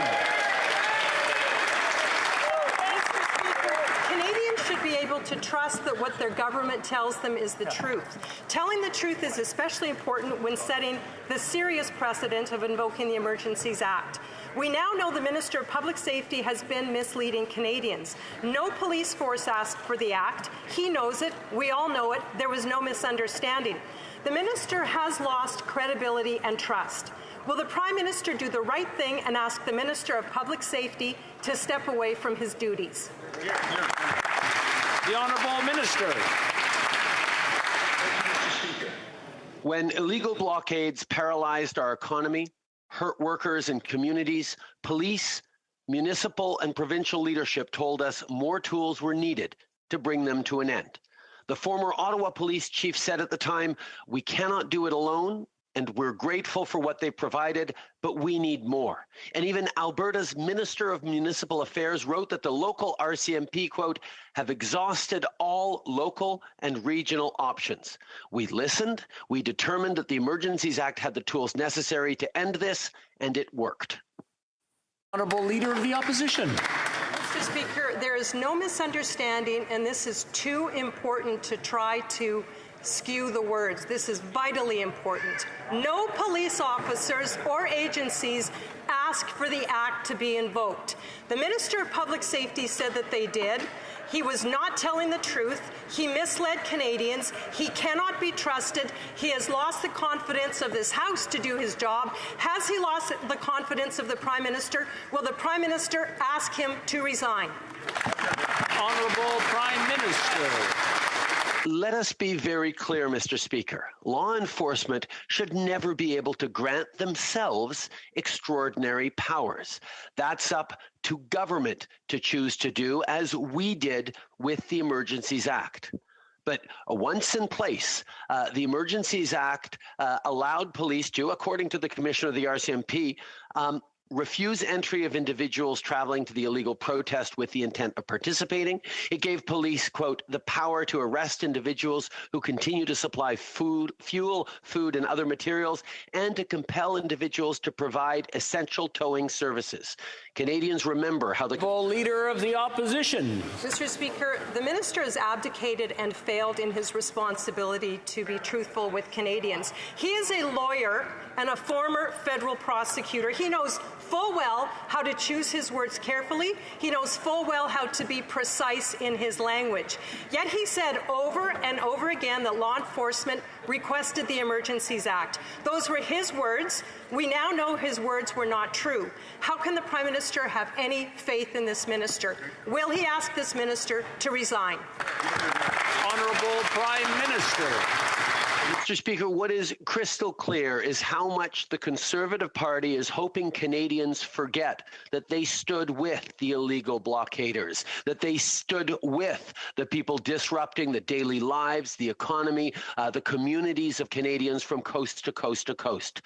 Police services needed more tools to deal with these blockades, and that's why we stepped up to protect Canadians.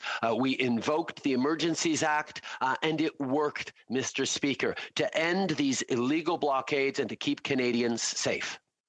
Leader of the Opposition. Our responsibility, Mr. Speaker, is to stand up for Canadians who have been misled by this minister.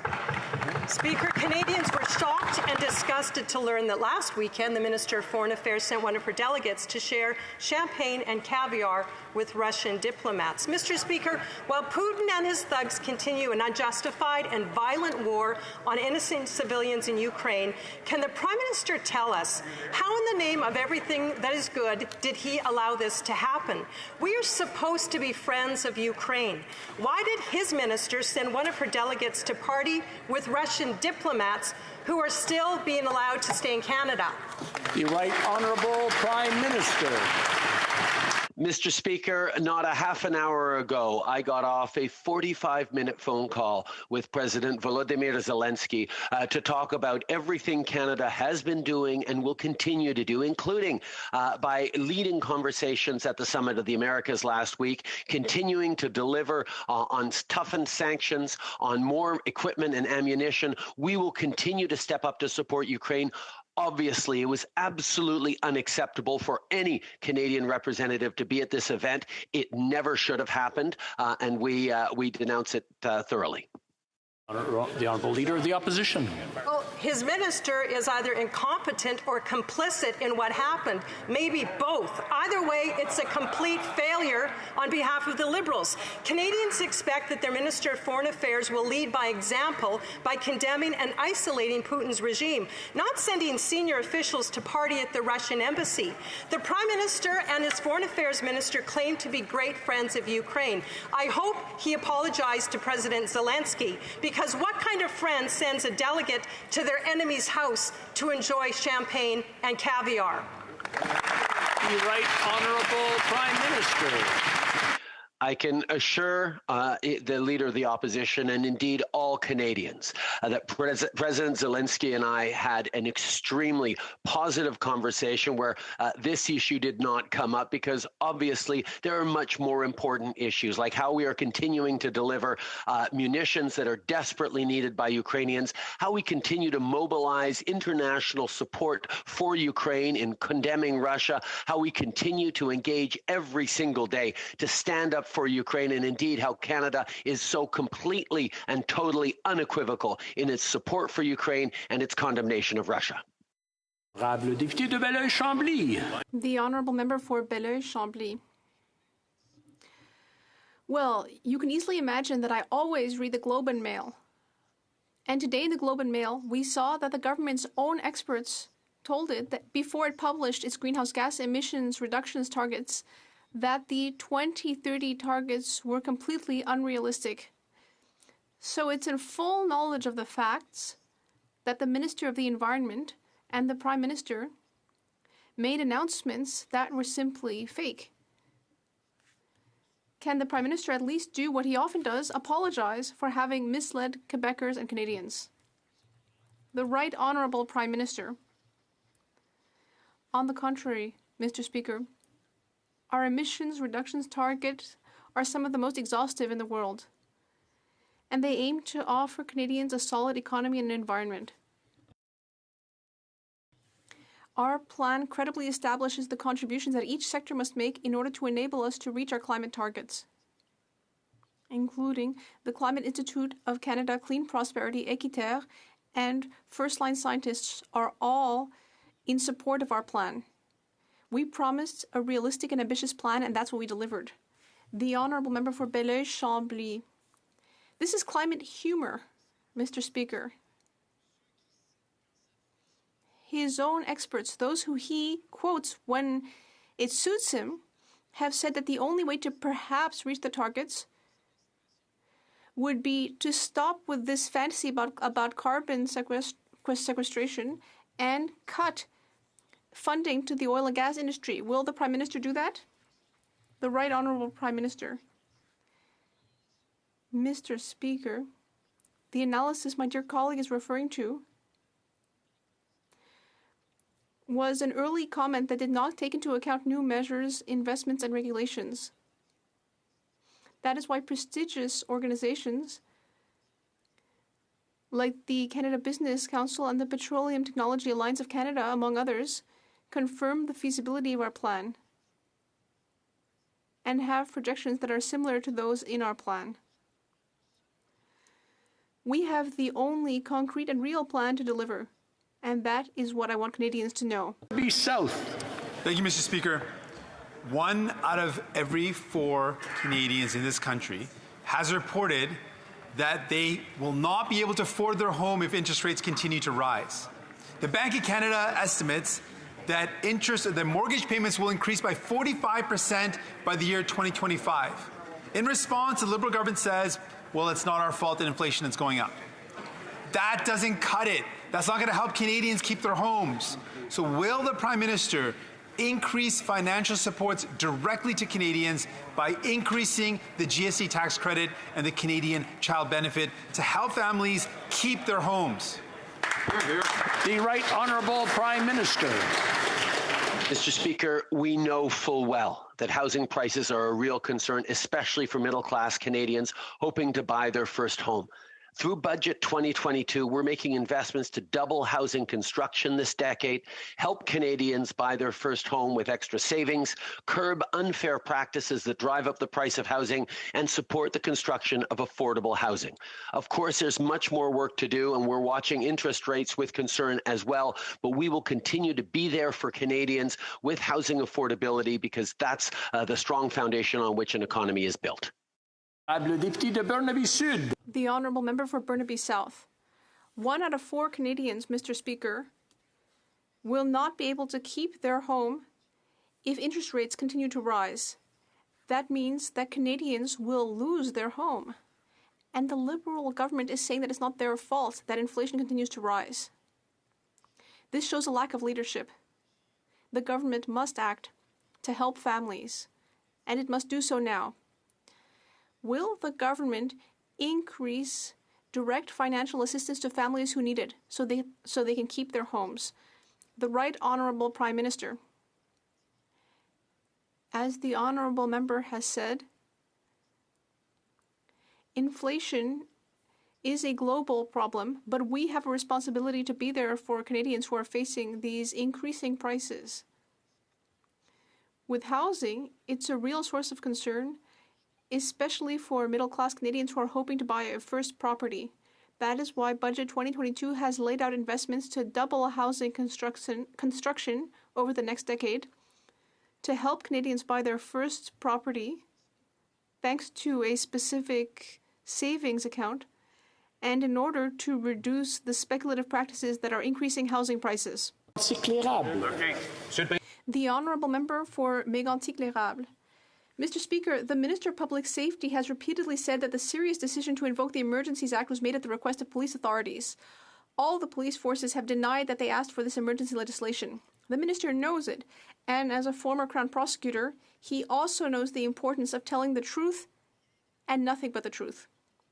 Since he cannot take back what he said, Mr. Speaker, and since a major civil liberties decision was made as a result, will he now do the honorable thing and resign? The Honorable Minister of Public Safety.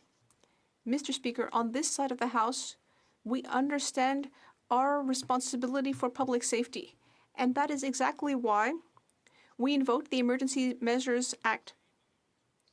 We sought advice from the police forces. We used their advice to inform our decision to invoke the Act. And on the other side, I'd like to know why the Conservative Party has not apologized for their own role in extending the illegal blockades, which was extremely wrong. The Honourable Member for Mégantic-l'Érable. Mr. Speaker, the Emergency Measures Act cannot be used when other laws would do the job just fine. The Minister of Public Safety knew this, and that is why he justified his decision by saying repeatedly that the police had asked for these increased powers. Not one police officer, police force, police chief, or commissioner has come forward to confirm the minister's words. There is no misunderstanding here. This Liberal minister no longer has the trust of Canadians. When will he come clean and resign? The Honourable Minister. Mr. Speaker, the opposition is continuing to ignore the testimony of the RCMP Commissioner. She stated that the RCMP needed the Emergencies Act in order to restore public safety. The RCMP Commissioner said that, yes, the government consulted police forces before invoking the Act. The Conservatives, on the other hand, contributed to extending the illegal blockades. It is very wrong. They should apologize. Mr. Speaker, the Minister of Public Safety continues to spread misinformation and can't be trusted. As a former Crown Prosecutor, the Minister knows full well that his choice of words matters. He would have also known that when invoking the Emergencies Act in Canada, that everything he said would be tested against the law. However, the Minister can't find anyone to corroborate his story that law enforcement asked for the Emergencies Act to be invoked. The only matter left unresolved is the Minister's resignation. So when will he resign? The Honourable Minister for Public Safety. Speaker, I want to thank my colleague for highlighting my professional experience as a federal prosecutor before I came into politics. I got into politics to make sure that we could protect Canadians, and on this side of the House, we know what is necessary when it comes to the protection of the health and safety of Canadians. That's why we invoked the Emergencies Act. We obviously consulted police. We sought their advice. You heard the Commissioner say before the committee that we got that advice and we used it, Mr. Speaker. And I just want to know why it is, to this point in time today, the Conservatives refuse to apologize for their role in putting at danger the lives of the people who live in Ottawa and right across the country with their reckless statements. The Honourable Member for Red Deer-Lacombe. In 2015, the Prime Minister outlined his ministerial standards of conduct in his Open and Accountable Government document. And let me quote what it said. To be worthy of Canadians' trust, we must always act with integrity. This is not merely a matter of adopting the right rules or of ensuring technical compliance with those rules. As ministers, you and your staff must uphold the highest standards of honesty and impartiality. The Minister of Public Safety no longer meets any of those standards. When will he resign? Mr. Speaker, I want to be unequivocally clear that we invoke the Emergencies Act amidst an unprecedented act of civil disobedience, in the words of the Canadian Association of the Chiefs of Police, who also said, I might add, that we invoked the Emergencies Act to fill in existing gaps as it related to existing authorities, Mr. Speaker. I wonder if that member would hold the same standard against the comments of the interim CPC leader who said in the middle of the blockades, let's make this the Prime Minister's problem, let's make it a political problem. That was wrong. She knows it, and she should apologize. The Honourable Member for Foothills. When it's wrong Mr. Speaker, the Liberals froze bank accounts, discarded our democracy, ignored our Charter of Rights, all predicated on a fabrication. Invoking the Emergencies Act was an unprecedented power grab, all based on misinformation. No police force ever asked for the Emergencies Act to be invoked. The fact is, the Public Safety Minister has been caught misleading Parliament and deceiving Canadians. Will he do the honourable thing? Will he do the right thing? Will he resign? The Honourable Minister.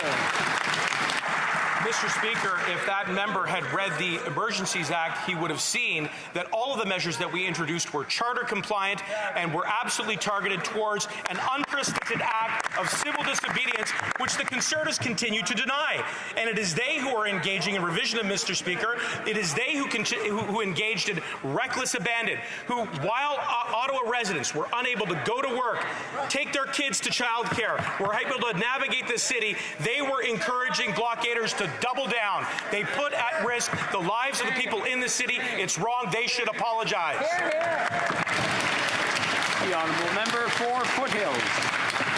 Here's the fact, Mr. Speaker. On April 28th, the Public Safety Minister said, "It is also a fact that we only invoke the emergencies after all police forces agreed." We don't believe him, Canadians don't believe him, and police forces don't believe him. They don't believe him because this never happened. No police force ever asked for the Emergency Act to be invoked. What has happened, and this is the fact, Mr. Speaker, is the Public Safety Minister has been caught misleading Canadians and misleading Parliament. No more talking points, no more skirting the blame. Will he do the right thing? Will he resign?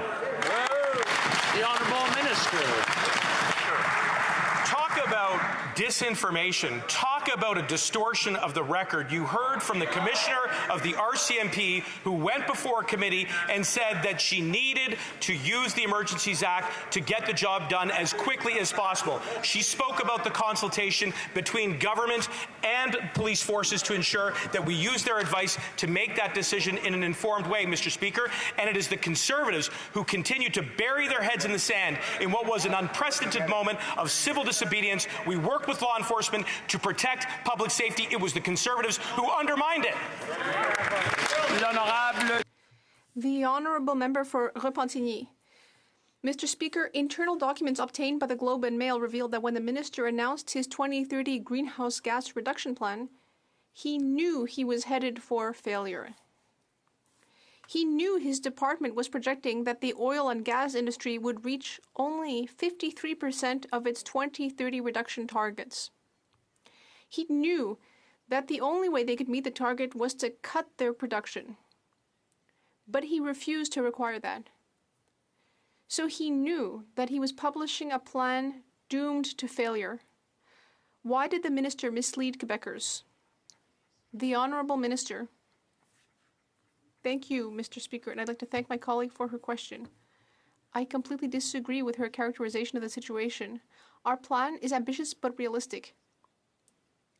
And it shows sector by sector how Canada will meet its objectives. It's the most transparent plan in the history of the country, and that's not what I'm saying, it's what a number of NGOs and experts have said. The Globe and Mail analysis was one of several initial internal contributions, but the analysis does not bear in mind all of the new contributions and investments and regulations that were proposed. Environment Canada has organized several technical briefings with experts, external experts. We have showed total transparency about how we came up with our numbers. Thank you. Before going to the next question, I'd like to remind everyone that there are a lot of discussions happening, and it makes it hard to hear. Different discussions taking place, and it's nice to see people get along and talk, but maybe please either whisper lower or maybe just temporarily take it out and come back for it in a moment or so. The Honourable Member for Repentigny. Mr. Speaker, imagine this. His own department demonstrated this in the leaked documents. The only way the oil and gas industry can get closer to a reduction of 81 megatons by 2030 is to cut production. Yet despite knowing this, the minister is not only not asking them to cut production, but he's increasing production. Yep, 1 week after tabling his plan, he approved the Baie du Nord project. He used to be an environmentalist. What would an environmentalist call a minister who tables such a plan knowing that he has no credibility? The Honourable Minister. Thank you, Mr. Speaker.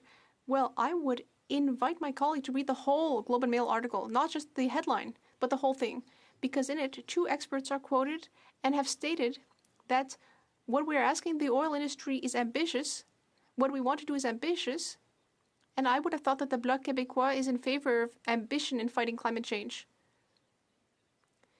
This plan is based on consultation with 30,000 Canadians, and it's been supported by a number of organizations like Environmental Defense, Équiterre, the David Suzuki Foundation, and many others. And our government will ensure that this plan is implemented to ensure that Canada reaches its objectives. The Honourable Member for Avignon-Amicis-Matapédia. Mr. Speaker, the Minister keeps saying that the increase in production will not affect his plan, but his own department warns otherwise. And what's worse is that the Minister isn't even considering the number of additional barrels. When he approved the Bédinard project, it was supposed to be 300 million barrels. Last week, it went up to 500 million, and it's expected to go up again to 1 billion barrels. But the Minister keeps saying that no matter how many barrels, it's going just fine. It's going to be carbon neutral. Green oil, Mr. Speaker, is this magical thinking or just false? The Honourable Minister of the Environment. Thank you very much, Mr. Speaker. I would invite my honourable colleague to read the latest inventory for Canada's greenhouse gas emissions. It shows that in 2019, despite an increase in oil production of 700,000 barrels in Canada, compared to 2018, greenhouse gas emissions went down that year. And greenhouse gas emissions went down in 2020 as well. All that shows that our plan is working. We have decided to address pollution. We will reach nearly 45% in reduction in methane emissions by 2025, and we want to bring that up to 75% by 2030, which is the most ambitious goal on the planet. Member for Barrie Innisfil. On multiple occasions, the Minister of Public Safety said that police forces had requested the Emergencies Act. We now know that that wasn't true. Even worse, the minister doubled down on his false claims on multiple occasions in this House, in committee, and in the media. He even sent his deputy minister to committee to try to clean up his mess, saying he was misunderstood. There's no misunderstanding here. He knows exactly what he did. He misled Canadians, and he knows that there must be consequences. Mr. Speaker, will he do the honourable thing, the right thing, and announce his resignation today? Honourable Minister for Public Safety. I'm very happy to double down on the truth, which is on this side of the House. And the truth of the matter is that an unprecedented moment occurred last winter when we saw blockades at ports of entry. We saw people put out of work. We saw families hurt. We saw lives endangered. And we took the decision that was necessary, as informed by the consultation and advice that we got from police services, as you heard the Commissioner of the RCMP say at committee. I just don't understand why it is that to this moment the Conservatives refuse to accept their egregious role in extending the danger that was put at public safety as a result of comments made during that unprecedented moment. They should apologize. Member for Barrie Innisfil. What's critical here, Mr. Speaker, is getting to the truth, because the truth is critical for the parliamentary committee investigating the invocation of the Act. The truth is also critical for the judicial inquiry charged with investigating the rationale of invoking the Act. What's known as the truth has been corrupted by the Minister of Public Safety. He knows his words matter. Making false claims, trying to justify invoking the Emergencies Act matters. It matters a lot. So will he do the right thing, the honourable thing, and resign? Minister. Mr. Speaker, the only honourable thing is for that member to look his interim Conservative Party leader of Canada and ask her to resile from the comments that she made during the illegal blockades, which put at risk public safety. It is an absolutely egregious thing to have done, Mr. Speaker, and on this side, we were working 24/7 with law enforcement to protect Canadians. It was the Conservatives who put their safety at risk. That was wrong, and they should apologize. Well, member for Leeds, Grenville, Thousand Islands, and Rideau Lakes. Well, the minister talks about things being egregious and unprecedented, and what's unprecedented is the lengths that this minister will go to spread his disinformation and to continue to try and divide and stigmatize people that this government disagrees with. This is their pattern, to try and punish Canadians that disagree with them. On April 26th, he said it was the advice of law enforcement that he followed to invoke the Emergencies Act, but we know that's not true. We heard it directly from police. So will the minister come clean with Canadians, tell them that invoking emergency powers was actually a Liberal power grab, and resign today? The Honourable Minister for Public Safety. It is astonishing to hear that member ask that question when I have repeatedly cited from law enforcement community leaders who said that they needed the Emergencies Act, that it helped to restore public safety, and that it helped to fill in existing gaps on authorities which were ineffective at restoring public safety, Mr. Speaker.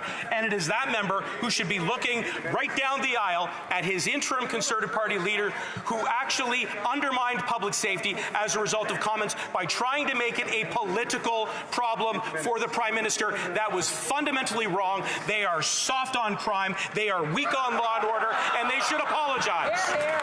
The Honourable Member for Leeds, Grenville, Thousand Islands, and Rideau Lakes. The Speaker, this minister's answers just aren't credible. If it was so unsafe, they continue to let all parliamentarians, all staff, continue to come into the precinct. Exactly. Speaker, this minister has lost absolutely all credibility. I'm going to have to interrupt the honourable member. I'm hearing shouting back and forth, and I'm having a hard time hearing the question. From the top, please. Speaker, this minister has lost all credibility. He says it was so unsafe, but they continue to let all parliamentarians, ministers, the Prime Minister, residents of downtown Ottawa to continue to come down here. The risk that Canadians have is a minister and a cabinet that are spreading misinformation. We have a minister that refuses to take accountability and instead divides and stigmatizes Canadians, looking to pit neighbor against neighbor and government against Canadian if they don't agree with him. So will the minister do the honourable thing, stand before this House, deliver to this Prime Minister his resignation today? The Honourable Minister. Mr. Speaker, June 14th, and the Conservatives have still buried their heads in the sand about what is necessary to protect the health and safety of Canadians. That's why we invoked the Emergencies Act. We sought and consulted with the police forces before we took that decision, Mr. Speaker, and it is the Conservatives who undermine public safety. And to this moment, what they should do is they should take a mirror and they should take a hard look at themselves at the way in which they contributed to the undermining of public safety. It was wrong, and there should be an apology today. The Honourable Member for Timmins, James Bay. So internal documents show that the government knew the Prime Minister's net zero reduction plan had net zero chance of meeting its emissions targets. Well, quelle surprise. Remember when the Prime Minister went to COP26 and promised the world that he would bring in an emissions cap? Then he came back to Canada and promoted massive oil increases through Bay du Nord and TMX.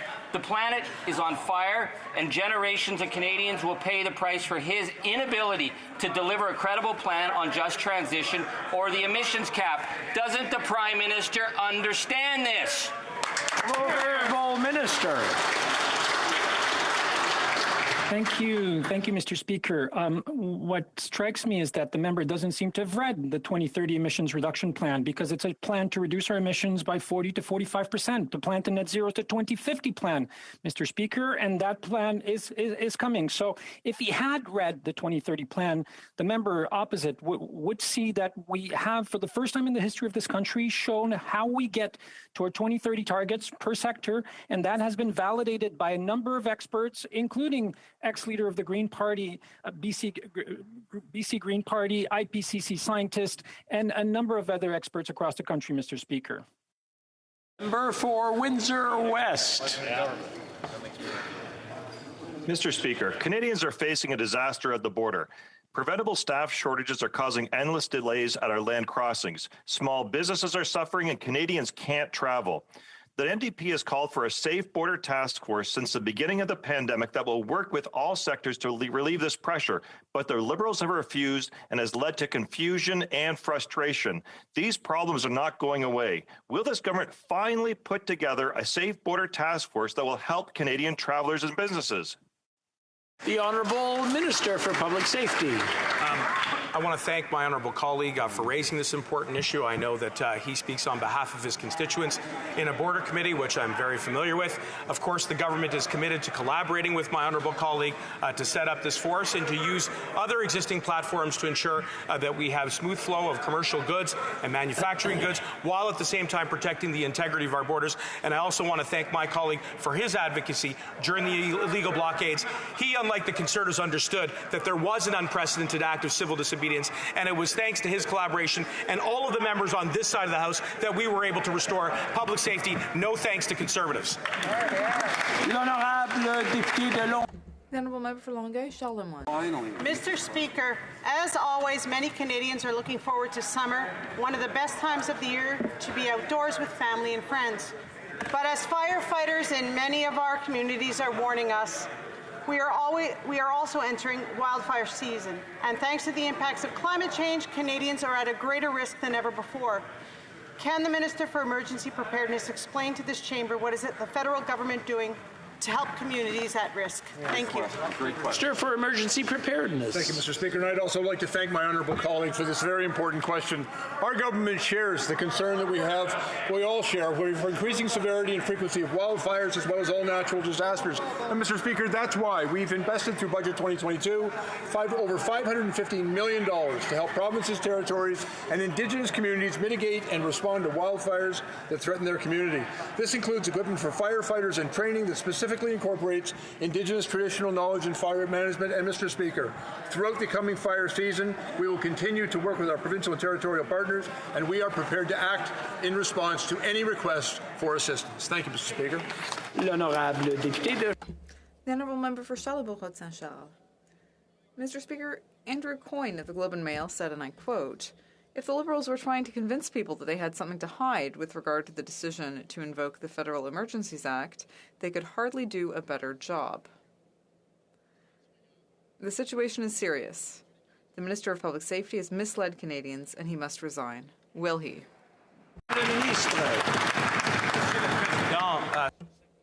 Mr. Speaker, on this side of the House, we have nothing to hide. We're very proud of the work this government did during the illegal blockade. It was an unprecedented situation. And yes, when we were making that decision, we consulted, we spoke to law enforcement, but it was the Conservatives who created a threat to public safety with their rhetoric and the remarks of the interim leader. The Honourable Member for Charlebourg-Saint-Charles. Mr. Speaker, the same Andrew Coyne said, and I quote, "Well, there's a penalty for this sort of thing, and the penalty in the conventions of Westminster-style parliaments is resignation." He misled Canadians. Now, as with the story of Jody Wilson-Raybould, it's possible that she at least had principles, but the minister doesn't. When will the Honourable resign? Mr. Speaker, on this side of the House, we did the work that was necessary during an unprecedented situation. We sought advice, we spoke to law enforcement before invoking the Emergencies Act, and it was the Conservatives who created a threat during this illegal blockade. They should look in the mirror and apologize for their remarks during the blockade. L'honorable député de... The Honourable Member for Bellechasse-Chemin-Lévis. Mr. Speaker, on April 26th, the Minister of Public Safety said this about emergency measures, and I quote, "I don't want to speak for all members of law enforcement, but there was a very strong consensus on the need to invoke the Act." End of quote. We now know that at no time was there such a consensus. He misled Canadians. He no longer deserves their trust. Will the Minister do the honourable thing, apologize, and resign? The Honourable Minister. It's incredible that the members didn't listen to what the leaders of law enforcement said about the situation and about the decision to invoke the Act. It was the Association of the Canadian Chiefs of Police who said that the Emergencies Act was necessary to restore public safety. They were the ones who helped inform our decision during this process. And it's the Conservatives who should apologize for their role during the blockade. The Honourable Member for Bellechasse-Chemin-Lévis. Mr. Speaker, being a minister is a heavy responsibility. The minister said many times, quote, "It was only after we received the advice of law enforcement that we invoked the Emergencies Act," end of quote. Yet the law enforcement agencies he refers to never asked for these drastic measures. As Rex Murphy of the National Post said, "In the interest of integrity, the minister should resign." What's he waiting for?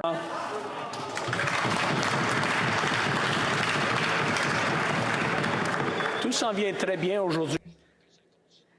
Things are going well today, and I'd like that to continue, so I will let the Honourable Member for Bellechasse-les-Chemin-Lévis finish her question.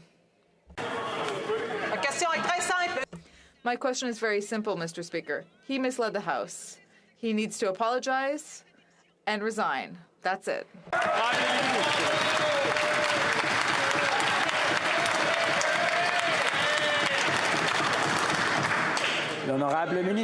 The Honourable Minister. No. The Honourable Member for La Pointe de l'Île.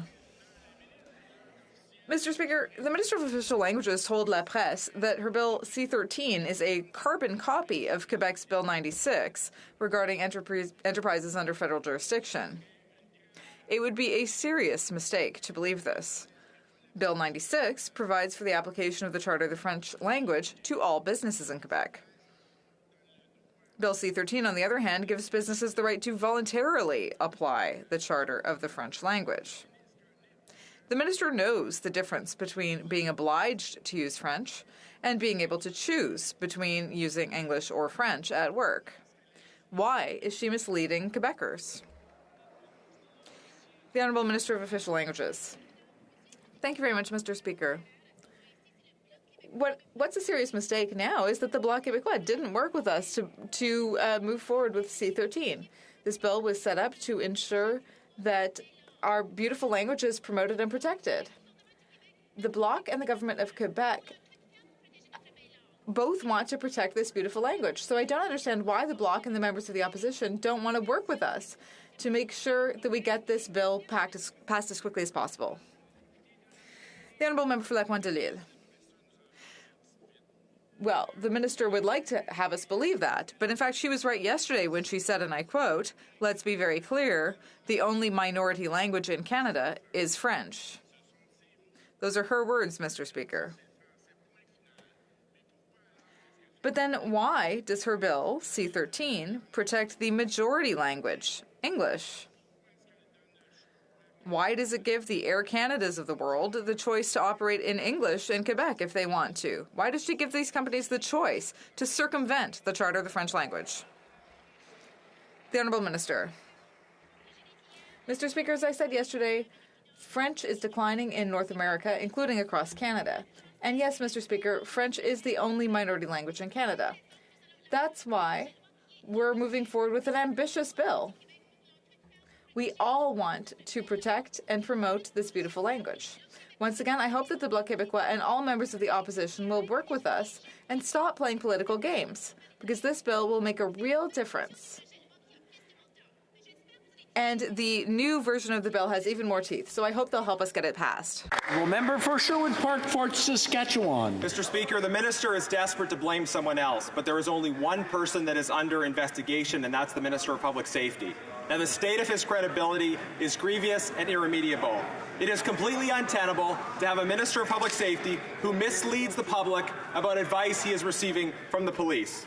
Respectfully, so that his important office can be filled by someone that the public can trust, will the minister please resign? Mr. Speaker, I'm happy to inform the colleague, as I have on many occasions, that we invoked the Emergencies Act because it was necessary. We invoked the Emergencies Act because on this side of the House, we know what it takes to protect the health and safety of Canadians. It's Conservatives who need to take a hard look in the mirror and really reflect on the way in which they put at risk public safety by trying to make it a political problem for the Prime Minister. We will never apologize, Mr. Speaker, for doing what we needed to do, which was invoke the Emergencies Act, yes, after consulting and yes, seeking the advice of police, as you heard the Commissioner of the RCMP say before committee. Honourable member for Calgary Midnapore. Mr. Speaker, there is only one person that is under investigation, and that is the Minister of Public Safety. The minister broke the law. The minister continues to mislead Canadians about why the government invoked the Emergencies Act. On May 2nd, he said, at the recommendation of police, we invoked the Emergencies Act to protect Canadians. We know now that it was never requested. So will the minister acknowledge that he deceived Canadians about his actions and resign from his position? The Honourable Minister. Here we are again, and Canadians should pay very close attention to the language that is being used by Conservatives, saying that there's some investigation which does not exist. They know that. And I'll tell you something else. This is consistent with a pattern of behavior of reckless abandon when it comes to public safety. When it comes to the economy, perhaps Canadians should buy themselves out of affordability issues with cryptocurrency. How does that sound today? Not so great, Mr. Speaker. I'll tell you something. We know what it takes to protect Canadians, and we will always do what's necessary. Thank you. The honourable member for Calgary Midnapore. Only one person that is under investigation, and that is... Theater at the best. The honourable member for Calgary Midnapore from the top, please. There is only one person that is under investigation, and that is the Minister of Public Safety. The minister broke the law. How can Canadians be expected to trust this minister when he continues to spread misinformation about the Emergencies Act? The minister said that invoking the Emergencies Act was on the recommendation of authorities, but it has been confirmed by law enforcement that it was not, in fact, true. So will the minister take accountability for his words and resign? The Honourable Minister for Public Safety. Mr. Speaker, I know my colleague enjoys certain privileges in this House, which allows her to be rather reckless and loose with language. I invite her to say those words outside of this House. I scarcely think she would, because she knows it's not true, Mr. Speaker, and I invite the House to actually encourage her to retract those words. It debases the importance of this debate. We will always do what is necessary to protect the health and safety of Canadians, Mr. Speaker. The Honourable Member for Lac-Saint-Louis. Mr. Speaker, the Minister responsible for the Economic Development Agency of Canada for the regions of Quebec announced last Friday over $40 million for the tourism industry in Quebec. For example, there's the Augustine Monastery in Quebec City, which will receive $100,000 to modernize its facilities. There will also be a 72-room hotel in Lachute, which will receive $1 million in financial assistance to help it get off the ground and support the local industry. Can the minister update this House on the measures that will support Quebecers and the tourism sector? The Honourable Minister. Thank you, Mr. Speaker, and I want to thank my colleague from Lac-Saint-Louis for his question, and I'd also like to acknowledge his great work on behalf of the citizens of his riding. Tourism represents $102 billion in economic activity in this country, 1.8 million jobs, 2% of Canada's GDP. These figures demonstrate the importance of the tourism industry to Canada's economy. There are many projects across Quebec that will benefit from this funding. We know that the pandemic is continuing to hit the sector hard, and that's why we are strongly supporting them, and we will always be there to do so. Member for Kamloops Thompson Caribou. Mr. Speaker, this minister continues to spread misinformation and cannot be trusted. Like me, the minister was a lawyer in his prior life. We both taught in a law school. I taught about the necessity of being honest. I trust he was honest with the courts. Being honest with Parliament is even more important. He repeatedly told this House law enforcement requested the Emergencies Act. They didn't. This misled Canadians. Will he resign? The Honourable Minister. Mr. Speaker, all we've heard today in the exhibit of the trial of who can tell the truth and who can't is the Conservatives who have deliberately continued to mislead on what has been said in this House on the state of affairs last winter when there was an unprecedented act of civil disobedience, on the fact that the government, yes, consulted police, yes, sought their advice prior to the invocation of the Emergencies Act, as you heard the RCMP, Mr. Speaker, say before the committee. That's what's gone on today, and they should be apologizing for their role in prolonging those blockades. It's wrong.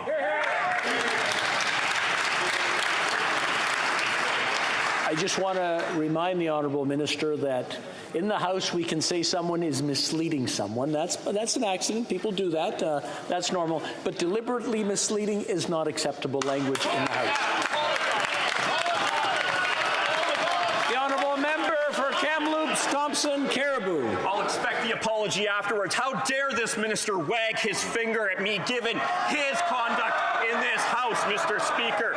This minister needs to stop diverting, stop deflecting, and start divulging. He said law enforcement asked for the Emergencies Act. They didn't. He misled Canadians and put his own integrity into question. Will he offer his resignation today? Yes or no? The Honourable Minister. Speaker, I'm somewhat entertained by my honourable colleague who complains about wagging fingers and then proceeds to wag fingers to the government. He ought to live up to the high standards that he purports to set for us, which includes being very straight up with his interim Conservative Party of Canada leader who made recklessly abandonment statements during the blockade.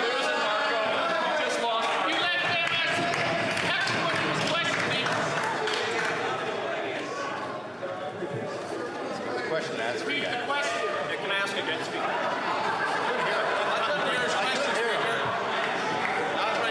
Ready? Order. Order. I just want to make sure everything's calm now. Now we want to hear the question from the Honourable Member for Leeds, Grenville, Thousand Islands, and Rideau Lakes. Well, Speaker, let me update the minister. His use of the Emergencies Act is subject to a judicial inquiry and a parliamentary committee. The minister is misleading Canadians. The minister has been misleading Parliament. He is undermining Canadians' confidence in democracy and in our justice system. He has had all of question period. He has many months to finally come to the realization of what he's done. He's misled Canadians. He's misled Parliament. It's time to resign. Will the minister resign? The Honourable Minister. Mr. Speaker, we're very, very confident on this side of the House that the invocation of the Emergencies Act helped to restore public safety, helped to ensure that Canadians could get back to work, helped ensure that family members could take their kids to daycare, and ensured that we could restore public safety, Mr. Speaker. We will always, always defend that decision. We will never apologize for doing what is necessary, and it is the Conservatives who have some serious atoning to do after their performance today in question period. The Honourable Member for Surrey Centre. Mr. Speaker, we have witnessed the devastating effects of gun violence in Canada. My constituents in Surrey Centre are no different. As violence increases, we find ourselves relying on programs such as the Surrey Anti-Gang Family Empowerment Program, which provides a coordinated approach to address youth gang violence. Recently, in a survey conducted by my office, my constituents identified community safety and crime prevention as the issues of greatest importance. Can the minister please update the House on how strengthening gun violence will keep our communities safe? The Honourable Minister. Well, I want to thank my colleague for the question and all of his hard work and leadership on keeping our communities safe. As he knows and all members know, we've introduced Bill C-21, which, among other things, will introduce a national handgun freeze, which will take on, yes, organized crime by raising maximum sentences for illegal traffickers and by reversing the alarming trend around the connection between domestic violence and guns. Mr. Speaker, it is my sincere hope that we'll be able to work with all members, and yes, maybe, who knows, the Conservatives too. We live in hope, Mr. Speaker, so that we can better protect all Canadians from the scourge of gun violence. Thank you.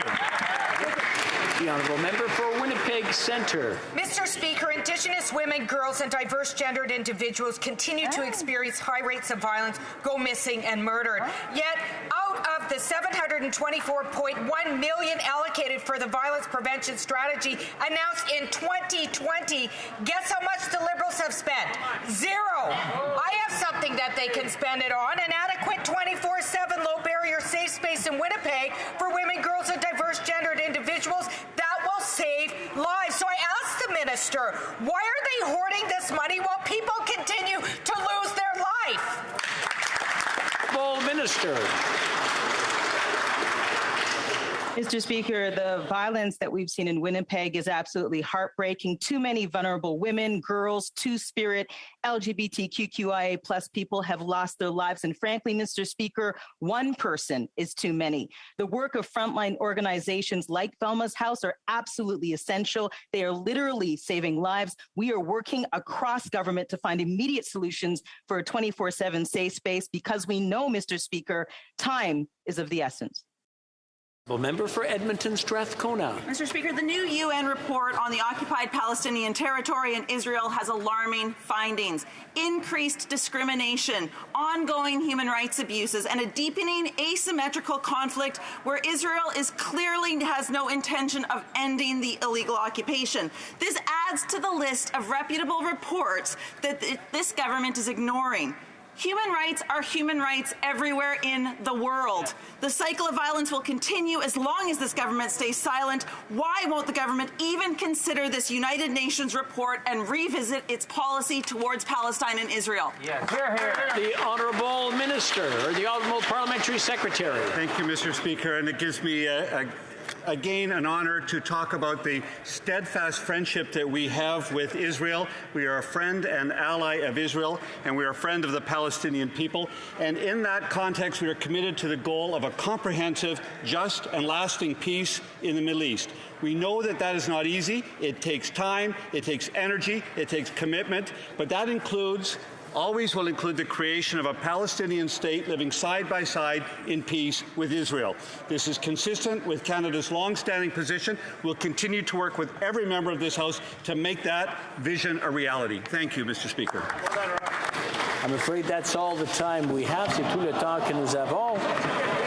I wish to draw your attention of members to the presence in the gallery of Her Excellency Elżbieta Witek, Marshal of the Sejm of the Republic of Poland, accompanied by a delegation including Deputy Marshal of the Senate.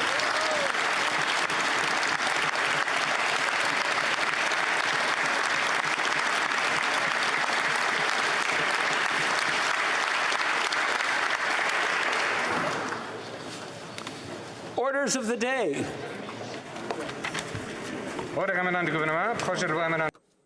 Government bills, Commons. C5, an act to amend the criminal code, and on the amendment of Ms. Cancho. The Honourable Member. The Honourable Member for Kamloops, Thompson Caribou, I believe, has 2 minutes and 2 minutes and 30 seconds left for the debate. We might have to wait a second here just to calm things down. I just want to remind everyone that the Honourable Member for Kamloops, Thompson Caribou is about to speak, and I'm sure we all want to hear what he has to say. Well, maybe not, Mr. Speaker. The Honourable Member. I apologize, Mr. Speaker, for calling you Your Honour. I'm not sure if you caught that. Mr. Speaker, I only have 2.5 minutes left in my speech on Bill C5. The point I want to emphasize to this House is this. There's a middle ground. We've talked about what the government wishes to accomplish, and then we've considered how should the government go about accomplishing it. My proposal, Mr. Speaker, is this. I'll just wait for 1 moment, please. We'll stop the clock. And I want to remind everyone, it's nice to see people getting together and talking to each other. But we have someone giving a speech, so we want to make sure that everyone who wants to hear him can hear him. If I can have your attention, please. Order.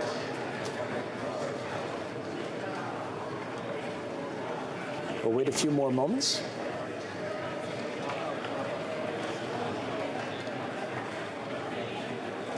I think we're good to go. The Honourable Member for Kamloops, Thompson Caribou. Thank you, Mr. Speaker. What I would propose and what I have proposed, Mr. Speaker, is a mechanism in this law that would allow a mandatory minimum to remain in place, but make an exception for people when we look at somebody who represents a group that is overrepresented in the justice system, or somebody who's made a life-changing event, and that's by way of an exceptional circumstances provision, Mr. Speaker. What this would do is it would enable the government to maintain a mandatory minimum sentence, but provide that in exceptional circumstances, the mandatory minimum sentence would not apply. In this way, you do exactly what my counterparts on the other side of the House have advocated for. You leave judicial discretion where it is necessary, but it still communicates to the public that gun offenses will be taken seriously, that things like robbery with a firearm, extortion with a firearm, and reckless discharge, like in a drive-by shooting, will still result in a substantial sentence, absent very significant circumstances. In this way, Mr. Speaker, such a provision would be constitutional, and it's my belief that it strikes an appropriate middle ground. I wish the government had done so in this circumstance. They did not, and I extol them to do so in the future. Thank you, Mr. Speaker. Questions and comments. Questions et commentaires. The Honourable Member for Sarnia-Lambton. Well, thank you, Mr. Speaker, and I'd like to thank my colleague for an excellent speech. His experience in the past has really made him knowledgeable on this. I'm very concerned about this bill and the fact that drug traffickers and drug producers could end up with a house arrest. I think this is going to exacerbate the drug addiction crisis that's happening in Canada. Does the member agree? The Honourable Member for Kamloops, Thompson, Caribou. Mr. Speaker, we're experiencing an opioid epidemic, and I have seen firsthand at times the impact of that. And there should be serious consequences, particularly when it comes to the trafficking of certain opiates like fentanyl. I believe that we should be denouncing and deterring such behavior with substantial jail sentences, and a minimum for trafficking in things like fentanyl would be appropriate in my view. Thank you.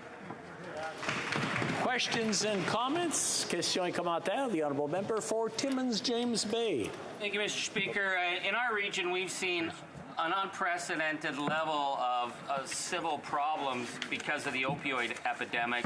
The downtown, particularly in communities like Timmins and North Bay, Sudbury, seeing people afraid to go downtown. But when we have community meetings, police have been really clear. They're saying we can't police our way out of what has become a massive medical crisis.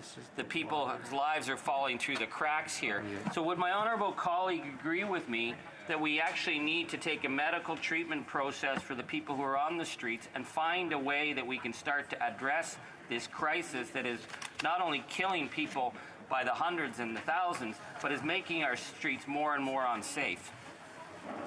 For Kamloops, Thompson, Caribou. Thank you, Mr. Speaker. I thank the member for his questions. I know he cares a great deal about this issue and that of his constituents. Mr. Speaker, when we look at penalties, they are just one part of a bigger puzzle. When we're looking at C5 here, we're saying, well, what is the appropriate penalty? If the member were to consult our recent election platform from 2021, he would have seen that we advocated for treating substance abuse disorder as the health problem that it is. Thank you. In comments, question et commentaire. The Honourable Member for Malahat Langford. No, he's just standing to move. The Honourable Member for Foothills. Thank you very much, Mr. Speaker. I want to thank my colleague for his intervention. I certainly have a lot of respect for his experience.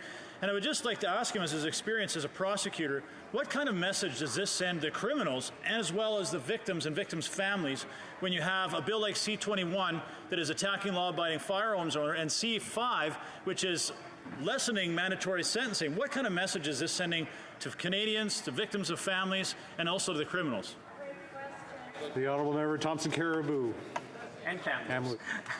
Thank you, Mr. Speaker.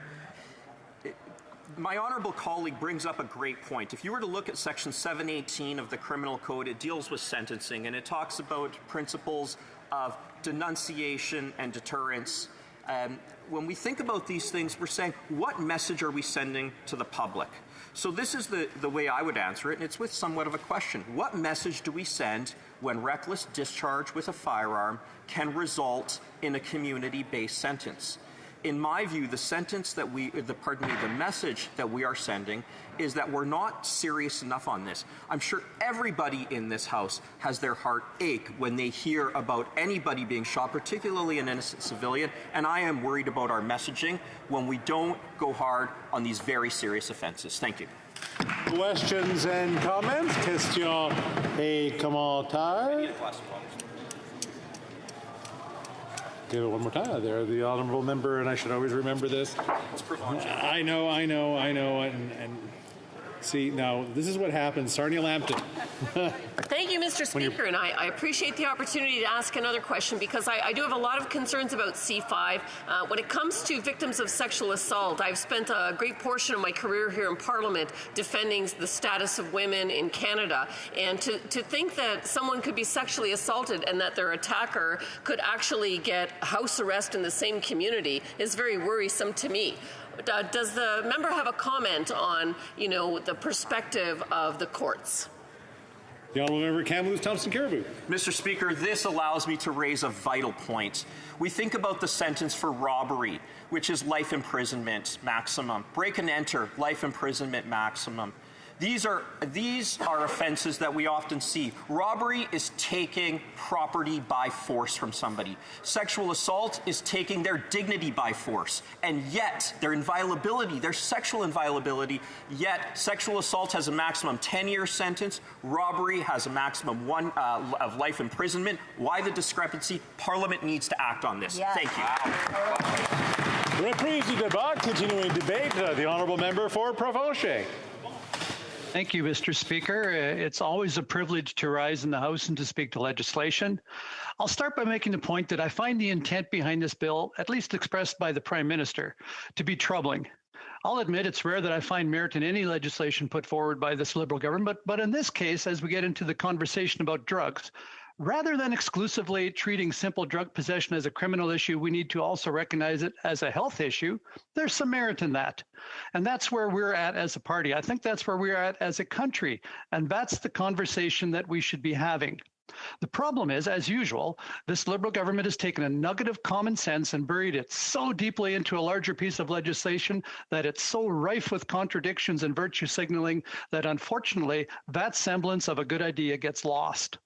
We saw this just this last week when Conservatives asked the government to break Bill C-21, which I also look forward to speaking to, into two bills. We asked that they do this because we agreed with parts of the bill as they appeared to have merit, and we thought they were a good idea, and it's always a good idea to protect women and children, and that's something everyone in this House can get behind. And so we asked in good faith if the government would be willing to do that, to split the bill so we can vote in favor of the good part that we agreed on and expedite the passage of that bill while continuing to debate the ideas that we didn't agree with.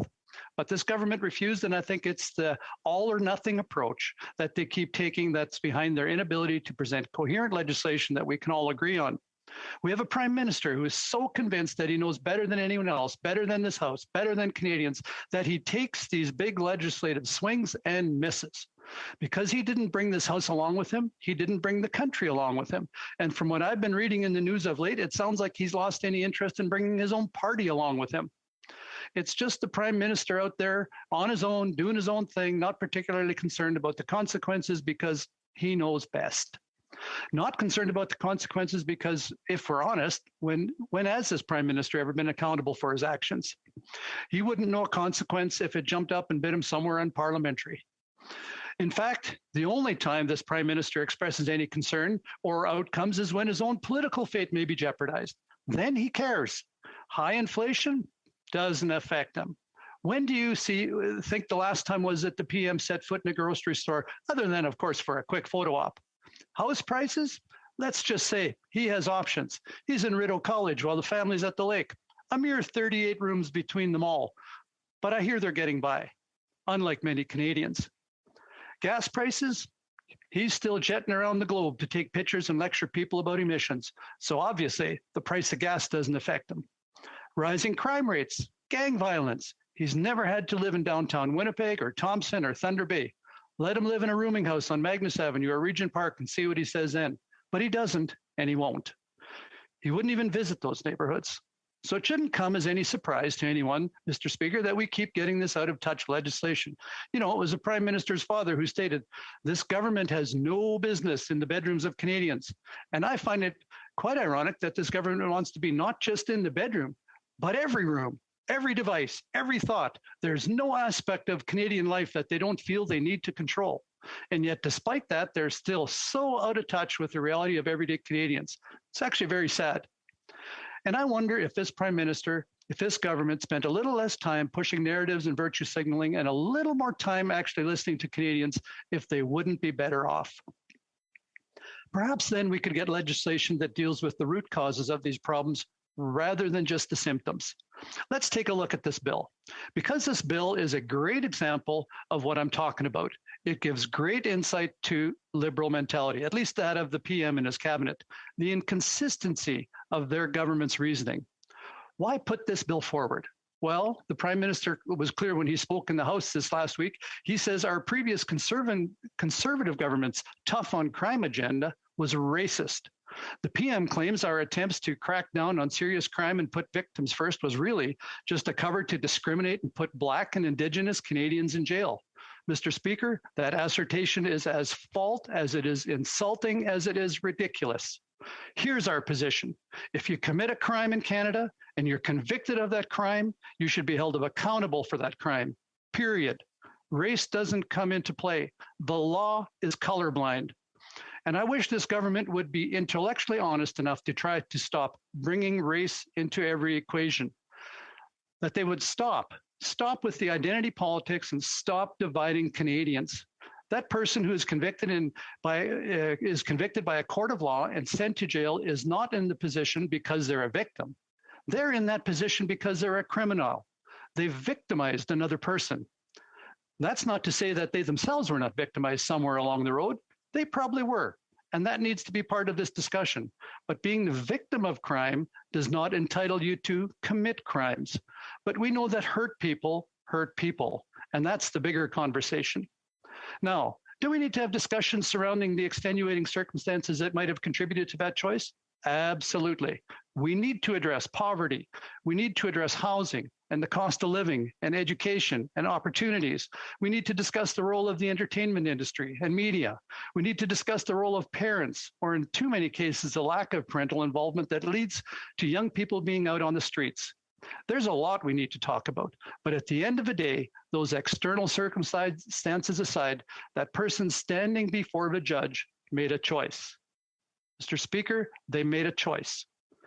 They didn't make that choice because of the color of their skin, and to insinuate that they did is the very definition of racism. The ability to make choices between right and wrong has nothing to do with skin color. This government can throw all the talking points about intersectionality they want. It doesn't change the fact that somewhere in that situation, somebody made a choice, and choices have consequences. I know Black Canadians, white Canadians, Asian Canadians, Indigenous Canadians, many of whom have been through difficult times and circumstances, had terrible things happen to them, had their back up against the wall. And guess what, Mr. Speaker? They didn't resort to crime.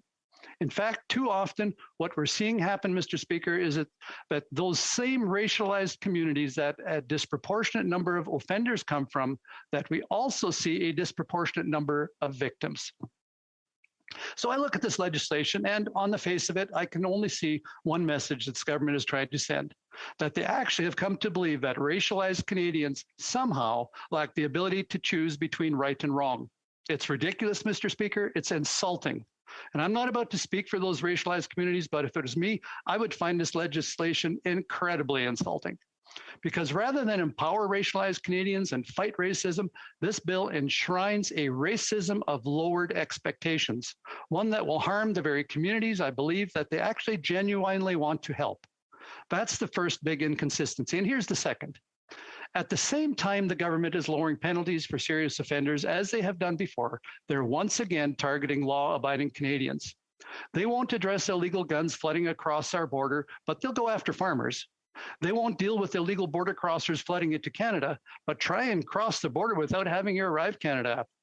You can burn down churches, and this Prime Minister says that he understands your anger. But try parking a truck downtown Ottawa? Well, That is how backwards this liberal mentality is. Commit a serious crime, you're a victim.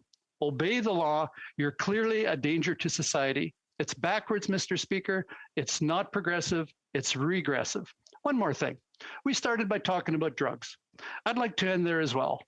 The government touts the fact that 75% of mandatory minimum prosecutions were drug offenses.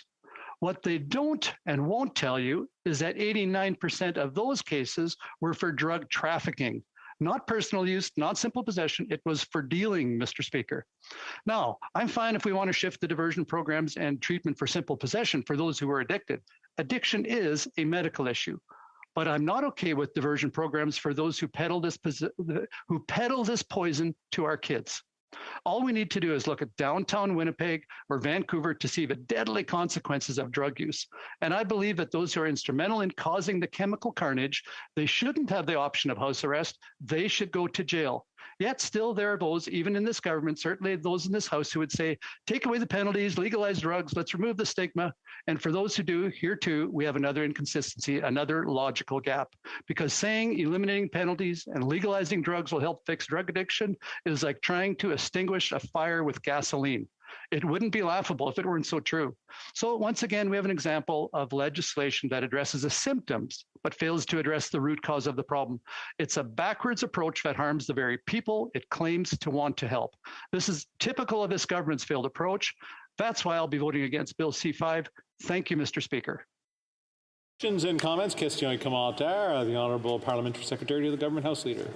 Thank you very much, Mr. Speaker. I think that this member has done a big injustice to the comments about how individuals and how racialized individuals can end up being in a systemic system, a system that has a lot of systems built. A correctional system that has a lot of systemic problems with it, because you just have to look at the data. Indigenous people make up 5% of our population in Canada, yet represent over 30% of individuals that are in incarceration. So can the member not at least accept the fact that there are systemic problems that exist within our justice system that is leading to this perpetual cycle? Otherwise, if he can't, can he explain why it is that Indigenous peoples only make up 5% of the population in Canada, yet over 30% of those individuals incarcerated? Honourable Member for Provencher. Well, I want to thank I'm sorry. Okay. I want to thank the Parliamentary Secretary for that question, and I wished he would have been listening a little bit more carefully. He's usually a great listener, and I'm surprised he wasn't this time. But I was clearly saying that the racism that comes through this bill is actually perpetuating the thought that people of color, people from the Indigenous community, can't make a decision between right and wrong. And as I also clearly said, that again, this bill, while it attacks the symptoms, it doesn't address the root causes. And I would agree with him to the extent that he says there's systemic problems that need to be addressed. And that's what this bill should be talking about, and it certainly doesn't. Questions and comments. Question commentaire. The Honourable Member for Vancouver Kingsway. Thank you, Mr. Speaker. I guess what I'm struggling with is there seems to be a relatively straightforward connection and a couple principles that underpin this bill. One of them is that we have a very high percentage of people who are locked up in our country who are suffering from mental health or addictions problems. In fact, when I was public safety critic for the official opposition and toured Canada's correctional institutions, that number was 70%. And the second thing is that mandatory minimums operate on the principle that if we just lock people up for longer, the problem will be solved. Yeah. So I'd like my honourable colleague to comment on that. Does he believe that locking up people who are suffering from addiction, mental health issues will actually help integrate them into society or reduce recidivism? Or does he agree with me that we need a better approach to actually helping these people deal with their fundamental problems so that when they come out, they do not reoffend? Yes. The Honourable Member for Provencher. I want to thank my colleague from Vancouver Kingsway for that question. And yes, I said during my speech that I absolutely agree that people with addictions should be treated more from a health concern perspective than they should from a criminal justice perspective.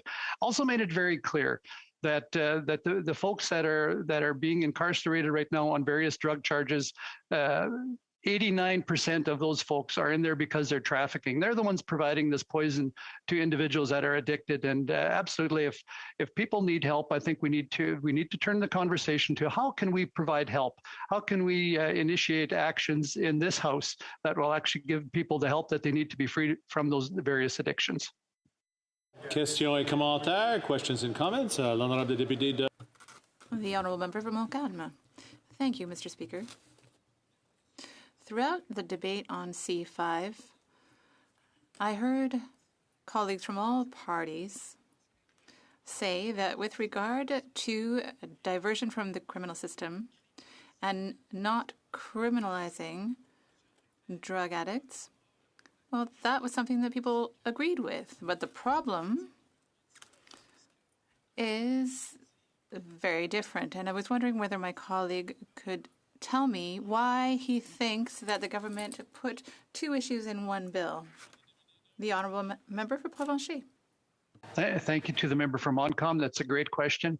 I think that's a question that we ask ourselves over and over again. Why do they always mix the good in with the bad?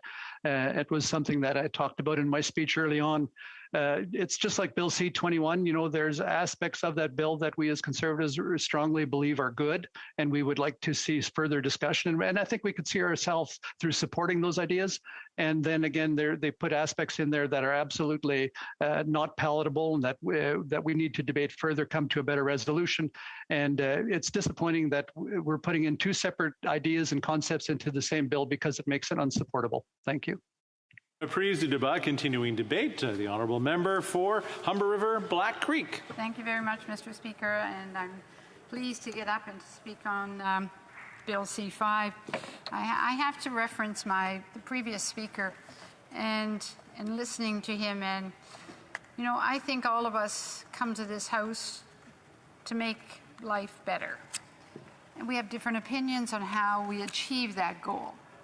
But listening to the previous speaker, so much of that is on this side of the House, is on all sides of the House, that we all care very much about trying to make a difference in the lives of so many people. And some areas we agree on, and there are other areas we don't agree on. But clearly, we feel, all of us, that there needs to be some changes made, and we're moving in a direction that we hope will improve public safety and make life easier for people. So I'm splitting my time with the wonderful member who just reminded me from Loch St. John, who's been here a long time, who will speak after following me. So thank you for the reminder. So Mr. Speaker, as parliamentarians, we have specific causes that we all want to champion. And one of the most important for me, of course, is the issues of public safety and how we can better protect Canadians, but also how do we prevent some of the young people in our society from getting themselves into a complete downward trial where they're going in the wrong direction. These mandatory minimum sentences of incarceration, initially when they were introduced, I was here, and I thought, wait, you know what?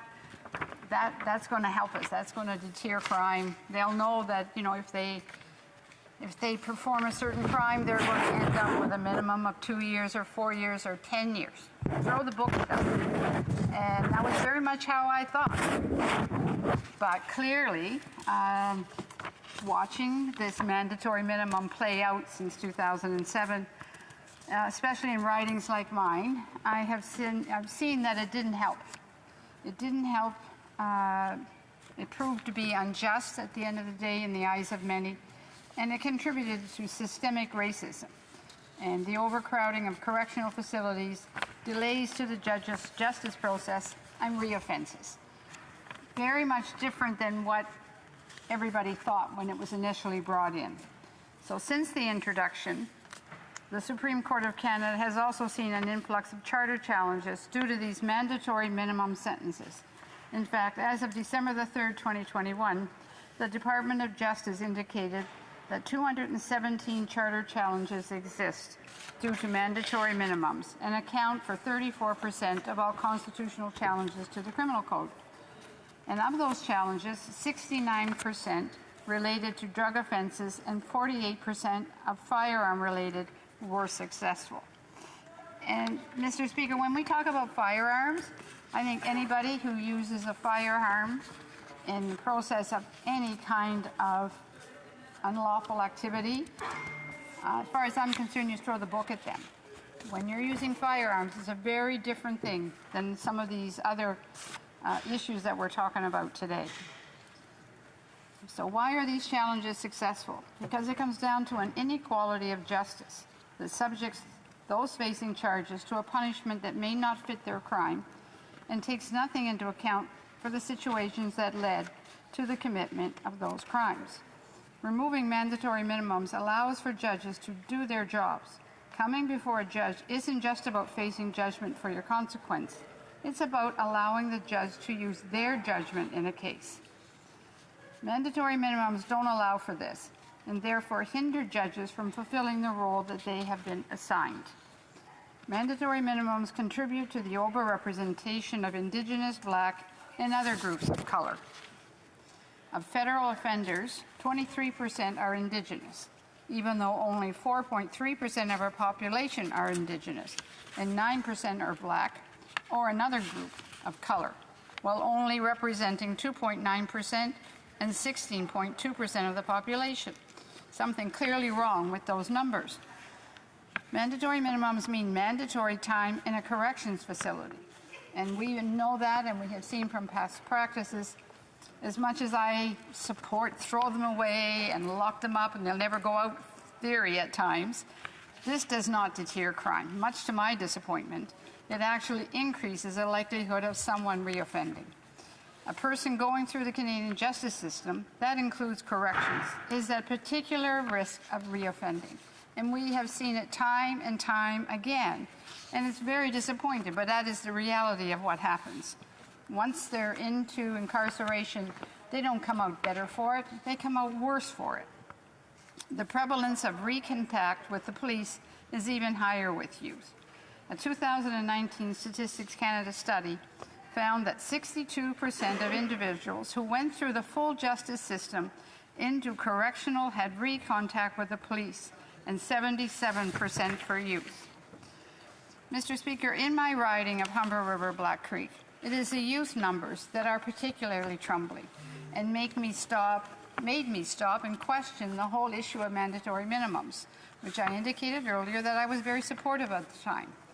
But I've seen that it just doesn't work, much to my dismay and the dismay of others. Many youth in my riding are considered part of the at-risk community and subject to guns, gangs, and pressures that many youth do not necessarily face outside of condensed urban settings. Mandatory minimums put them at risk of having their futures completely destroyed. And it's not just at-risk youth, and I don't mean those who would be charged as juveniles. I mean the 12 to 25. Half of those would be considered as adults when being charged. Mandatory minimums can cause a mistake to ruin the rest of their lives and statistically could send them on a completely different path. We still believe in serious consequences for serious crimes, which is why some mandatory minimum sentences will remain in place. The ones for murder, high treason, sexual offenses, impaired driving, and serious firearm offenses, as I indicated earlier. We do, however, believe that for cases with a sentence of 2 years or less, and certain offenses would be better suited to move from mandatory minimums to conditional sentencing orders, except for incidents of advocating genocide, torture, attempted murder, terrorism, and serious criminal organization offenses. Again, we are talking about continuing with the mandatory minimums for the very serious crimes and anything involving a firearm. These orders will allow judges to look at all aspects and assign a sentence that fits the crime, the person, and the circumstances. These allow for those sentenced to remain in their communities, contributing via work, and to still be around their support systems. For some groups, such as Indigenous people, remaining within that community is essential. Conditional sentencing orders allow for the consideration of other measures for simple possession of drugs, such as diversion to an addiction treatment program. This means that instead of facing prison for those suffering with addiction, they can receive help, not punishment. Mr. Speaker, we have seen how the opioid crisis is impacting Canadians. People of all demographics are struggling with it. In what way does putting them behind bars help them or society? The only way to help them is through addressing the trauma and addictions through treatment. Conditional sentence orders will allow courts to focus on real rehabilitation and can ensure someone struggling with an addiction does not have their future destroyed by a criminal record. This is also vital for youth, as I have stated before. As mandatory minimums were introduced, our court systems became further backlogged. We saw fewer people taking plea deals, forced an over-reliance on correctional facilities. Mr. Speaker, prisons were designed not as the only means of punishment for a crime, but as a way to keep communities safe. This is why we need to see reforms to our entire justice system, allowing for a more holistic and restorative approach. A 2018 report by the Ontario Ministry of the Attorney General says the criminal justice system in Ontario is struggling to address the high needs of vulnerable individuals. Mr. Speaker, thank you for the opportunity to say a few words on an issue that I know we all care about very much in this House and are trying to do the best that we all can do. Thank you. Questions and comments? Question commentaire. The honourable member for Sarnia-Lambton. Thank you, Mr. Speaker, and I'd like to thank the member opposite. I know how hard she works and how much she loves this country. But I would reject the notion that mandatory minimums are racist. By definition, regardless of the color of your skin or your ethnicity, you get a mandatory minimum. And so I think that because there's no rehabilitation and there's such a high rate of recidivism, isn't it better to address the root causes of this overrepresentation, like poverty, abuse, mental health, and addictions? Would the member not agree? Honourable member, Humber River, Black Creek. I absolutely agree, and that is the areas that we're trying to work in. When you have an imbalance and when you look at 9% of the people that are in prison are Indigenous, you have to say why and look at the root cause. So I agree with my colleague completely, which is why I said in response to the previous speaker, we could be sitting down, quite possibly around this beautiful table, and figure out how do we solve some of these problems and do it together. Because all of us in this House are looking for the same answers to try to find a solution to decrease the crime that's in our communities. Questions and comments? Question et commentaire. L'honorable député de... The honourable member for Saint-Hyacinthe-Bagotte. Thank you, Mr. Speaker. The chair of my committee is the member who just made her speech, and we agree that mandatory minimums are ineffective. Studies demonstrate that. What we're wondering about is eliminating mandatory minimums for firearm-related offences while firearm-related crime is on the rise in Montreal. What can we tell Canadians who are worried about firearm crime in Montreal? Well, I'm very pleased that C-21 has been introduced, and we will be dealing hopefully very soon with C-21 when it comes to the issues of firearms. Anyone, as I indicated earlier, that uses firearms in any kind of circumstances should receive much more of a penalty, not less. Thank you. Questions and comments? Question commentaire. The honourable member for Timmins James Bay. Thank you, Mr. Speaker.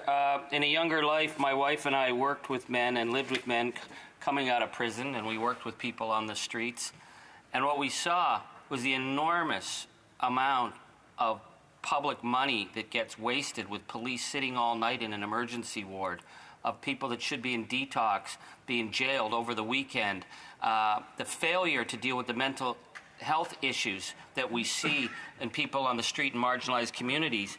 We talk time and time again about fixing this, but it's always then thrown at us that we're being soft on crime, that we're hugging the thugs.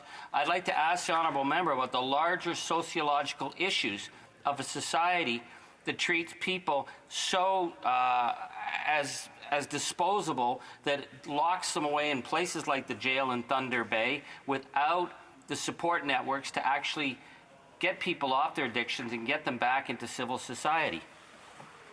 The honourable member for Humber River, Black Creek. Well, thank you to my honourable colleague for that question. We have put millions of dollars into the issues of addiction and mental health in the last several years. I think we are finally recognizing that arresting people and putting them in jail is not going to help. I was recently in Vancouver and absolutely blown away by the amount of people that I see living on the street, suffering from mental illness. And yeah, the other day I was on King Edward Drive here in Ottawa. I seen the exact same thing. So many people suffering from addiction that should be getting help, not sleeping on the streets of our cities. And I think we're going ahead to find ways to continue to do the investment that our government is doing to help these people. We have time for a very short question and answer. The honourable member for Kingston and the Islands.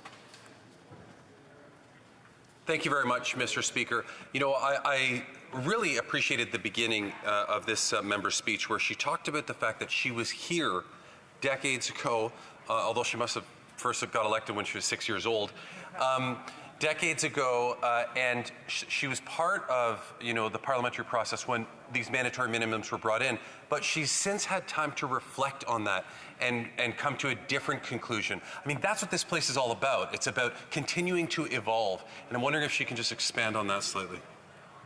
The honourable member knows flattery gets you everywhere. The honourable member Humber River Black Creek. Well, again, thank you to my honourable colleague. And that's that, but we're all doing what we're doing with the best intentions. And in 2007, when mandatory minimums were introduced, I think many people thought that was going to really help in reducing crime and in improving public safety. What we have seen, it has done far more damage than good.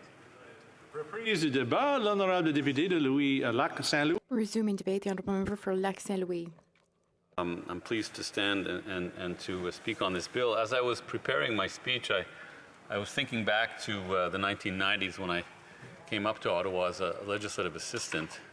It was after the 1993 election, and the winds of change had swept through this place. The Bloc Québécois was the official opposition, and the Reform Party had a big presence, I think over around 50 members. And I remember following question period, because it was part of my job essentially, and I remember that in question period the Reform Party member, and I don't mean to be partisan, this is not a partisan tone, but member after member would get up and ask questions about criminal justice and would talk about specific cases and describe these cases in great detail, and the message in every question was that one could not trust the courts.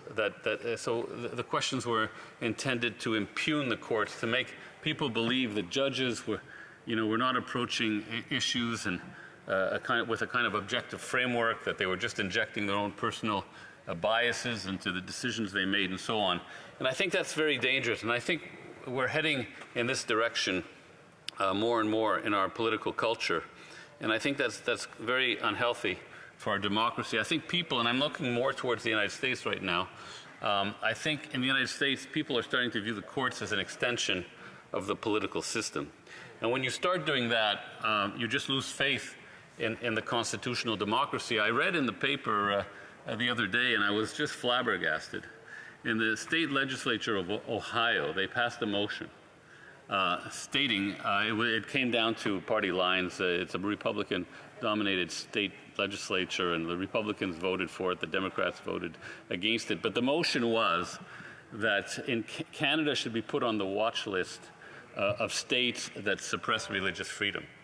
As if we, ignoring the fact that we have a constitutional democracy, we have courts that defend charter rights and so on. And I think that's a very dangerous thing. It's a kind of new populist relativism, and it's not healthy for democracy. But let me get more specifically down to the bill, Mr. Speaker. There is unconscious bias in sentencing, for sure. This bias is embedded in the long-standing practices of sentencing. It's embedded in the system. For example, according to Canada's prison ombudsman, Ivan Zinger, who I had the opportunity to meet when I was public safety critic when in opposition, Indigenous women now account for half of the female population in federal penitentiaries, whereas only 1 out of every 20 women in Canada is Indigenous. Similarly, recently the Auditor General has found that Black and Indigenous prisoners are more frequently placed in higher security institutions at admission compared with their white peers, and that they aren't paroled as often as others when they first become eligible. I believe personally, and this is not a partisan statement, I believe that the Harper government approach to sentencing reinforced and aggravated this bias. And at the time when the Harper government was introducing tough on crime legislation, one after the other, I don't believe, to my knowledge, those bills did not have to be accompanied by a charter statement the way they have to be today. And I think that meant that the Harper government really pushed the limits on this issue. And that is why so many of the bills that have been struck down by the courts, and I'm referring to a document from the Library of Parliament, struck down, it's a multiple-page document. They were all passed between 2006 and 2015, Mr. Speaker. That having been said, sentencing has been used intentionally to suppress groups, racialized groups.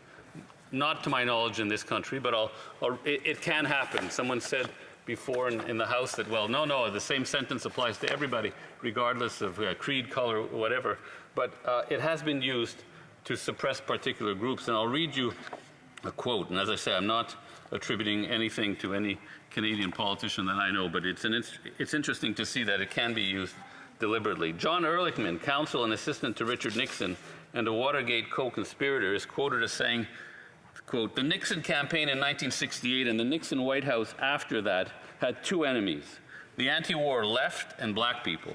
We knew we couldn't make it illegal to be either against the war or blacks, but by getting the public to associate the hippies with marijuana and blacks with heroin and then criminalizing both heavily, we could disrupt those communities. We could arrest their leaders, raid their homes, break up their meetings, vilify them night after night on the evening news.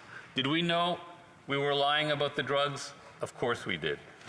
Of course, that's a particular period of American history, one that was extremely divisive. Now, what about Bill C-5? It's not about being soft on crime.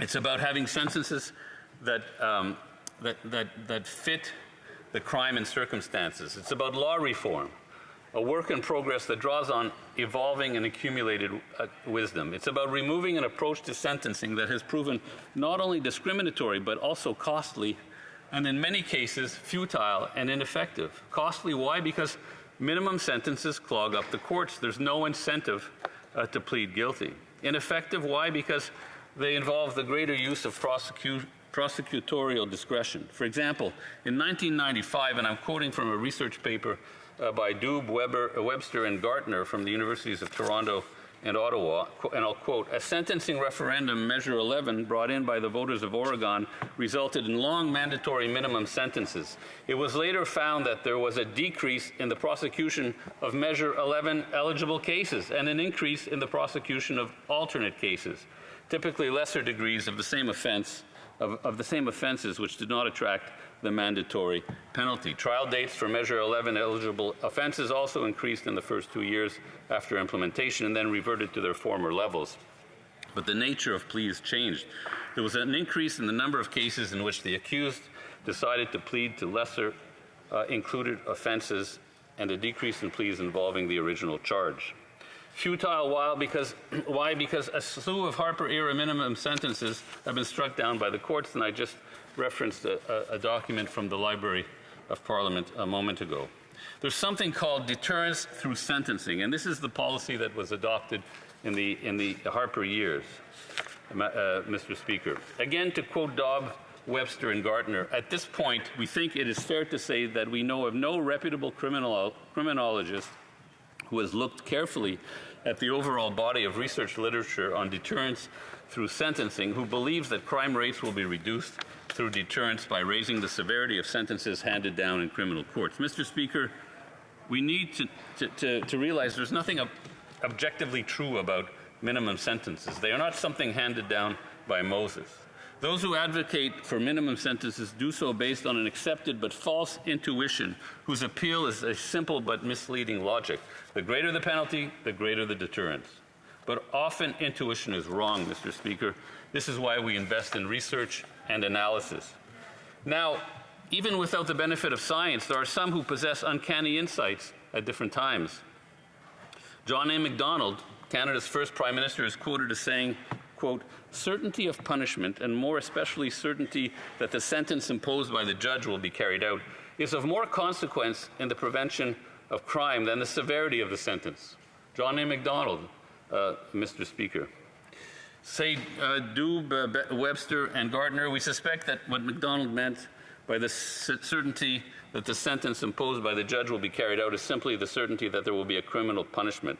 But whatever John A. MacDonald meant by that phrase, clearly he did not think that severity of sentences was very important. He was almost certainly correct in this. An additional problem, Mr. Speaker, is that with this assumption about minimum sentences is that people really don't have much of an idea about what sentences are likely to be for ordinary crimes. Also, most offenders do not meet another relevant thought requirement for minimum sentences to be effective.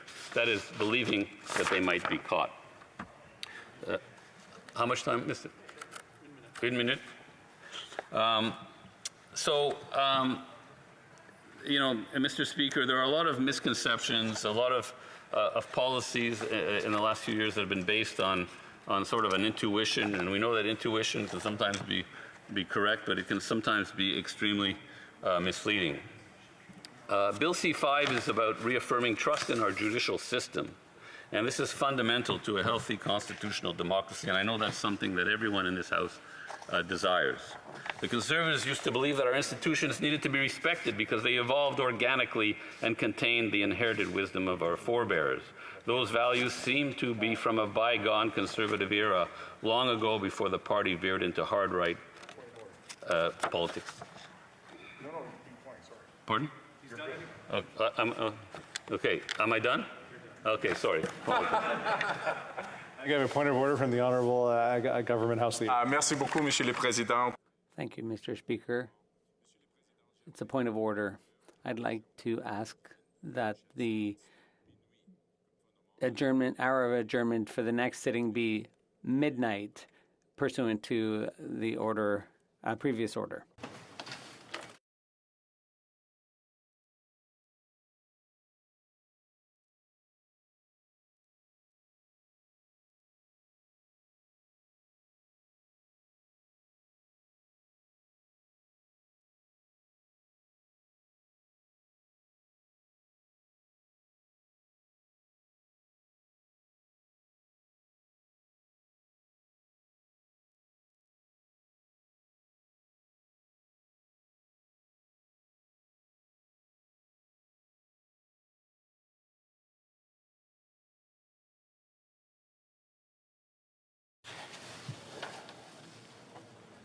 Conformément à l'ordre adopté.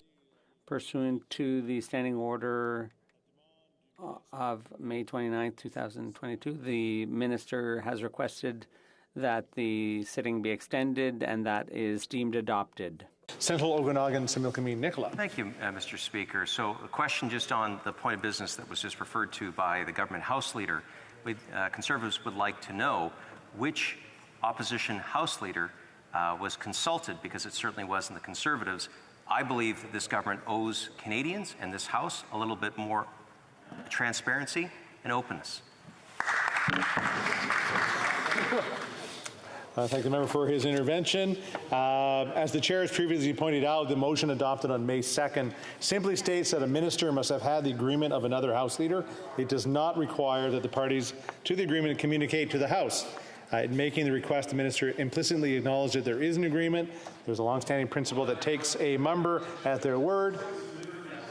There is therefore no reason to doubt the existence of an agreement at this time. Good. All right, proceeding back to questions and comments. Question et commentaire. And I just lost all of my little things that fell on the floor. Okay. There's actually a good one. And I know I probably should know these by now, but of course, I don't trust myself. South Okanagan, West Kootenay. Well, thank you, Mr. Speaker, and I'd like to thank my colleague for his speech. You know, I think C5 is a remarkable missed opportunity to do some make really good progress in Canadian justice. We have an opioid crisis. People are dying by the hundreds and the thousands. through a poison drug supply, and they are being held back from the services they need, the medical attention they need, by the fact that they are considered criminals. And we should be decriminalizing simple possession of drugs, and yet the Liberals and Conservatives voted against Bill C-216, which asked for that. They could have put it in C-5, but they didn't. So why are the Liberals refusing to make real progress and save the lives of Canadians? The honourable member for Lac Saint Louis. Thank you, Mr. Speaker. Well, the member knows that our government has come to an agreement with the government of BC to decriminalize. But you know, decriminalization without a proper framework that involves the forces of the law and that involves those who work on the front lines in mental health and addiction, that kind of simple decriminalization will just lead to more problems. So you need a comprehensive, multidimensional approach, and that's what I believe is going to be taking root in BC. But I'm not at all certain that that situation has evolved to that point in other provinces, and I believe that the government has said if other provinces request, it will consider that request for decriminalization. Questions et commentaires, questions and comments. L'honorable député de Repentigny. The honourable member for Repentigny. Thank you, Mr. Speaker. I'd like to thank my colleague for his speech and all that. But when I spoke to the member from the Bloc who's responsible for this file, the member for Rivière-du-Nord, he read some parts. He told me what offenses would be involved: using a firearm while committing an offense, possession of a firearm knowing that it's not authorized, possession of a prohibited weapon, possession of a firearm while committing an offense, trafficking, and so on. He read out all the offenses to me, and when he did that, I was worried. Is this bill going to make the public more safe or more worried? The honourable member for Lac Saint Louis. Personally, I think this bill should make people feel safer, unless doubts are raised, and that's what's being done here in the House with this bill. People are creating doubts because they read out a list of offenses, and they're trying to make people believe that judges are going to be required to impose house arrest. And that's not true. A judge will have the option if the sentence is less than 2 years. It's just an option for the judge to exercise where it's suitable. If the criminal is a danger to society, or if the criminal has a better chance of rehabilitation, if a person is under community supervision, it's up to the judge to decide that. The judge knows better than us here in the House of Commons what the situation is. We're just talking about hypotheticals here. Comments, the honourable member for Kitchener Centre. Thank you, Mr. Speaker.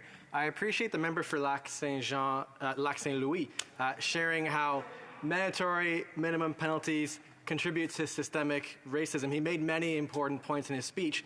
C5, though, only repeals mandatory minimums from 14 of the 67 offenses in the criminal code that currently carry them. The Black Legal Action Centre is the only legal clinic in Ontario that focuses specifically on anti-Black racism. And so I wonder if he's aware that the Black Legal Action Centre, among many other organizations, have been calling for the removal of all mandatory minimum penalties to more fully realize the government's stated commitments to racial justice and Indigenous reconciliation. Thank you. The honourable member for Lac Saint Louis, in a very short answer. Thank you. I do understand that stakeholders often make requests that are quite broad and far-reaching.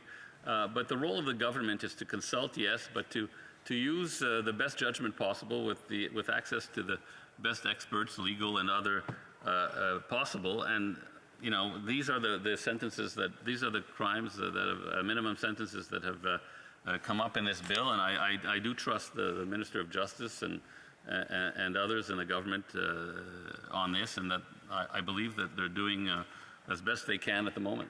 Thank you. Reprise du débat, continuing debate. The honourable member for l'appel au règlement. L'honneur des députés de Saint.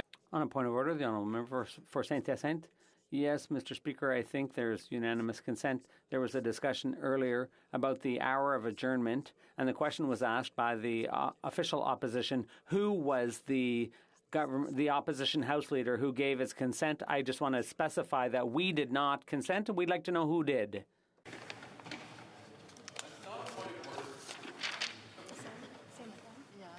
I'm just going to read it again.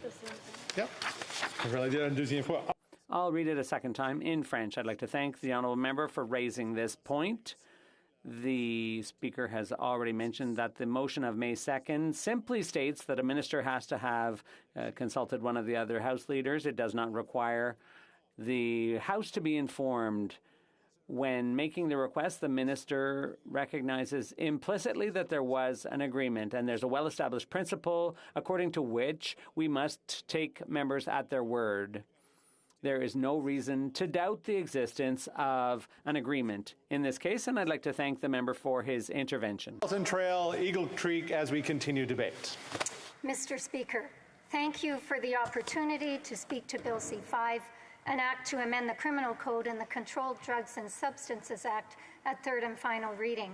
I will be splitting my time with the amazing member from Lakeland who served our caucus very well in a previous parliament as the Shadow Minister for Public Safety. Yet another bill brought back from the previous parliament that died when the Prime Minister called his snap election. To say that I am extremely disappointed with the introduction of this ill-conceived bill as opposed to something that is wanted and needed by Canadians would be an understatement. There are so many other issues facing Canadians that are more important than this misguided legislation. First and foremost, for Canadians, would be relief from the rising inflation tax brought on by this government's out-of-control spending. The price of everything is increasing, and this government has decided that now is the time to decrease sentences for criminals. Another top-of-mind issue for Canadians has been ending all federal mandates. It seems the pressure by Canadians has finally had the desired effect. However, in the case of this bill, this Liberal government is doubling down on their soft on-crime agenda and making life easier for criminals. While this government claims that its focus is on protecting Canadians from harm such as COVID-19, it is making society less safe with this proposed legislation by eliminating mandatory minimum prison time for criminals. With this bill, the Liberals are eliminating mandatory minimum sentences for firearms offences, including robbery with a firearm, extortion with a firearm, weapons trafficking, importing or exporting knowing it is unauthorized, discharging a firearm with intent, using a firearm in the commission of offences, and more. As Canadians learn about this proposed legislation, Mr. Speaker, they are alarmed and finding it difficult to believe. Imagine being a convenience store worker, maybe making minimum wage. It's 1 in the morning when suddenly someone walks into the store, pulls out a gun, and fires one shot into the ceiling and then points that gun at you demanding cash. The trauma that this scenario would create for someone is difficult to comprehend. What the Liberals are saying, however, is that the criminal in this realistic but made-up scenario shouldn't receive a mandatory minimum sentence for what they've done. Why are they doing this? They believe that mandatory minimum prison sentences are unfair. Really? Unfair to whom, Mr. Speaker? Obviously, the Liberals are taking the side of the criminal. By eliminating mandatory minimum sentences, this government is standing up for criminals and completely ignoring the victims. What about fairness for the victim of the crime? What about fairness for family members of the victim who will need to support their loved one who has gone through such a traumatic experience? What about fairness for the community as a whole in which the crime was perpetrated? Remember, we are talking about convicted criminals, not innocent people. When someone is sentenced, they have already been found guilty of the crime for which they were charged. Why are the Liberals more concerned with the impact of mandatory minimum sentences on criminals than on the benefit and reassurance they provide to the victims and the community at large? Now, I can't leave the subject of eliminating mandatory minimum sentences for firearms offenses without commenting on the cognitive dissonance held by the Liberals as it relates to firearms policy.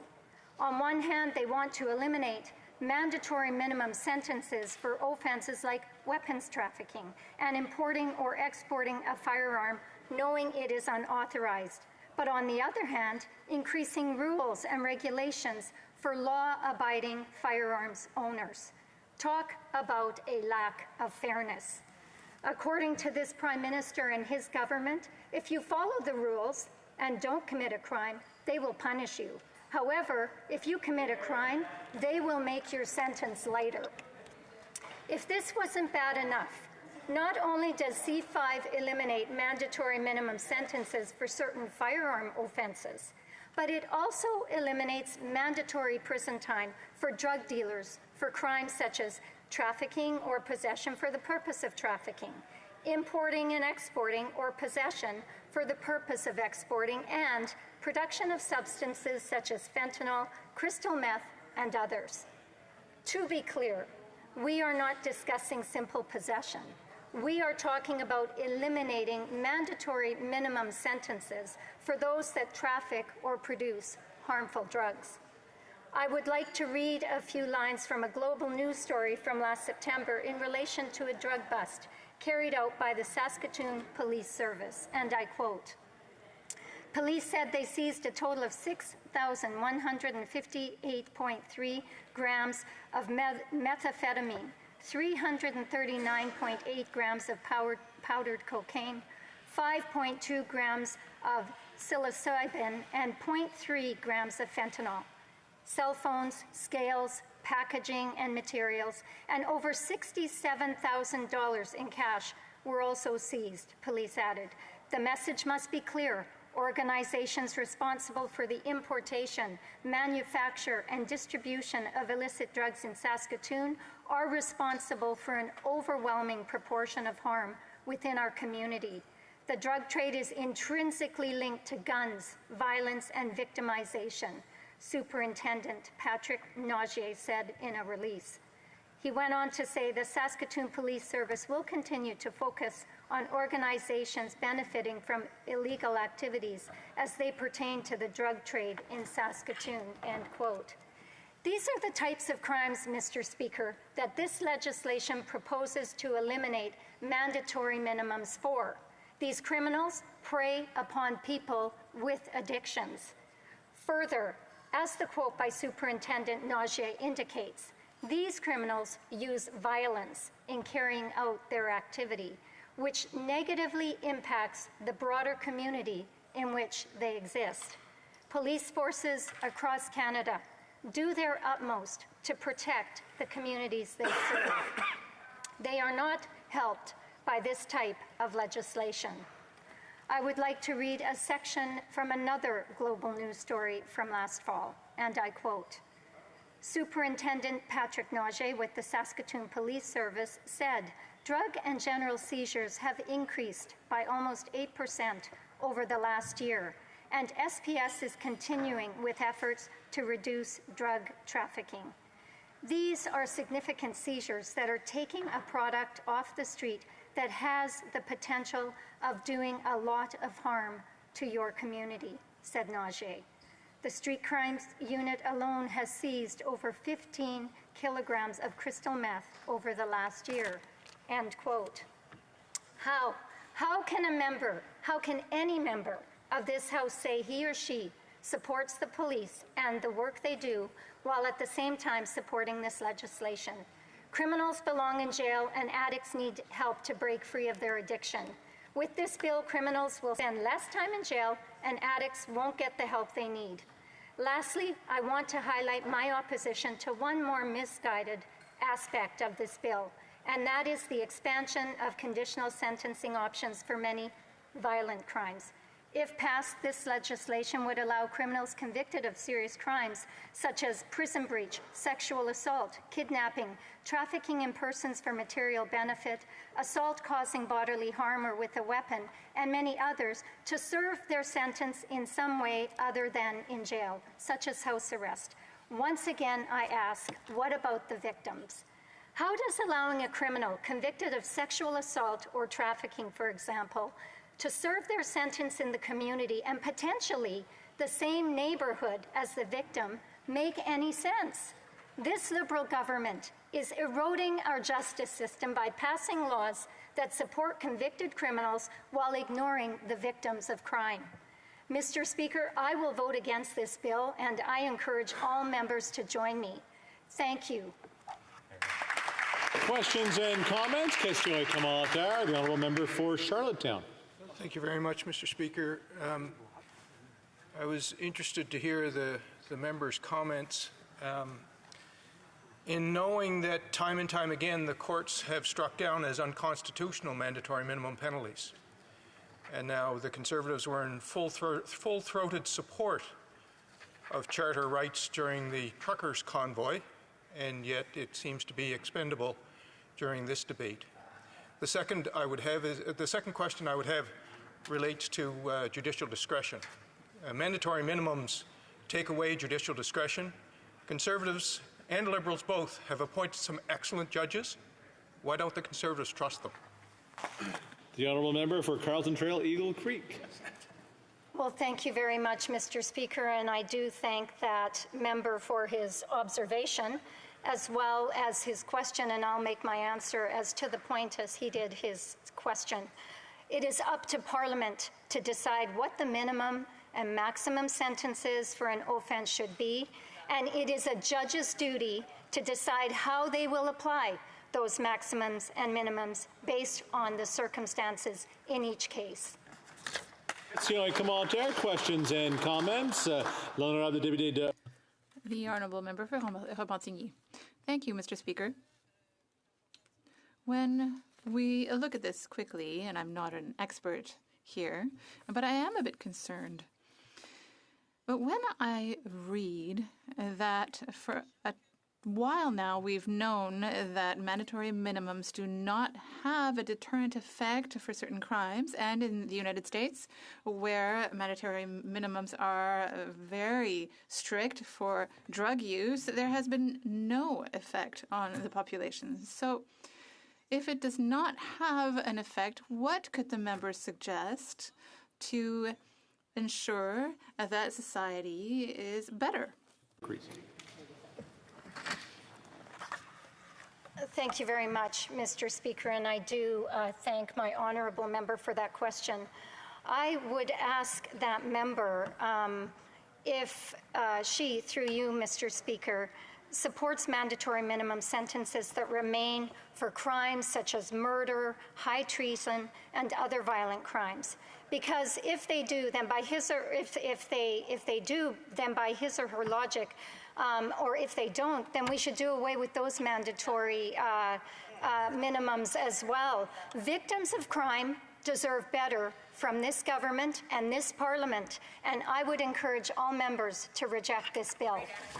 Questions and comments? Question commentaire. The honourable member for Edmonton Griesbach. Mr. Speaker, literally dozens of mandatory minimum sentences were added to the Criminal Code and Controlled Drugs and Substances Act under the Harper government. Now, even when jurisdictions in the U.S., like Texas, have declared mandatory minimums as expensive failures and Canadian courts have been striking them down as unconstitutional, have Conservative members changed their minds and recognized both the ineffectiveness and injustice of mandatory minimum penalties? The honourable member for Carlton Trail, Eagle Creek. No. So I want to thank you very much, Mr. Speaker. Through you, I thank that member for his question. And I have to tell you, it's been entertaining watching that party since March 22nd contort themselves into a pretzel to support whatever this government introduces. I will tell you, and to continue to import American politics in everything that's happening. I would say when someone commits a crime and is subsequently convicted of it, there is always a victim. I don't understand why the NDP claims to support victims, but then are so inconsistent when their support for this government is reliant on a bill that it would do anything but. Time for a short question. The honourable member for Regina Louvain. Thank you very much, Mr. Speaker. I do have a question for my friend from Carleton Eagle Trail Creek. And that question is, does she think our country is going in the right direction when there's warning labels on the front of beef coming soon, and the fact that now my kids are going to grow up in a country where there's warning labels on beef, but fentanyl is decriminalized? Does she think the government's going in the right direction with that, Mr. Speaker?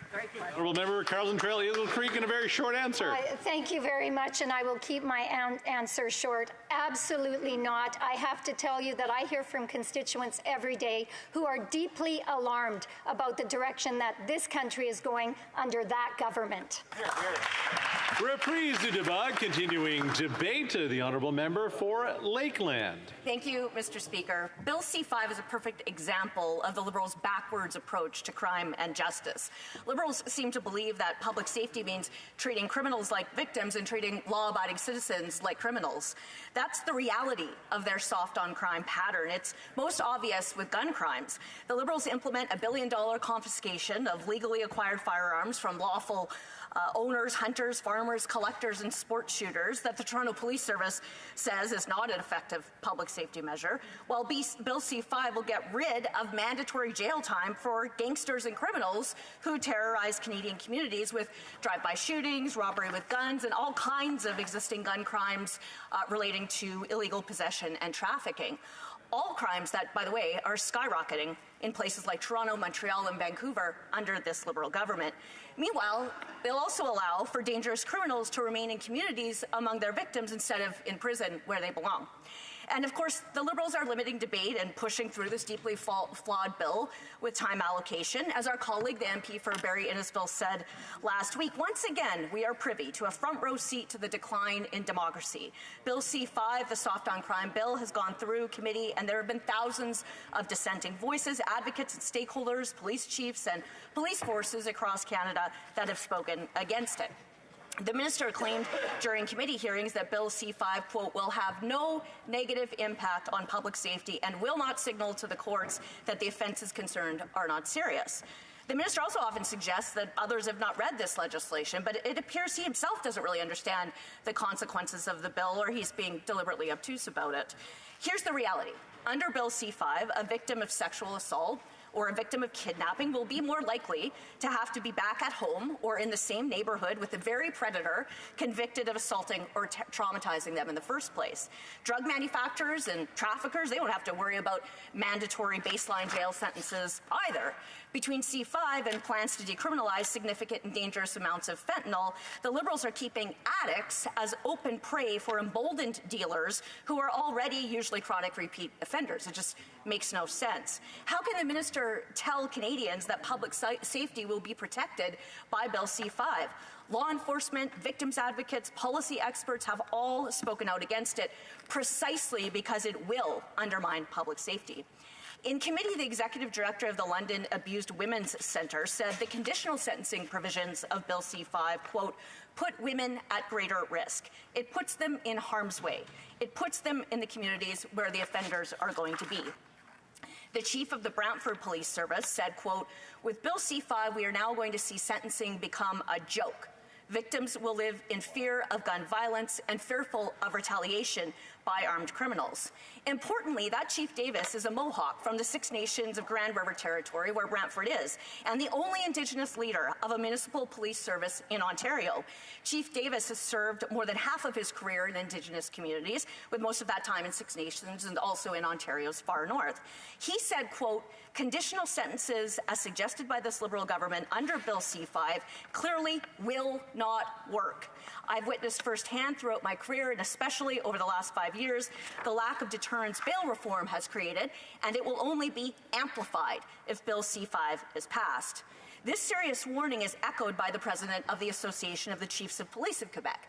In committee, he said, quote, "For the public to maintain confidence in the justice system, criminals who commit serious crimes, particularly with firearms, must face serious consequences." And the truth is, in Canada right now, the entire system from charges to release is already set up to support, protect rights, rehabilitate, and reintegrate offenders, however successfully, usually not very effectively, given the high rates of recidivism. And I would note here that these Liberals still have taken no action on the private member's bill passed by the Conservative MP from Tobique-Mactaquac, which actually is about resources and new strategies to reduce recidivism. And but the truth is there's actually very little by way of institutionalized, systemic, and ongoing support for victims who can never get past or pardoned or freed from what was done to them. But the Liberals seem to see nothing wrong with setting up even more conditions that will enable criminals to continue to re-victimize people who have already been harmed. The Liberals' mixed messages and contradictions on gun crime is particularly mind-boggling. Liberals talk a lot about cracking down, usually right after a tragic shooting that takes the lives of innocent victims and leaves loved ones and communities struggling with a lifetime of fear and grief. But the truth is that over many years, the Liberals have failed to stem the tide of illegal weapons entering Canada, to stop the rise in gun crimes, which has actually escalated while they're in government, or to make communities safer. There is a gun trafficking problem in Canada, but the Liberals, actually through Bill C-5, are going to lower penalties for it. Conservatives have always taken a more realistic approach to combating gun crimes and to keeping communities safe. Conservatives would increase funding and coordination for border security to combat illegal smuggling, ensure a floor of jail time for violent gang members, and target gangs and criminals instead of making life more difficult for law-abiding firearms owners, retailers, the airsoft sector, by ending automatic bail, revoking parole for gang members, and new and tougher sentences for ordering and involvement in violent gang crime. These are the kinds of measures that can and do make streets and cities safer, not the Liberals' approach that helps criminals get softer sentences while subjecting law-abiding Canadians to warrantless searches and confiscations of legally acquired property.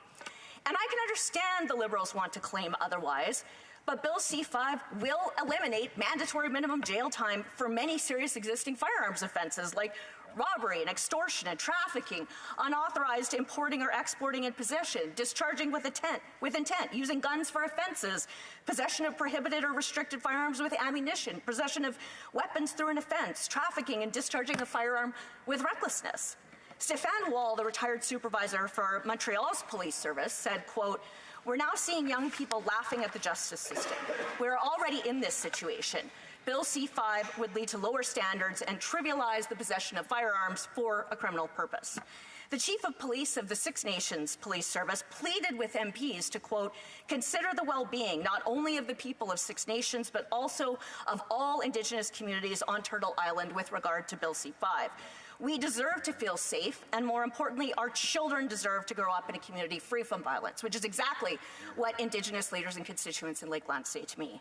But the Liberals are ignoring him and all of them. The Liberals also often claim Bill C-5 will assist people struggling with substance abuse to get the help they need.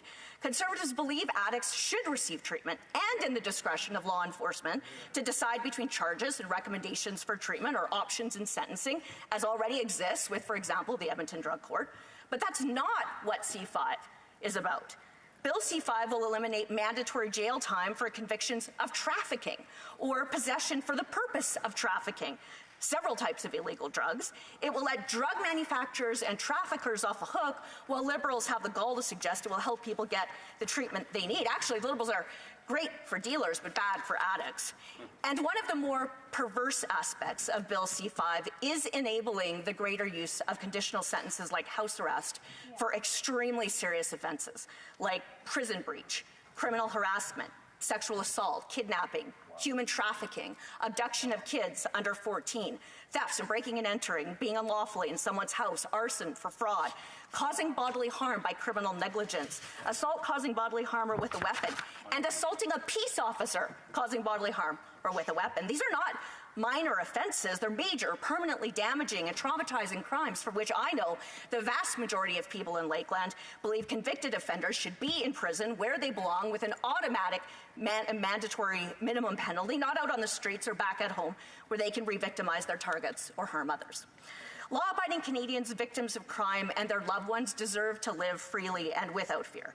Government must ensure the laws and systems deliver justice for victims, real consequences for offenders, and deter criminal activity.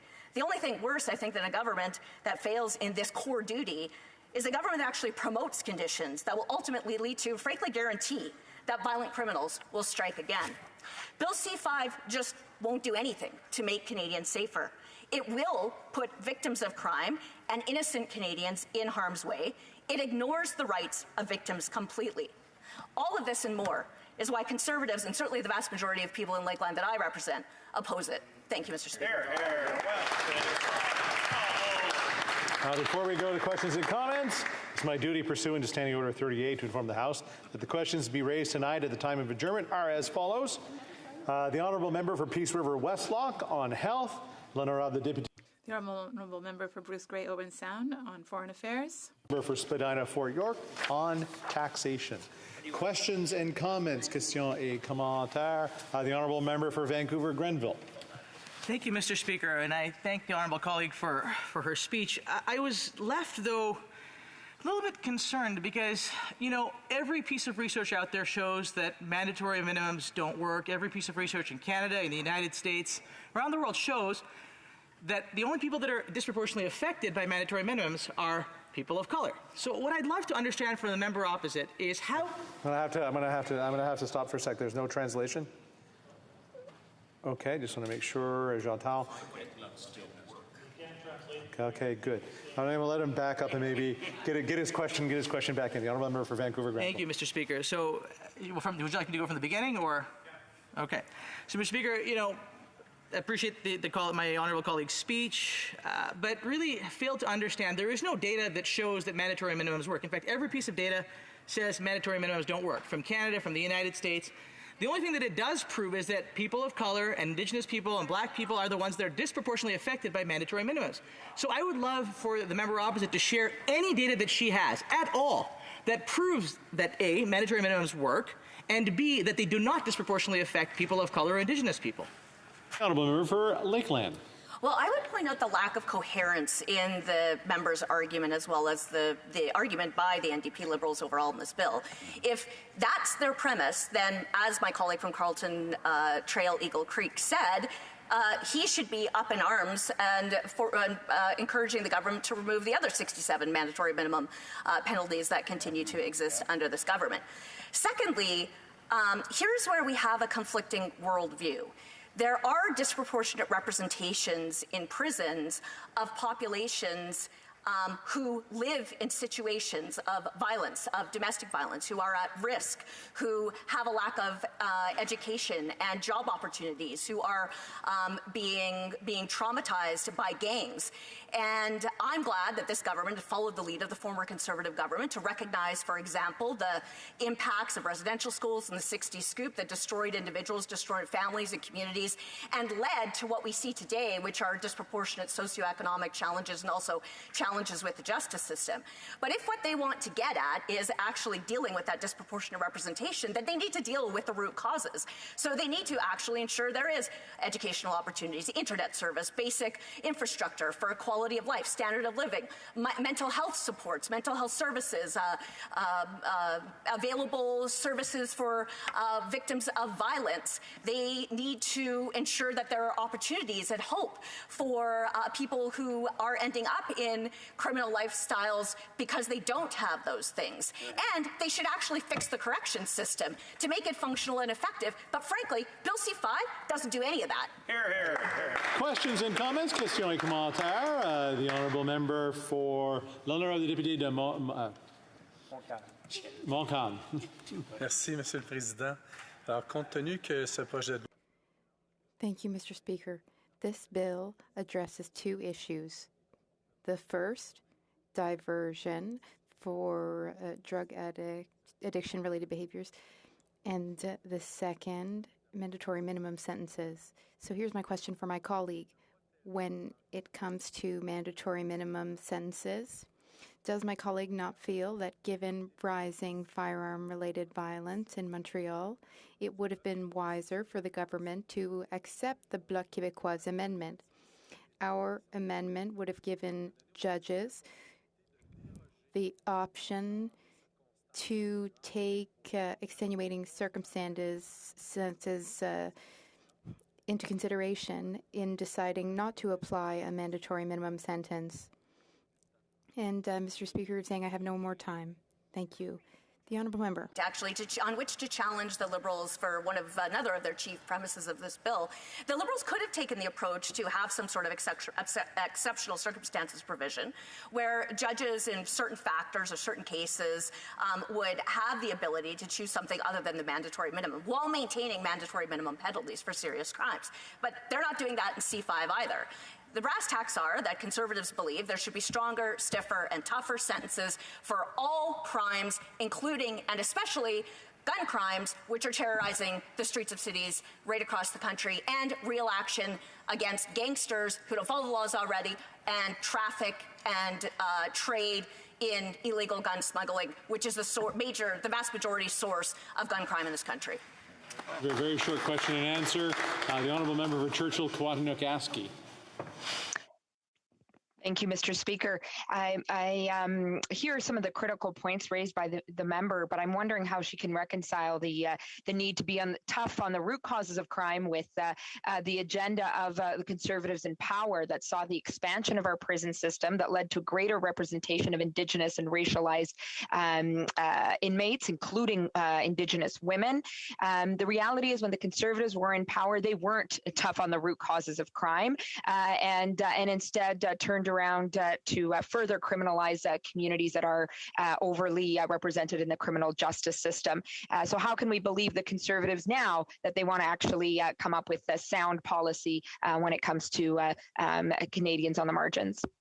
Honourable member for Lakeland with a very short answer. Well, that's just not true, given that the former Conservative government is actually the government that launched the Truth and Reconciliation Commission, that was the first government in Canadian history to review education outcomes and programs for Indigenous people right across the country and actually propose improvements, which was the first government on a whole host of issues to try to better the outcomes and the lives of Indigenous Canadians everywhere, and especially young Indigenous Canadians, who are disproportionately the highest growing group of young people in the whole country. I happen to be a person of Ojibwe descent, so it's pretty wild to get accused by Liberals of only being hard on Indigenous people, and I proudly represent multiple Indigenous communities in Lakeland, just as I proudly do every other citizen, and every single one of those leaders and those people tell me they deserve to live in safety and peace with equal opportunities and better outcomes just as every other Canadian. That's what I'll keep fighting for. Reprise du débat, continuing debate, the Honourable Parliamentary Secretary to the Government House Leader Senate. Thank you, Mr. Speaker. Although it may be true that the former Conservative government did launch the Truth and Reconciliation Report, it's extremely unfortunate that once they received the results from that report and the recommendations contained therein, that they had absolutely no interest and said that publicly, that they wouldn't move forward with any of the recommendations. But I digress. In any event, Mr. Speaker, Mr. Speaker, I'd actually like to start my speech today, if you would indulge me for... If you would indulge me for a few moments, Mr. Speaker, to congratulate. This is one of the first times I've had the opportunity to rise to give a speech since the last provincial election. I wanted to congratulate Ted Hsu. Ted was the Liberal candidate from Kingston in the Islands, running for the Liberal Party, and was elected as the member of provincial parliament in the last election. Now, Ted's name is not unfamiliar to this place because Ted, indeed, was elected under very similar circumstances here in 2011. 2 Thursdays ago in the provincial election, Ted was elected as one of only 2 new Liberal MPs in the province of Ontario. And back in 2011, he also was elected to this place as only one of two new MPs that were Liberal, the other being the member from Charlottetown, who they both entered in to the House at the same time. So my best wishes to Ted as he embarks on this new journey in his life, being the member of Provincial Parliament for the riding of Kingston and the Islands. And I'm glad to see a strong Liberal voice representing the island, representing the riding of Kingston and the Islands. You know, Mr. Speaker, I've had the opportunity to be here throughout this entire debate today, listening to the various different claims that have been made throughout the House. And I can't say that I'm not surprised with a great degree of rhetoric that I've been hearing. And you know, but I think one of the things that I would like to touch on first is a comment that was made by the member from Humber River Black Creek. And she did that only probably about an hour ago in this debate, Mr. Speaker. She said that she had been here a few decades ago when mandatory minimums were really being introduced and brought on board, and that she was supportive of them at the time, and she thought that they were the right thing to do. And I say this because you've heard a lot of rhetoric from Conservatives, in particular today I've heard a lot, but indeed before today's debate, about the fact that mandatory minimums were not just introduced by Stephen Harper and Conservatives, but indeed by Liberals in the past. And the reason why it's so important to point that out, Mr. Speaker, is because you literally have one of those Liberal MPs who was here back then who's saying, yeah, I was in favor of it back then, but I've since come to realize that mandatory minimums are not serving the purpose that we thought they would back when they were introduced. And I think it takes a lot of courage for a politician to be able to come forward and say, I've changed my mind on this. This is not an effective way of dealing with problems that we have in our when it relates to sentencing of individuals.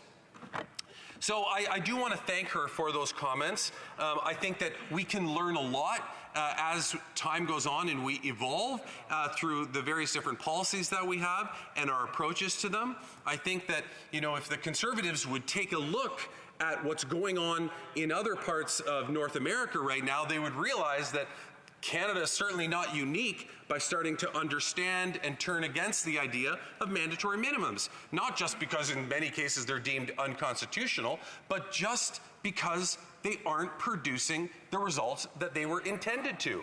So, Mr. Speaker, I am very concerned about that rhetoric. But I think that it really comes down to this. When Conservatives are putting forward this notion that there will be endless lineups of people that should be incarcerated out on the streets, they're trying to paint this picture that some of the most heinous crimes out there will result in people being just in house arrest or literally not being sentenced as a result of not having a mandatory minimum. And that is absolutely false. What they're doing, what Conservatives are doing, is they're preying on the emotional side of this debate. They're preying on the fact that they know that this will touch a chord, it will hit a nerve with people, it will have their emotional side see a reaction as a result of what the government is proposing, and that's what they're trying to feed off right now, and that's what they're trying to capitalize off of politically. But it doesn't come as a surprise to me. So many issues that come before this House are the exact same circumstances. Under the exact same circumstances, we see it time and time again. But it comes down to a fundamental difference between, in my opinion here, Conservatives, and I say small c Conservatives, and progressives, or in this case, capital C Conservatives and capital L Liberals. It's a fundamental difference. If you can find one issue that clearly defines Conservatives from Liberals, this is the issue. And it comes down to incarceration. Conservatives believe that the answer is penalty. Lock them up and throw away the key. Give them a mandatory minimum. They're forced to sit in their cell for X number of days. And then at the end of their time, they will have completed their sentence, and then they are somehow rehabilitated. That's the conservative approach, and I can appreciate the approach. It's certainly not the only, they certainly wouldn't be the only political party that has taken that approach, but I happen to think that the solution is different. I think that in most cases, certainly not all cases, and this, I come from a riding that has we used to have 7 correctional institutions right in the area, but then the Conservatives closed Kingston Penitentiary last time they were in government. And so what we have, Mr. Speaker, is we have this scenario where the default response is just put people in prison, leave them there, and then after a set number of time has elapsed based on what politicians believe is an amount of time that will properly do the job, suddenly people will be rehabilitated and they'll walk out of there new, changed individuals. Well, Liberals look at it differently. We believe in helping to rehabilitate individuals when possible, and most of the time it is possible, so that they can be reintegrated back into society and they can become productive members of society. And I think that, one of the things that surprises me the most about the Conservative response to this is that they don't even have to accept the social argument here. They don't even have to, from a Conservative perspective, believe in rehabilitation. They don't even have to do that. But you would think at the very least what would tickle their interest, Mr. Speaker, would be the financial benefit to it. It costs a lot of money. And I know this, again, as an individual who has 6 prisons within a 40-kilometer radius of my home. It costs a lot of money to keep people incarcerated. If we can rehabilitate people, reintegrate them into society, they can become productive members of society that actually give back. And so there is a real solid financial argument there, Mr. Speaker, that you think would interest Conservatives when it came to talking about our correctional facilities. But I fail to see it, and they don't ever seem to come forward with that. And this whole concept of lock them up, my idea that Conservatives, all they care about is lock them up and throw away the key, doesn't just come from this debate around this issue. This comes from a whole host of issues. Look at the whole prison farm issue. Prison farms have been seen not just by inmates and former inmates, but indeed by community activists and people throughout the community at large, including many farmers in southeastern Ontario area. Prison farms have been seen as productive ways to help rehabilitate individuals. But the Conservatives have absolutely no interest in them. They don't want to see the opportunities. They almost look at inmates being able to participate in these programs as some kind of luxury that they shouldn't deserve. And I know this because we lived through this in Kingston. We had activists going out and standing in front of Collins Bay Institution regularly every Monday night since the prison farms were closed until they were reopened under this government. Every Monday night they would go out there and hold a protest. And these weren't former inmates. These were concerned citizens within my riding and indeed beyond. And so what's the response now? Now that the prison farms have been reopened and they are actually being utilized and are giving opportunities to inmates to, by their own words, in their testimonies, rehabilitated them to become productive members of society again. What's happening? The member from Lanark Frontenac Kingston is standing up, usually on a Friday after Friday after Friday, followed by late show question after late show question after late show question, challenging the prison farm.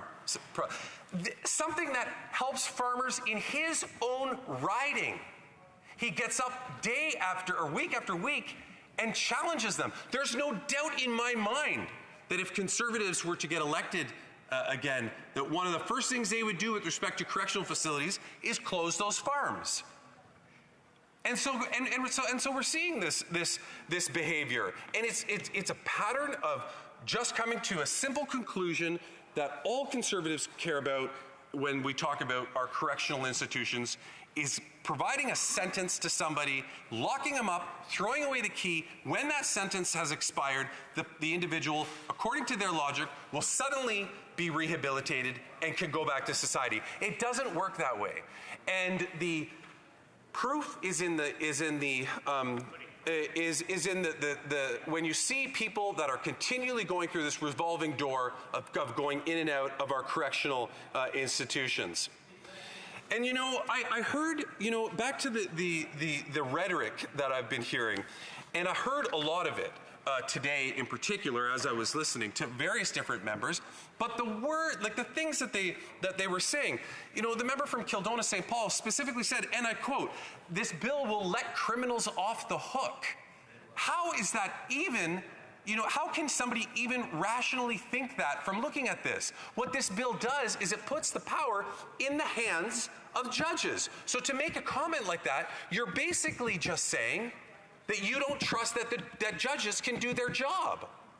That's what conservatives are essentially saying. They don't have the trust in judges to perform the responsibilities that are given to them through those appointments.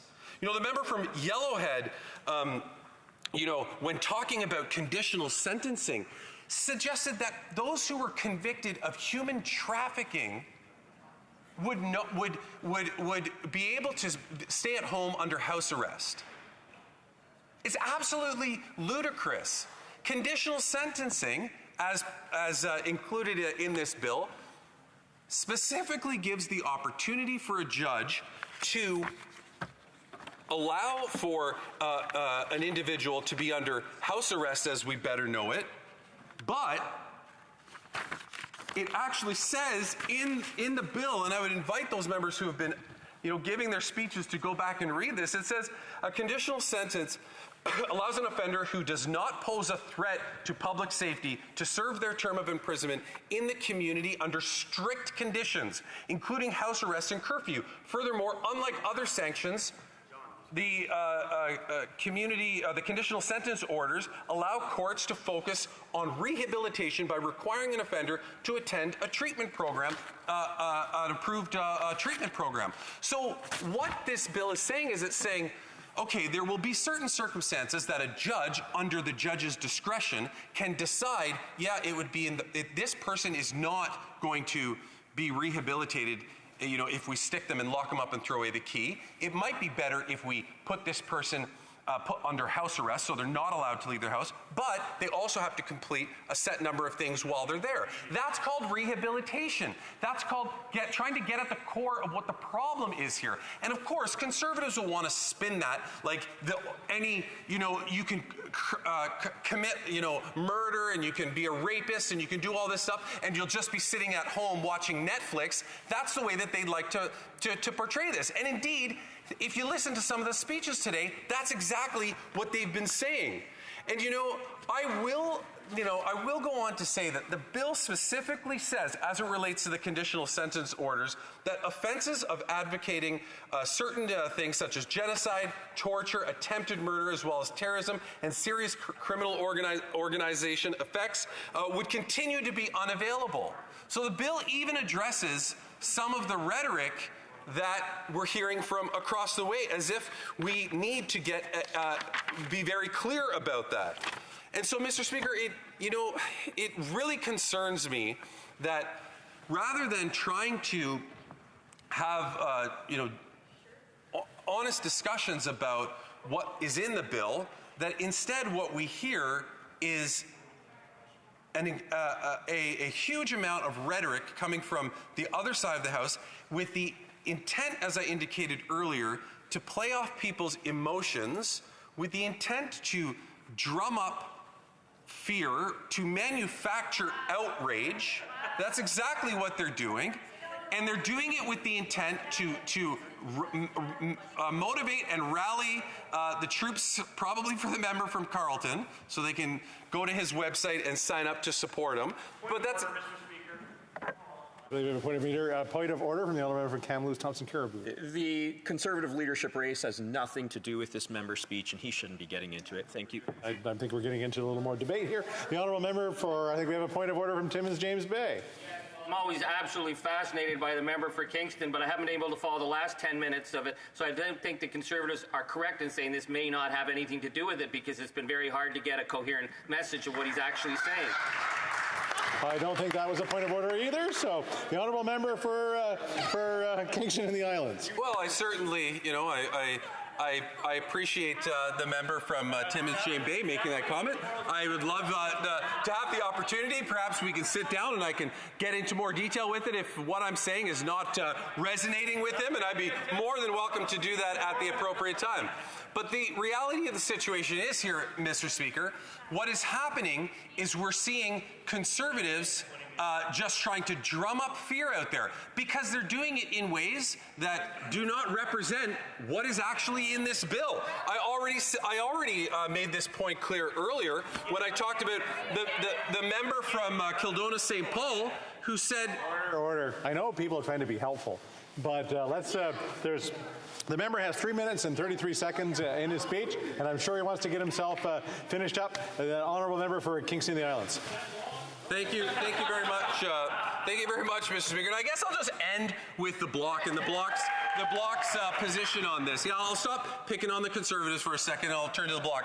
I see this wicked and very dramatically evolving change of heart with the Bloc in terms of what their position is on this bill. They seem to now actually be sitting on the fence. The member from Shepherd said earlier that this just might not be the right time for this bill, as if later on in a couple months it might be, or maybe a few months ago it could be. They're on the fence. I think they just need a little bit of a push now at this point to actually come over. And then she also said, the member from Shepherd, if I remember correctly, she talked about exceptional circumstances, and she thinks that under certain exceptional circumstances, mandatory minimums might be appropriate, but under other circumstances, more regular circumstances perhaps, they wouldn't be. Well, I would suggest that it's very clear, based on what we've seen on our own data as to what's happened over the last few decades, that mandatory minimums don't work, and that it's time that we actually start to develop strategies that help to rehabilitate individuals so that indeed they can become productive members of society again. Because at the end of the day, Mr. Speaker, that's what we want. That's what we should want, is we should want to make sure that people can, and I get a kick out of it. Conservatives are clapping right now in a very facetious manner, as if to suggest that shouldn't be our overall objective and goal. And I think it should be. I think we have a role. We call it corrections, because we're looking to help people get better, people to change their lives so that they can become productive and contributing members of society once again. And unfortunately, we see time after time Conservatives going down the exact same road with respect to their approach on this. And I certainly disagree with them, and I most certainly will be voting in favor of this bill. Thank you, Mr. Speaker. There you go. Questions and comments. Question commentaire. The honourable member for Kamloops Thompson Caribou. Thank you, Mr. Speaker. Always a pleasure to rise on behalf of the people of Kamloops Thompson Caribou. I found it interesting that during his speech, the member said, conditional sentence orders, we're not going to be dealing with, I can't remember the term he used, but it was some sort of sexual offense as I heard it. And I will remind him that about 2 weeks ago, I brought up a case in this House where a 7 or 8-year-old was victimized by their caregiver. And that person received a conditional sentence order. And my reason for rising on that very point was to say it is incumbent on Parliament to change the framework that led to these types of decisions. Now, this decision may have been a rarity, but the point is this, Mr. Speaker. Canadians come to us, I'm sure they go to the honourable member, they certainly come to me and say, this is an unacceptable outcome. Why is it so wrong that if Canadians think it's an unacceptable outcome, that's being represented in this House through a mandatory minimum? Well, Parliamentary Secretary. I certainly don't know the details of that case, Mr. Speaker, so I don't think it would be appropriate for me to speculate on it, but I will say that I have faith in our justice system. I have faith that individuals will be tried properly, including by I'm sure, very fine prosecutors, such as this member used to be, and perhaps he would like to go back to that profession. I don't know. Maybe there's a good Liberal in his riding that would like to replace him. But in any event, I say that in a joking way, Mr. Speaker. I have a lot of respect for this member, but I think that what we need to do is put faith in the institutions. I have no problem with individuals like when individuals get up and say that they are not happy with an outcome, but when we heard the member from Kildona St. Paul earlier today get up and say, I respect judges, but they don't always get it right. Well, you should also be, as I'm sure this member as a former prosecutor would agree, you also respect the decision. Because if you respect the institution, you respect the decision.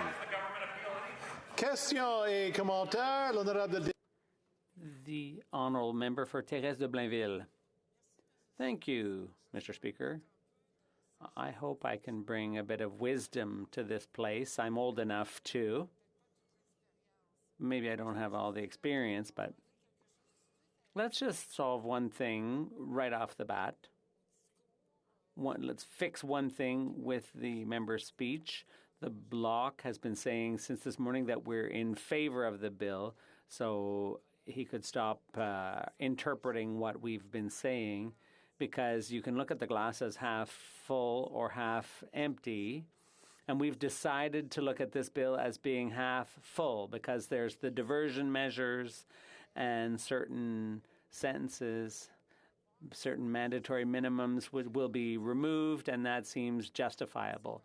But he shouldn't think that because we're saying that there's going to be huge savings because people will not be jailed. It's going to take money. It's going to take support for these people, and that's not provided for with this bill. So my question is, why is the Liberal Party, as they accuse the opposition of certain things, why are they incapable of being nuanced in their appreciation of what we're saying? And why have they not accepted amendments from the Bloc which aimed at, for example, removing mandatory minimums for an offence of discharging a firearm?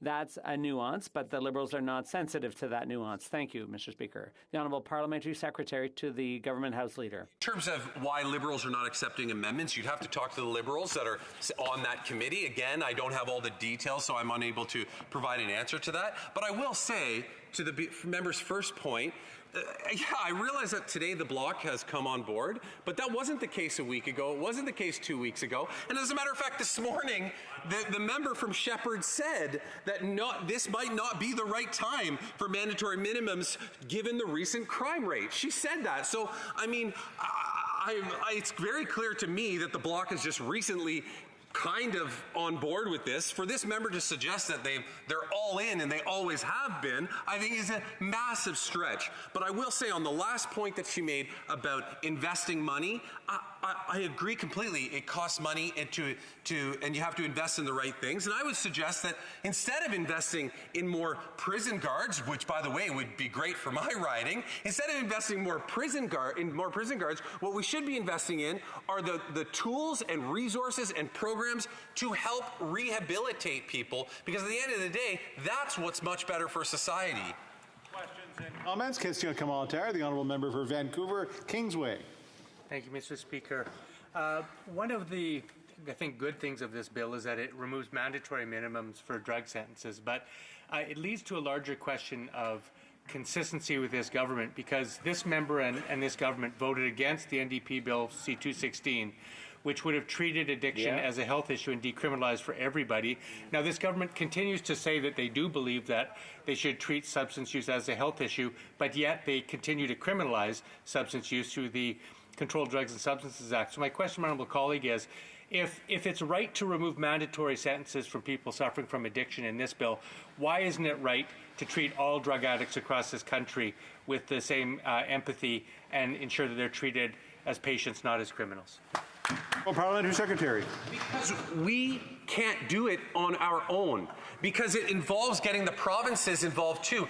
They're the ones that are responsible for administering our healthcare system. That's why we were able to do it with British Columbia, because British Columbia came to the table and said, let's sit down, let's talk about how we can do this. So collectively, we were able to put together the framework. What this member is suggesting is that through a private member's bill, we should have just pulled back and, ripped the Band-Aid off for the entire country and exposed the entire country without making sure that the provinces were in place to help with this along the way and to participate in their way during throughout this process. And that, I know this member knows that, Mr. Speaker. That's why doing this, working with provinces, as we've seen in British Columbia, is the right and responsible way to do it. And I have no doubt that this federal government will look to other jurisdictions, other provinces, to see if there are more opportunities to continue to do the same. Questions and comments? Question commentaire. The honourable member for Mississauga-Malton. Thank you, Mr. Speaker. This bill and this government have constantly been painted by the Conservatives as soft on crime. I'd like to ask my honourable colleague whether all mandatory minimums are being repealed or only a subset, and if a subset, why that subset? Thank you. The Honourable Parliamentary Secretary.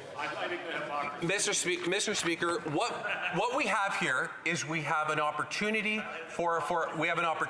to remove the mandatory minimums that have been set out in the bill, because we see a greater good by helping to by helping to rehabilitate individuals so that they can become productive members of society again. I'm continually being heckled by the other side, Mr. Speaker, but you can see that what's really at the core of this is that conservative desire to play off emotions and to hype up and to manufacture outrage. Questions and comments? Question et commentaire. The honourable member for Carlton Trail, Eagle Creek. Thank you very much, Mr. Speaker. At the beginning of this member's speech, he acknowledged and actually waxed eloquent on the member for Humber River Black Creek's ability to reflect and to look back on decisions made. And I want to provide this member with the opportunity to correct the record when he stated that the Conservative government made the decision that we wouldn't act on the Truth and Reconciliation report. Given that interim report was tabled in May, the final report was only tabled in December of 2015, and in between there was an election and a different government. The Honourable Parliamentary Secretary. If that is the case, Mr. Speaker, then I certainly would. From my recollection of the events back at the time, the Conservatives were very reluctant to suggest that they wanted to move forward with any of the recommendations. I have no problem. If the member is correct, then my deepest apologies to the Conservatives who I have offended by making that comment. Questions and comments? Question et commentaire. The honourable member for Calgary, no? The honourable member for, there you go. Tobique Mactaquac. Well, thank you, Mr. Speaker, and to my honourable colleague across the way. I think last Parliament, I know for a fact that in June of last year, in the last Parliament, I saw my private member's bill, Bill C-228, go through and become a law. And that whole bill, thank you, the purpose of that bill was to work effectively between nonprofit, faith-based, governmental organizations, provincial governments, federal government, to establish a federal framework for the reduction of recidivism through effective partnerships. And I was thankful to have all party support largely in this House, and I know unanimously it passed out of the Senate. It's now a law. We still have not got a report back from the Minister of Public Safety, which is due back this month. And this is a proactive step that we could take to make sure we stop the revolving door in the prison system. So I'd love to hear from this gentleman what his thoughts are on that. Thank you. It being 5:15 No, you don't. It's cut off. All right, I'll give you a very, very quick. The Honourable Parliamentary Secretary. Very short. I was just going to say, it sounds like I voted in favour of it in the last Parliament, so it must have been a great bill. Congratulations. It being 5:15, pursuant to order made on Thursday, June 9, 2022, it is my duty to interrupt the proceedings and put forth every question necessary to dispose of the third reading stage of the bill now before the House. La question est... The question is the following one. Mr. Lametti, seconded by Ms. Haidu, moved that Bill C-5, an act to amend the Criminal Code and the Controlled Drugs and Substances Act, be now read a third time and do pass. Mrs. Dancho, seconded by Mrs. Goodrich, moves that the following amendment, that the motion be amended by deleting all the words after the word that and substituting the following.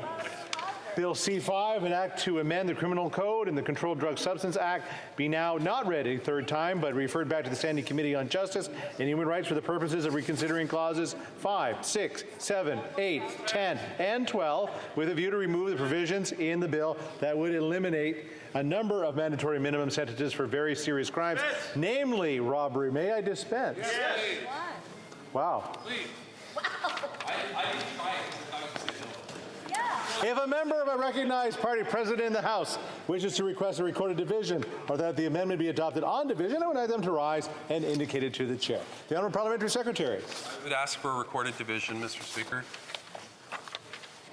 So we're going to...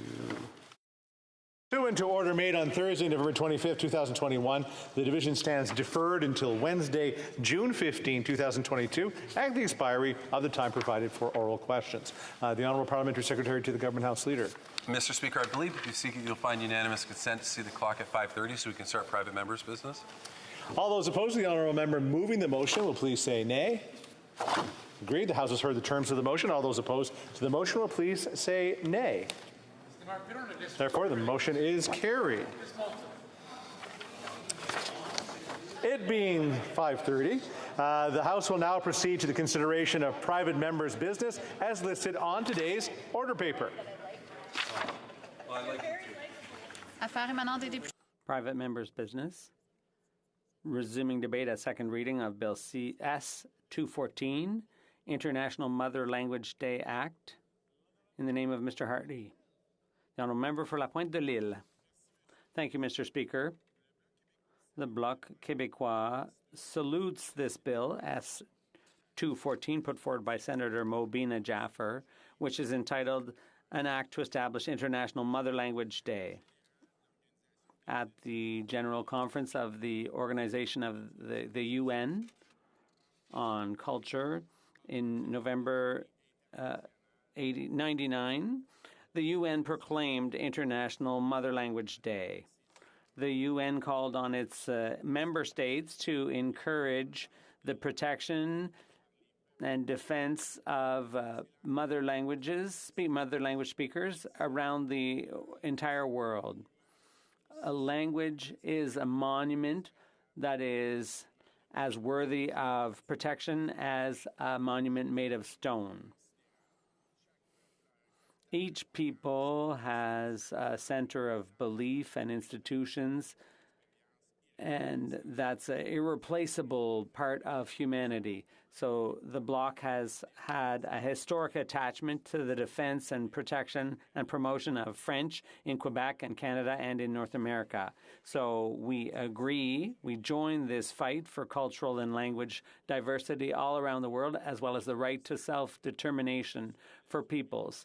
We know that protecting language and culture is part of the fundamental right of people's self-determination. Under the UN Charter, each people has the right to self-determination, whether it's the Catalans, the Palestinians, or Quebecers.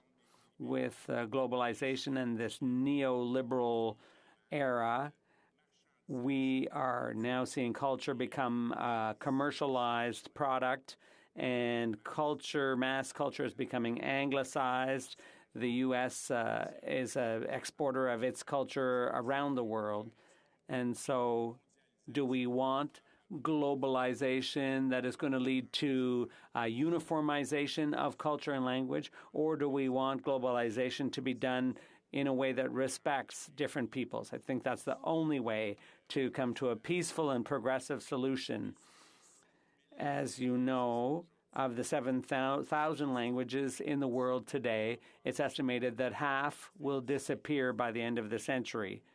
So this will be a loss of biodiversity. It's not just about nature and wilderness. It includes the world language heritage. It's also endangered, and we see that here. There are Indigenous languages that are seriously threatened, and the situation of French in Canada is French is declining in Canada. And when you look, for example, at the fact that 2.4% of there's only 2.4% of Canadians outside Quebec who use French at home. So we can see that French is also at threat here in Canada, but all around the world there are language laws, and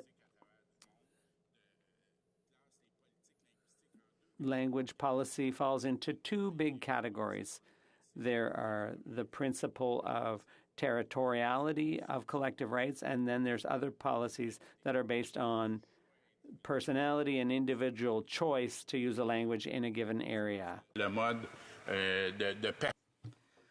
Wherever the personality category is used, that's better for majority languages than for minority languages. And what we also see, and this is virtually all experts throughout the world who consider that the only approach that makes it possible to protect minority languages is the territoriality approach. And that is the model that Bill 101 is based on. And we know that the Quebec model with the Charter of the French language makes the French language the only common language on the territory of Quebec. And of course, when we talk about the modernization of the Official Languages Act here, what we say is that we want Quebec to be in charge of its own linguistic policy on its territory, of course respecting the historic Anglophone minority and also recognizing First Nations' rights to maintain and develop their culture and languages. In 1977, Camille Lorrain said that by making French the official language of Quebec and by recognizing that Quebecers have the right to use French in all areas of Quebec life, that French became a common asset, a common national asset, and a way to bring people together and to ensure dialogue among Quebecers of various origins. The goal of those who have defended French in Quebec was aimed at including newcomers to Quebec as well. So without ensuring that newcomers learn French, then we couldn't include them in Quebec society. That is what makes it possible to bring society together, because we have to be able to understand each other and speak the same language to do so. So this is a very relevant question, because the Official Languages Act of Canada came after the 1867 Constitution that brought out language laws that prohibited the use of French in virtually all governments in the provinces that are majority English-speaking. Then there was the Estates General of French Canada and André Laurendeau, who asked and demanded collective rights for Quebec. But the Laurendeau-Dalton Commission didn't bring that. We got an Official Languages Act that only applied the concept of personality, and that made it possible for people to choose on a personal level whether they used French or English in federal institutions, for example, where numbers justified it, and outside of Quebec, the use of French was not justified according to the numbers. So what that means is that at every census since 1969, since the Official Languages Act, we have seen an increase in the rate of assimilation of French speakers outside of Quebec. In Quebec itself, French is in decline, and it's declining quickly.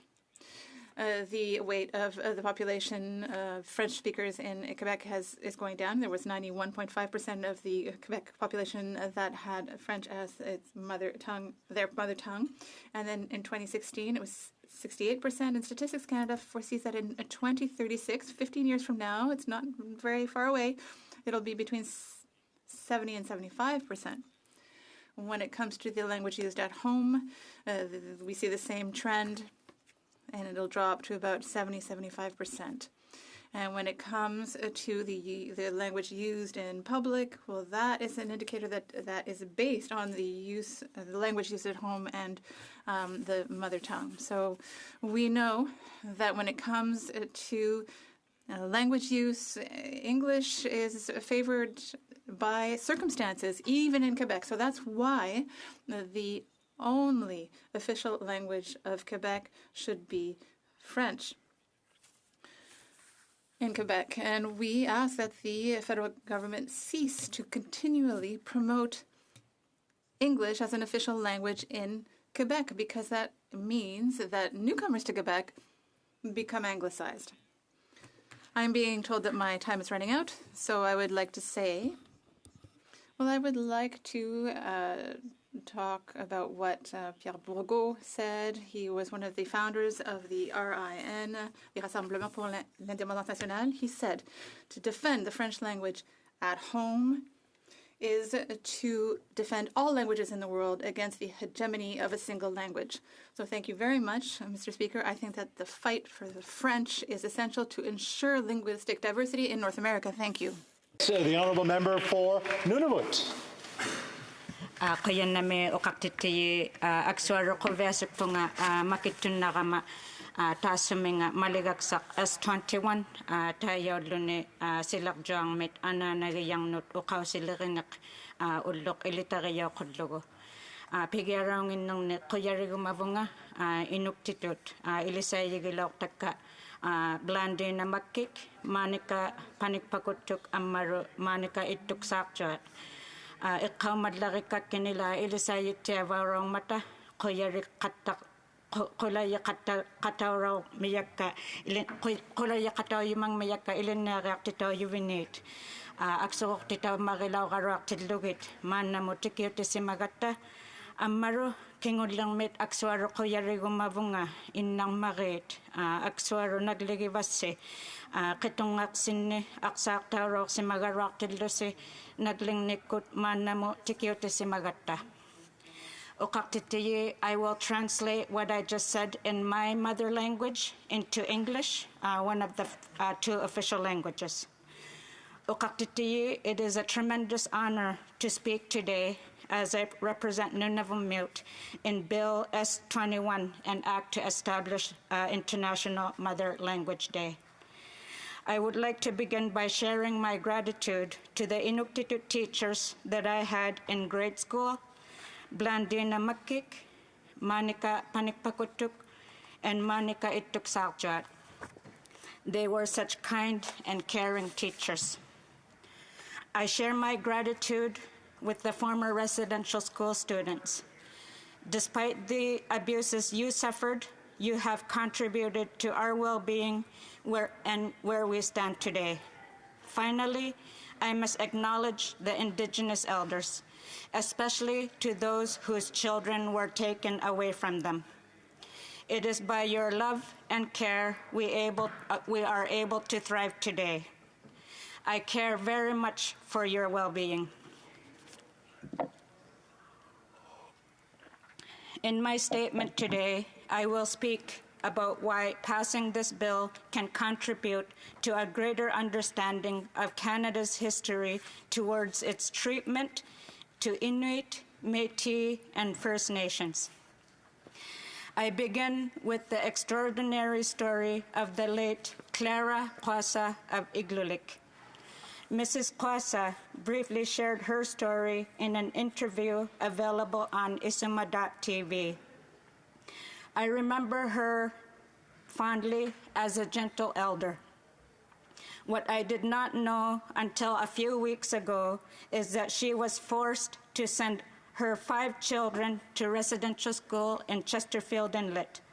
She was forced to send them about 800 kilometers away. She had no more children in her home because they were all sent to Chesterfield Inlet. She remembers them crying going on the plane. She said when they returned from the residential school, they were different. she does remember fondly that they still spoke Inuktitut. One of her children had died, having been sent to some other facility. She had been told where her daughter's grave was, but Clara died, having yearned to see her daughter's grave. Despite all of this, I can see her legacy in her adult children, grandchildren, and great-grandchildren.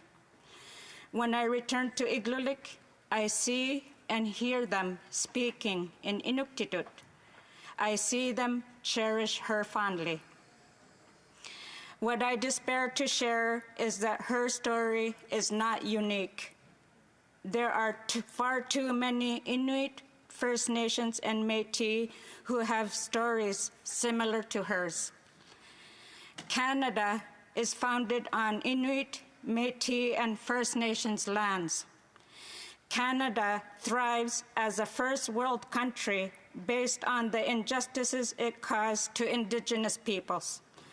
While Métis, First Nations, and Inuit have been voicing their stories for generations, their voices were suppressed, ignored, and not allowed to be understood by mainstream society. Canada is a so-called bilingual country with 2 official languages, English and French. Meanwhile, UNESCO estimates that 75% of Indigenous languages in Canada are endangered. Regular Canadians, settlers, have also been victims to Canada's colonial history. Regular Canadians, settlers, have been robbed of their sense of being Canadian. After all, many are proud of being Canadian. What most do not actually realize is that they are proud of Canada's suppression. They are proud of Canada's oppressive policies.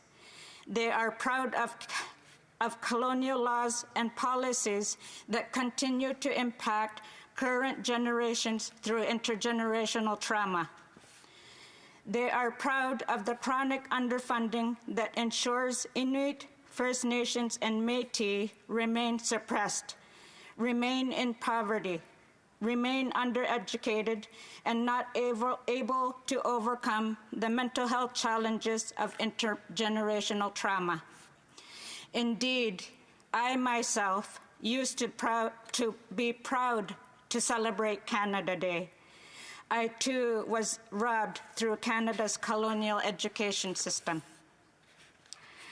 During my participation at PROC study in the viability of Indigenous languages in the federal elections, I learned more about First Nations and the extent of how endangered their languages are. We were provided data by Statistics Canada reflecting 2017 figures. Of these include that there are 70 Indigenous languages spoken in Canada, over 70 Indigenous languages. There are only 15.6% of the Indigenous population that have the ability to have conversations in any of these mother languages. We were told that only 170 who identify as Kootenai that speak their mother language. Only 255 Tlingit speak their language, and 455 who are Haida speak their mother language. These figures must be understood just as how strong Canada's colonial laws and policies are today. The extent of how endangered these languages are shows just how hard we must all work to indigenize Canada's history. We must ensure that all First Nations, Inuit, and Métis must be supported and resourced in order for these beautiful mother languages to be revitalized. I am thankful to both the Bangladesh and UNESCO, who in 1999 proposed that International Mother Language Day be established. By 2002, it was recognized by the United Nations General Assembly. I understand that starting in 1948, the Bengali stood up to the imposition of the Urdu by the government of Pakistan against the Bangladesh. I am thankful that Bengali demanded that their mother language be an official language alongside Urdu. The atrocities experienced by the Bengali are physically and collectively terrible. Once the Bengali demanded change, many were injured and killed at a protest organized by students of the University of Dhaka against the government's repression of Bengali. This protest had happened on February 21, 1952. Kuyanamik to the Bengali. We must acknowledge your enormous sacrifices and celebrate your history. I must acknowledge what has been attempted to promote and protect indigenous languages. Matthew Kelway, a New Democrat in 2014, introduced a private members bill to recognize this day. As we debate this today, we know it did not pass. We now have the Indigenous Languages Act, which created the Indigenous Languages Commissioner, and I had the pleasure of meeting the Indigenous Languages Commissioner, Ronald Ignace, Directors Robert Watt, Georgina Liberty, and Joan Grays at their first meeting here in Ottawa. I look forward to the great work they will do to promote and protect Indigenous languages. I do suggest that this bill be amended to replace the word Aboriginal with the word Indigenous. I conclude by stating that the federal government must provide the same resources, rights, and privileges to Indigenous languages as they do for the two official languages. I conclude that I will gladly support the passing of this bill into law. Kuyanami. Resuming debate, the Honourable Member for Cloverdale-Langley City. Great, thank you, Madam Speaker. Can you hear me okay? Perfect, thank you. Well, Madam Speaker, my work to pass International Mother Language Day dates back to the 42nd Parliament. At the time, I brought Senator Jaffer's bill to the House. It was reintroduced in the 43rd and now the 44th Parliament. The meaning behind International Mother Language Day is rooted in Canadian multiculturalism and openness and diversity. It is also an empowerment of our Indigenous languages and a loud symbol of acceptance internationally during a dark time in world history. I would like to thank my colleague, Senator Jaffer, for her commitment to this bill, as well as to colleagues from Fleetwood Port Kells, Beaches East York, and Surrey Newton for their continued support for this bill. If this bill passes, it will establish International Mother Language Day, a day that promotes the preservation and protection of all languages used by peoples of the world on February 21st. If this had been in effect this year, it would have been just 3 days before Russia invaded Ukraine, partially based on the false pretext that the Ukrainian language and its people are pseudo-Russian. We, as Canadian parliamentarians, have a duty to protect and preserve Canadian values, including multiculturalism. Ukrainians and peoples across the world have had to fight to keep their language from imperial, jingoist, and colonial powers. We have always stood up for minority groups across the world, and that is why we see so many immigrate here. They know we offer a safe country for them.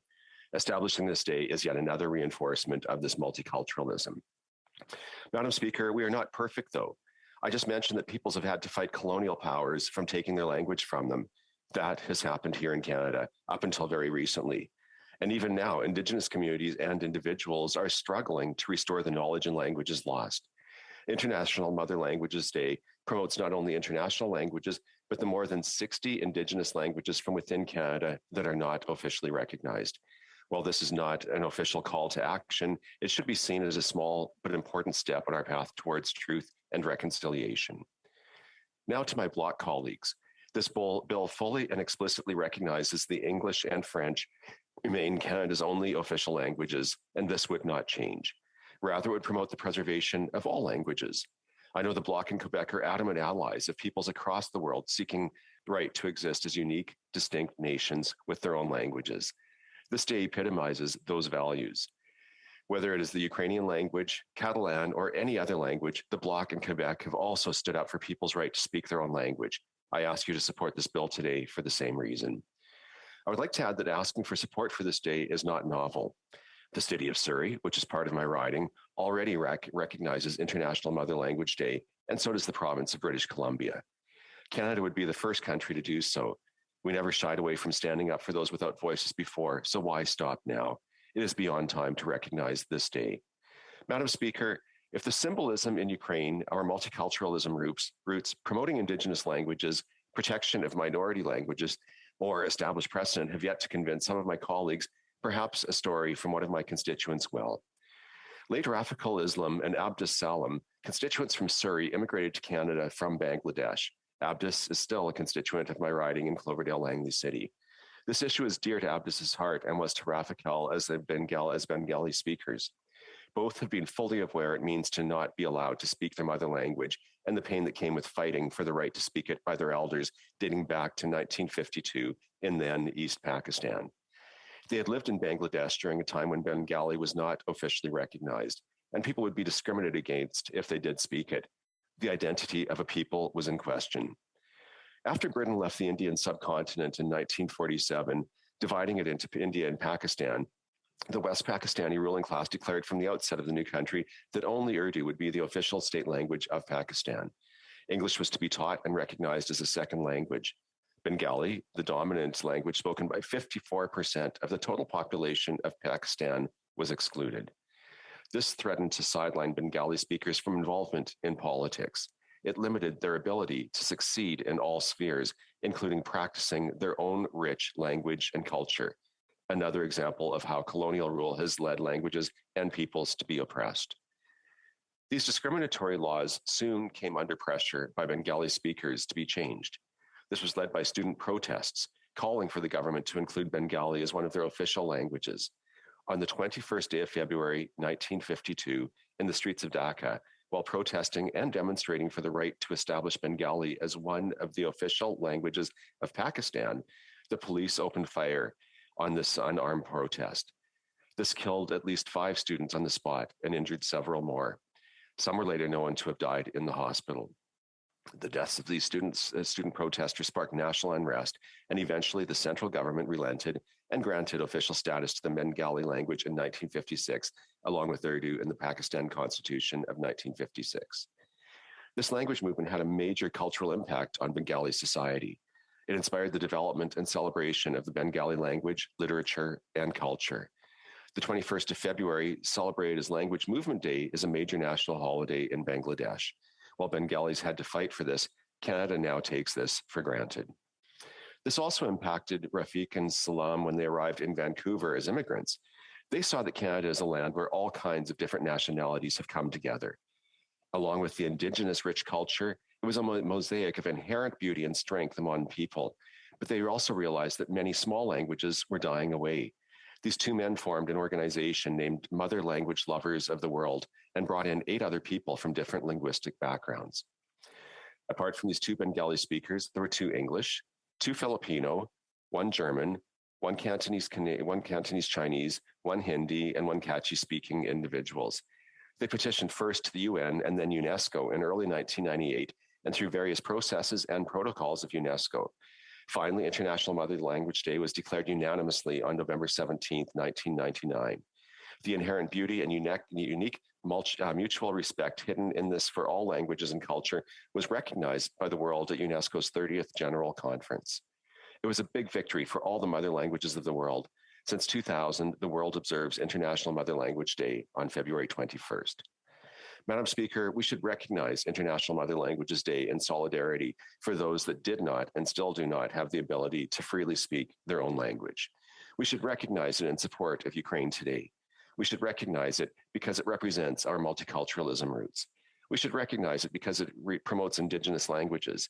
We should recognize it because it highlights the need for protection of minority languages. Today, I ask all my colleagues to join me in recognizing International Mother Language Day. In doing so, Canada can be a beacon for the rest of the world to follow in this peaceful gesture. Thank you, Madam Speaker, for the opportunity to speak to this bill. Reprise du débat. L'honorable député de Beauport. Resuming debate, the Honourable Member for Beauport-Limoilou. Thank you, Madam Speaker. A few years ago, I came across an article in National Geographic. The article was about this topic, endangered languages. I don't remember the names of the languages in the article. One was in Russia, one was in India, one in Syria, and one in Mexico. The article I read not only gave voice to some of the people using these languages, but also provided some insight into the richness of these languages. A language is a way of describing our world, after all. The more ways we have to describe our world, the more accurate an understanding we will have of our world and its features, its particularities. A National Mother Language Day is an opportunity to highlight these features of our world, to take the time to get to know them, love them, and share them. The member for Cloverdale-Langley, I hope he's still listening, but I'd like him to know that the Bloc Québécois will, of course, support S214. In my speech, I will briefly cover the history of the idea of Mother Tongue Day and share some statistics. I will also spend a few moments talking about the mother tongue aspect of languages, and I will conclude with some examples of the richness of different languages. UNESCO has been celebrating International Mother Tongue Day since 1999. It was adopted by UNESCO unanimously. When the day was first put on the calendar, UNESCO pointed out that 43% of the languages currently spoken in the world are in danger of disappearing. In fact, a language disappears every 2 weeks on average, which is shocking. This is what will happen in the present and the future if nothing is done to preserve and value languages. And that doesn't count this 43% statistic, the other languages that have disappeared since 1999. In 2007, the United Nations General Assembly called on its members to encourage the preservation and protection of all languages spoken by the peoples of the world. At that time, there were already several extinct languages and many more in the process of disappearing. What explains these disappearances? There are events which occurred in the past. Fratricidal wars between nations and colonization are two examples of the fact that history has, in fact, weakened several languages and made several languages disappear. This must be acknowledged.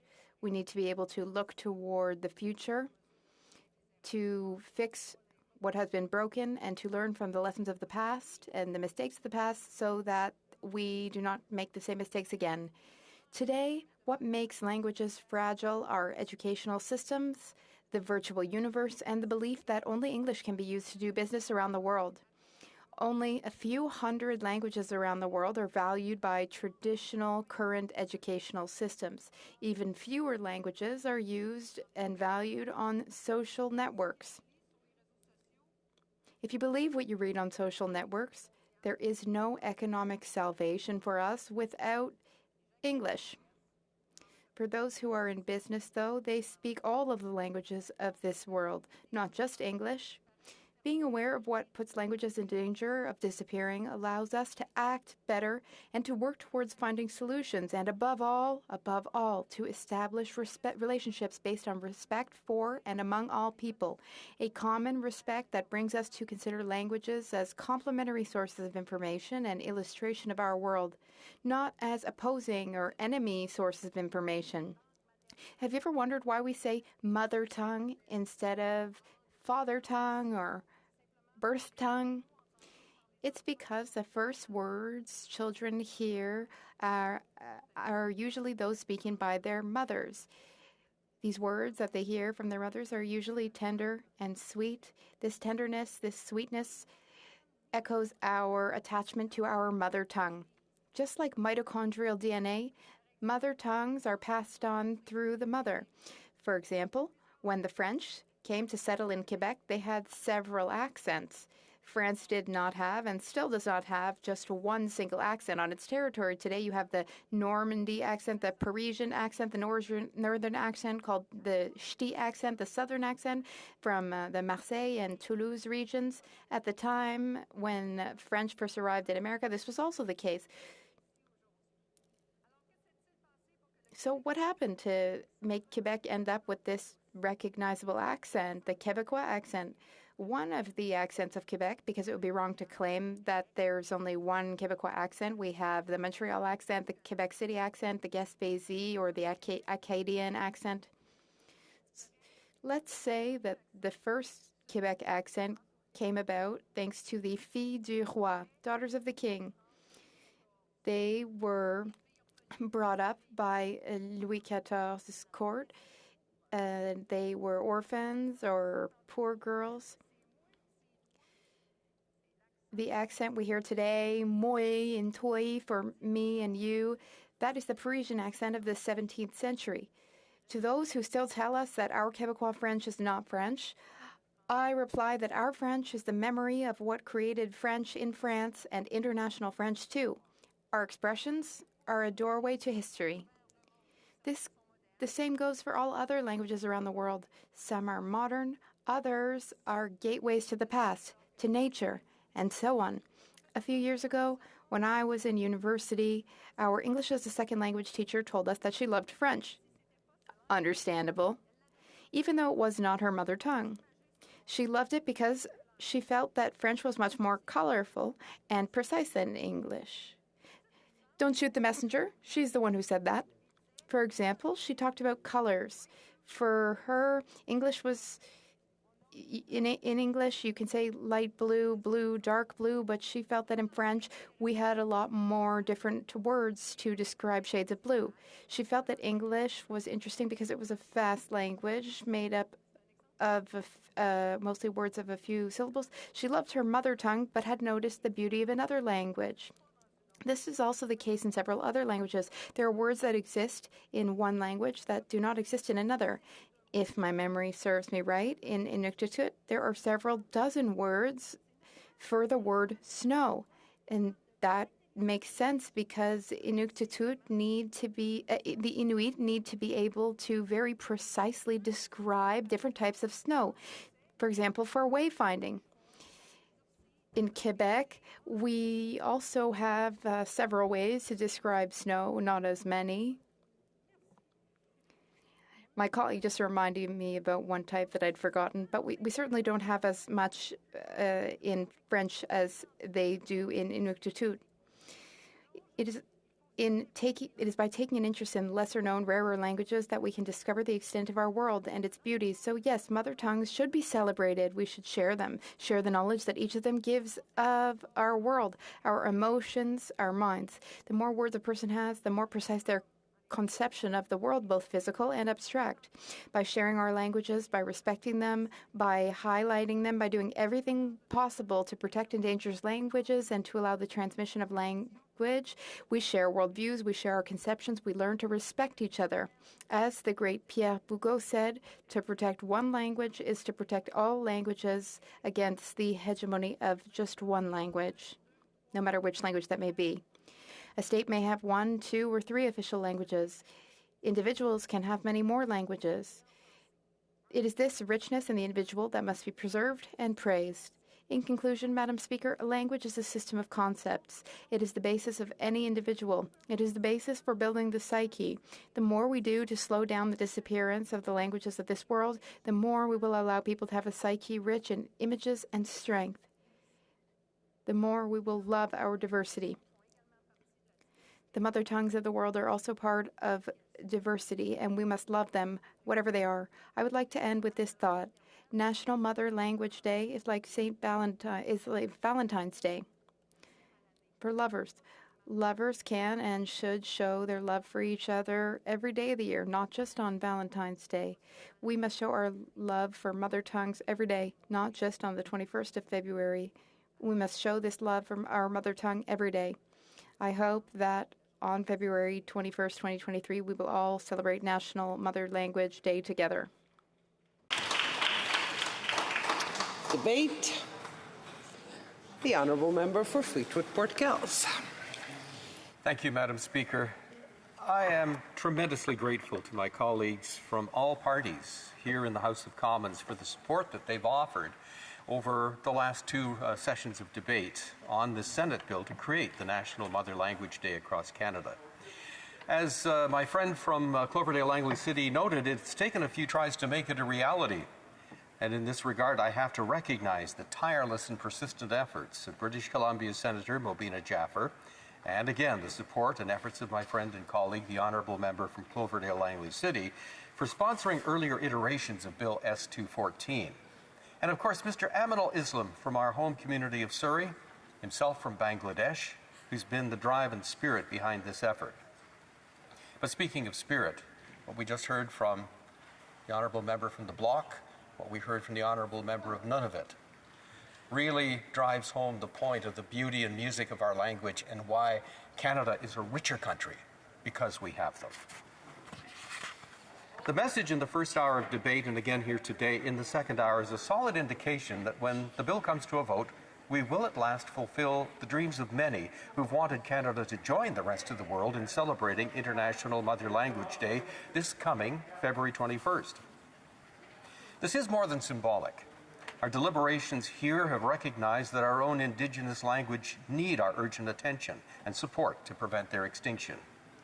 Since becoming a Member of Parliament, I've maintained a home in Gatineau's Aylmer community. And more than ever, I've come to treasure the unique and enriching value that French means to Canada. Not just the language, but the culture and the spirit that comes with it. When I was young, many years ago, I will add, by the way, in point of self-gratification, I am celebrating the 25th anniversary of my 50th birthday today. Thank you. Yeah, happy birthday. A long time ago, French was the language of international diplomacy, but it has been supplanted by English for a long time now. And Anglophones, like me, will find English in most places we visit in the world. And in that regard, I noted with some personal embarrassment the words of a Bloc Québécois colleague in the first hour of our debate, when he expressed frustration and resentment with the hegemony of the English language. It made me recall the words attributed to the person famous for weaponizing English speech in the Second World War, Sir Winston Churchill, who, perhaps also feeling the same sense of discomfiture, is said to have once stated, "English is a language that lurks in dark alleys, beats up other languages, and rifles through their pockets for spare vocabulary." The legislation we're supporting today makes some amends for that. Beyond our standing as a bilingual nation, our embrace of multiculturalism in Canada sets a table of unparalleled cultural richness. All across our country, we find languages that have come here from the homelands of the people who've chosen our country to be theirs. And as I mentioned in my opening comments on this bill, the iconic symbolism and idioms of those languages can teach us much about how many of our fellow Canadians see the world. As a Liberal, I firmly stand with the proposition that we are stronger because of our differences, not in spite of them. And part of the reason is that looking through those differences in culture, custom, dress, religion, and language, we've discovered as Canadians those common things that bind this unlikely nation together. We love our families. We work to earn and enjoy the prosperity and privileges our nation offers. When it counts, we're all ready to stick up for our rights and what we believe in, with the confidence that this country allows us, indeed expects us to do so. Thus, to confidently enjoy the opportunity to celebrate our heritages says a lot about Canada and who we all are, to each other and to the rest of the world. Something we can affirm next February 21st, and as I've noticed, something we can vote on tomorrow to support here in the House of Commons. Madam Speaker, my thanks to all.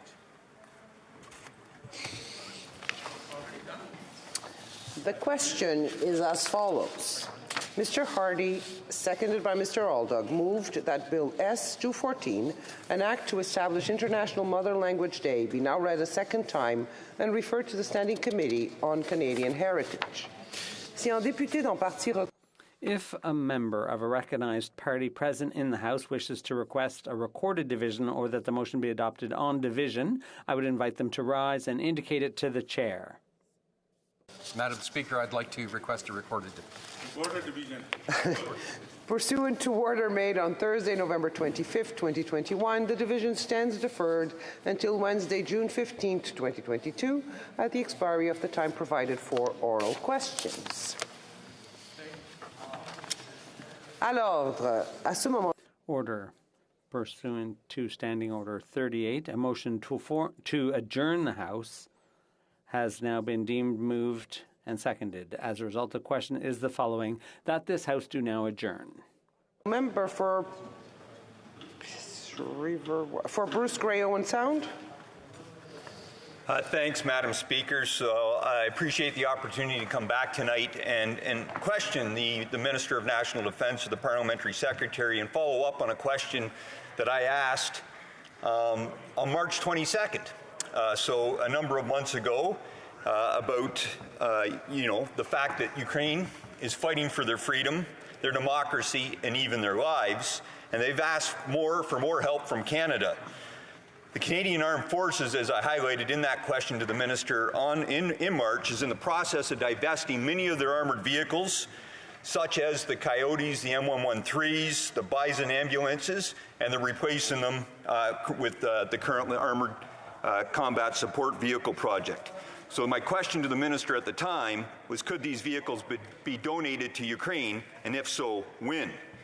Now, I'm confident, having worked with the Parliamentary Secretary and got to know the Minister well, that they have the answers. They've had a couple months now to dig up the answers and know this, and the fact is there's already sources in the news just recently talking about the fact that the Government of Canada may be willing to donate 40 Coyote vehicles to Ukraine. This is good news, Madam Speaker. But my question is, what about the hundreds more? We have more Coyotes, we have more LAV-3s. In fact, one of the things that is absolutely critical to Ukraine is Bison ambulances. These are great vehicles, they're fighting a war, and I'll get into the reason why these armored vehicles are even that much more important later. So my question really is that I'm hoping the Parliamentary Secretary, the Minister will answer tonight, is just when can Ukraine expect to receive these critical vehicles that Ukraine needs as they're fighting for their lives against this illegal regime or illegal invasion by President Putin? This, Madam Speaker, was highlighted again just yesterday by Ukrainian MPs that are here visiting in Canada, and one that was on Power and Politics yesterday, asking that specific question of why, or when that member of Parliament, Ukrainian member of Parliament, was asked, has Canada provided a response to Ukraine on when they can expect these vehicles? I was flabbergasted to watch that interview and understand, no, Ukraine is still waiting for even a response from this government on when they can expect those armored vehicles. And these are vehicles, as they rightly know, Canada's not using, and they could be there to support Ukraine and save lives. As well, Madam Speaker, ammunition. We have, and I do give the government credit, they've donated 155 millimeter howitzers, artillery pieces that are critical, but they need the ammunition. Anybody watching the news knows they're going through these vehicles, this ammunition at a critical pace. To just finalize the importance of this, Madam Speaker, I just read a professor's paper earlier today talking about the famine that is going to come out of this war, the world famine and the backlog that is occurring with the blockades that the Russians are doing against Ukraine. And this is something that Canada should be doing more to resolve. And so I'll just quote the final paragraph from that article or that paper that I read this morning. Canada's inability or even unwillingness to be agile during this unprecedented crisis puts us into the back row of reliable nations. It is a paralyzing combination of fear, bureaucratic stagnation, and a crippling lack of creativity that holds us back and forces us to watch our hard-won value system circle the drain. Hundreds of millions of people are at risk because of the Putin regime's actions. What is Canada going to do about it? Thank you, Madam Speaker. The Honourable Parliamentary Secretary to the Minister of Health and the Minister of Sport. Thank you very much, Madam Speaker. And I would just start by thanking my friend and colleague for his service to this country, as well as his consistent advocacy for members of the Canadian Armed Forces, as well as for Ukraine and Ukrainians.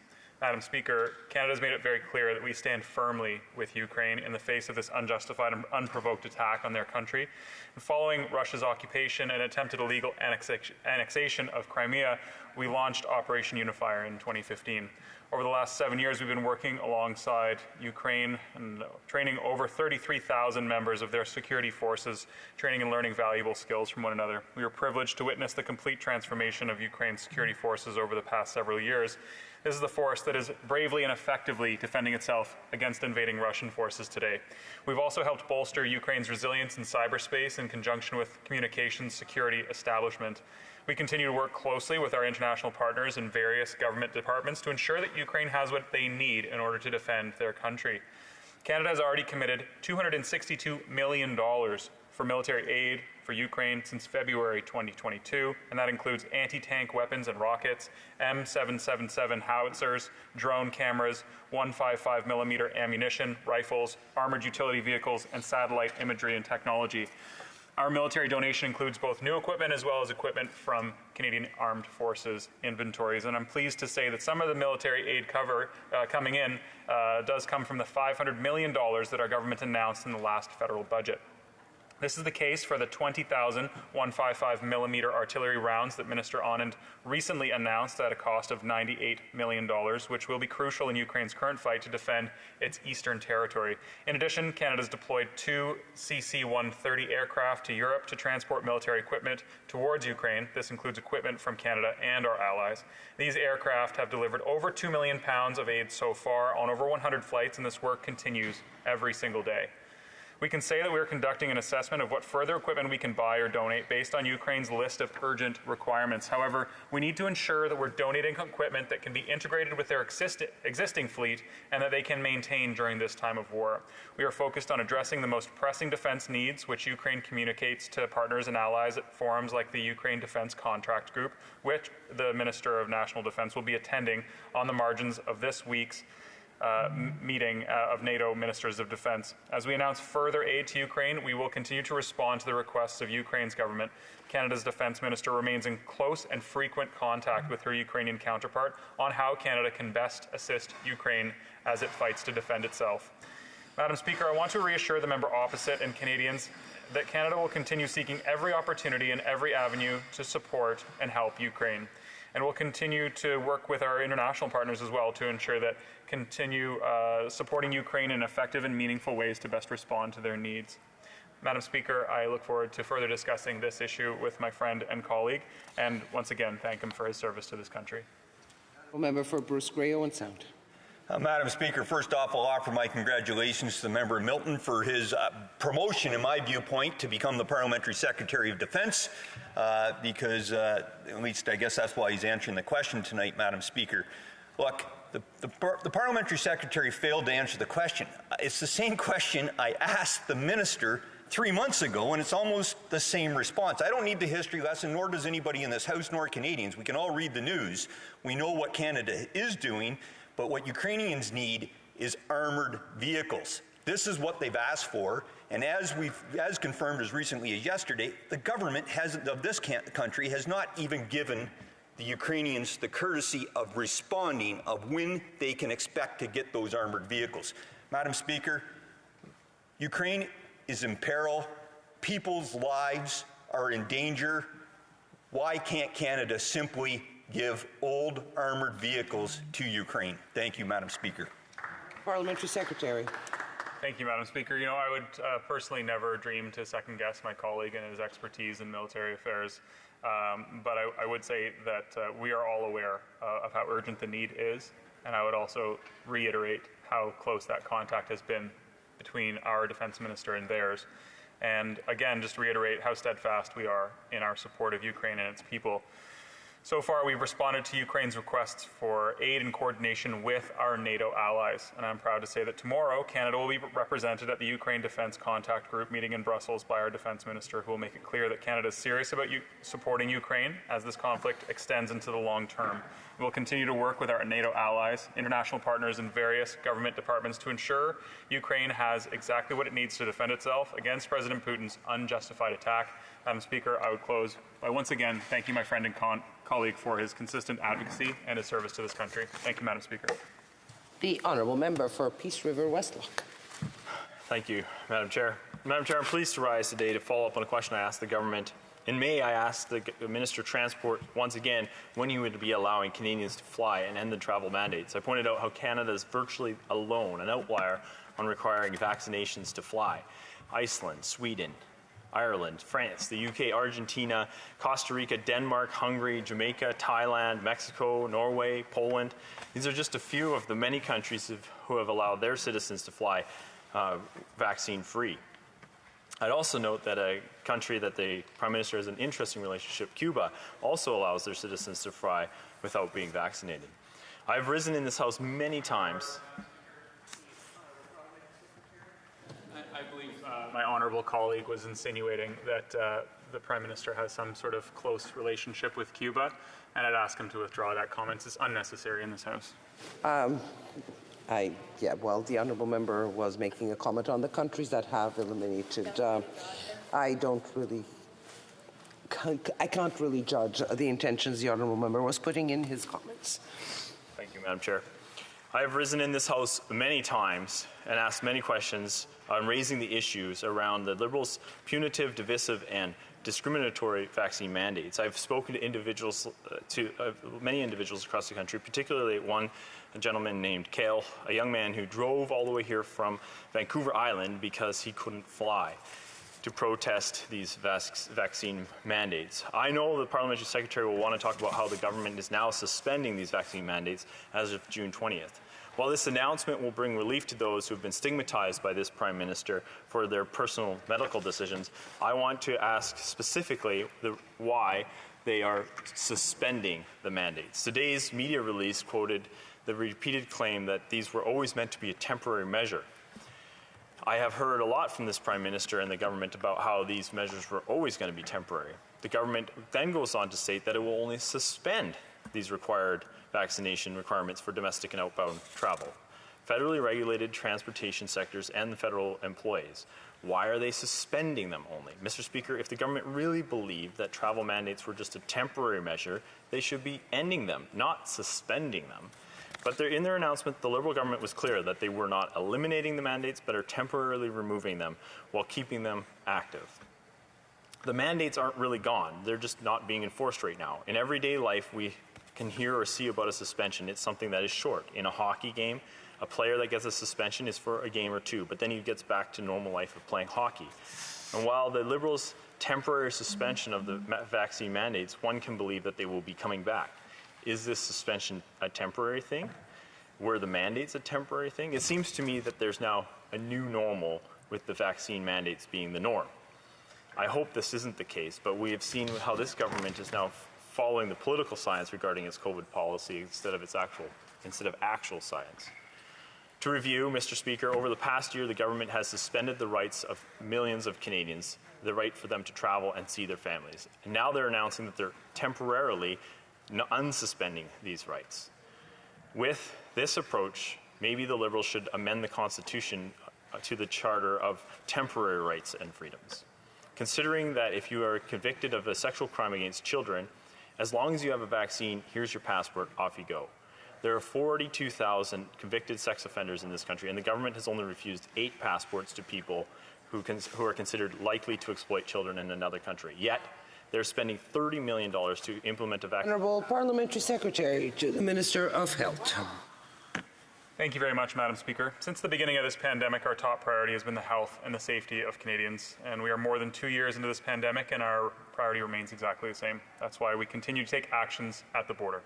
Canadians have stepped up to protect themselves and the people around them from COVID-19 by getting vaccinated. Today, nearly 90% of the eligible population has been vaccinated, Case counts have decreased, and the rates of hospitalizations and deaths are also decreasing across this country. Indeed, we continue to have access to vaccines, boosters, therapeutics, and rapid tests, and this allows us to be more flexible in our approach at the borders, and it also means that Canada has one of the lowest death rates in the world. That's why in recent months we've eased some of the requirements for vaccinated travelers, including our decision to move COVID-19 testing for all travelers off-site. The Government of Canada will pause mandatory random testing at airports between June 11th and June 30th, and as we transition to a model where testing occurs outside of airports. Additionally, our government announced today that as of June 20th, it will suspend vaccination requirements for domestic and outbound travel, federally regulated transportation sectors, as well as federal government employees. While the suspension of vaccine mandates reflects our improved public health situation in Canada, the COVID-19 virus continues to evolve and circulate in Canada and globally. Given this context, and because vaccination rates and virus control in other countries vary significantly, current vaccination requirements at the border will remain in effect. This will reduce the potential impact of international travel on our healthcare system and serve as added protection against any future variant. Other public health measures, such as wearing a mask and continue to apply, will be enforced throughout a traveler's journey on a plane or a train. Our government's decision to suspend the mandatory vaccination requirement for domestic transportation sector was informed by key indicators. That includes the evolution of this virus, the epidemiological situation and modeling. That includes the stabilization of infection and hospitalizations across the country. It includes vaccine science and high levels of vaccination in Canada against COVID-19.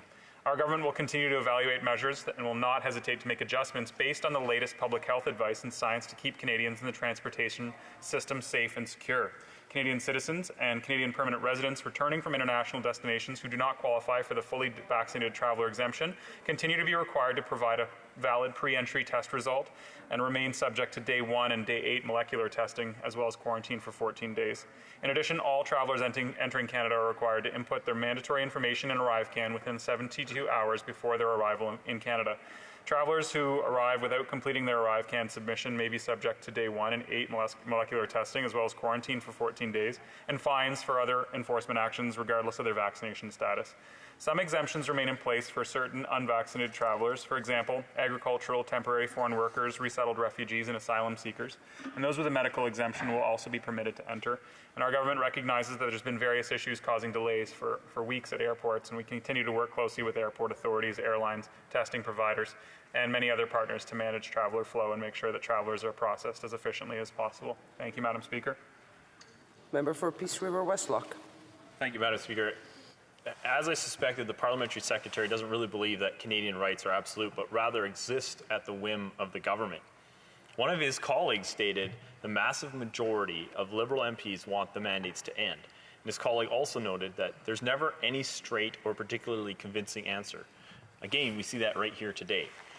No evidence for imposing these discriminatory mandates and no evidence for suspending the rights of Canadians. Now there's no evidence for the mandates to be suspended, even though the Prime Minister has proven that even with 3 shots you can still get and spread COVID. So I want to ask the Parliamentary Secretary again, what evidence is the government relying on today that changed from yesterday? Thank you, Mr. Chair. Well, Parliamentary Secretary. Thank you, Madam Speaker. You know, I admire my colleagues' desire to stand up for rights in this country, and I just wish he would also stand up for the rights of women to access reproductive health services and abortions. But, Madam Speaker, the goal of Canada's COVID-19 response is to mitigate the risk of importation.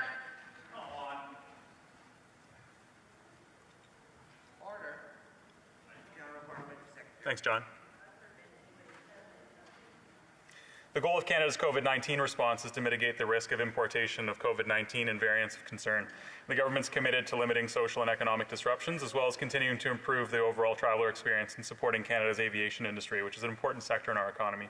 As we adjust our border measures, we'll continue to use current data and a science-informed approach, and we'll also continue to work with provincial and territory colleagues and Indigenous partners, as well as international counterparts. Canadians traveling abroad should exercise caution and be aware that if they test positive for COVID-19 while they're abroad, they might have to extend their trip. Thank you, Madam Speaker.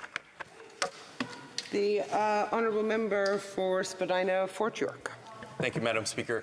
Madam Speaker, the price of gas has risen over 40% year over year. And if you look up the price of gas in, say, the GTA right now, from Toronto to Richmond Hill, you will see that it's currently around $2.09 per litre. $2.09. Gas is up, way up, but so is the price of food. But even if you don't drive, farmers do. to plant, to harvest, and to do so much more, they need gas. To get food that they grow to our grocery stores, we need gas. And yet gas prices are up 40%. It's no surprise that food prices have also risen almost 10%.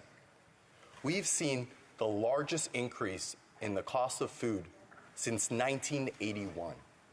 That is a 41-year record, Madam Speaker. I wasn't even born yet. My parents were still in the refugee camp. And if you take into account the fact that Canada's median age is 41.1 years old, that means for half of Canadians, myself included, this increase in the price of food is the highest it's ever been in our lifetime. And the price of gas is also the highest I've ever seen in my lifetime. The soaring cost of gas and food is crushing Canadians. But while Canadians are struggling, the government is just raking it in. How much? Let's do the math. Annually, 65 billion liters of gasoline and diesel is sold in Canada. The GST revenue that the federal government collects from just these two fuels alone works out to about $6 billion a year. But remember, Madam Speaker, prices are up 40%. So the federal government stands to pocket $2.5 billion extra.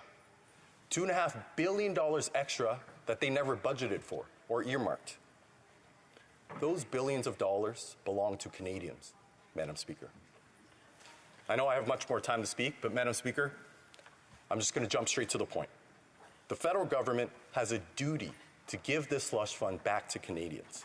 So I will ask the government, yet again, will the government provide relief to struggling Canadians like the fiscally prudent and compassionate Liberal Paul Martin government did to help Canadians? Yes or no? Honourable Parliamentary Secretary to the Minister of Health. Thank you very much, Madam Speaker. I appreciate the opportunity to discuss the important question of affordability tonight. Our government understands that Canadians are being hard hit by rising prices, particularly as it applies to energy and gasoline. And that's why we're taking effective action to meaningfully support Canadians so that they can continue to deal with this challenge. The current rate of inflation, which is very high, is a global phenomenon that's being driven by unprecedented supply chain disruptions resulting from COVID-19 and the severe commodity disruptions that are arising from Russia's illegal invasion of Ukraine. It is a complex and multifaceted problem, but it's not one that we are facing alone. Madam Speaker, that's why we're already focused on implementing realistic measures to help families make ends meet. Our government has already cut taxes for the middle class while raising them on the top 1% of earners, and we've also increased support for families and low-income workers through such programs as the Canada Child Benefit and the Canadian Workers Benefit. And in Budget 2021, our government laid out an ambitious plan to provide Canadian parents with, on average, $10 a day regulated child care spaces for children under 6 years old. And in less than a year, we have reached agreements with all provinces and territories.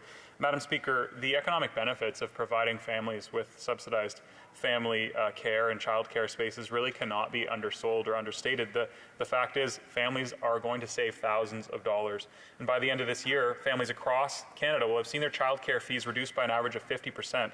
To support vulnerable Canadians at the other end of the demographic spectrum, we've also increased the Guaranteed Income Supplement top-up benefit for low-income single seniors, enhanced the GIS earnings exemption, and we're also increasing old age security for Canadians aged 75 and older in July of this year. This 10% increase will provide more than $766 in additional benefits to full pensioners over the first year. More than 3 million seniors will benefit from this. Our government's also returning the direct proceeds from the federal carbon pollution pricing system to their province or territory of origin, with most of those proceeds going directly to families in those jurisdictions. In 2022 and 23, these payments mean a family of 4 will receive $745 in Ontario, $832 in Manitoba, $1,101 in Saskatchewan, and $1,079 in Alberta.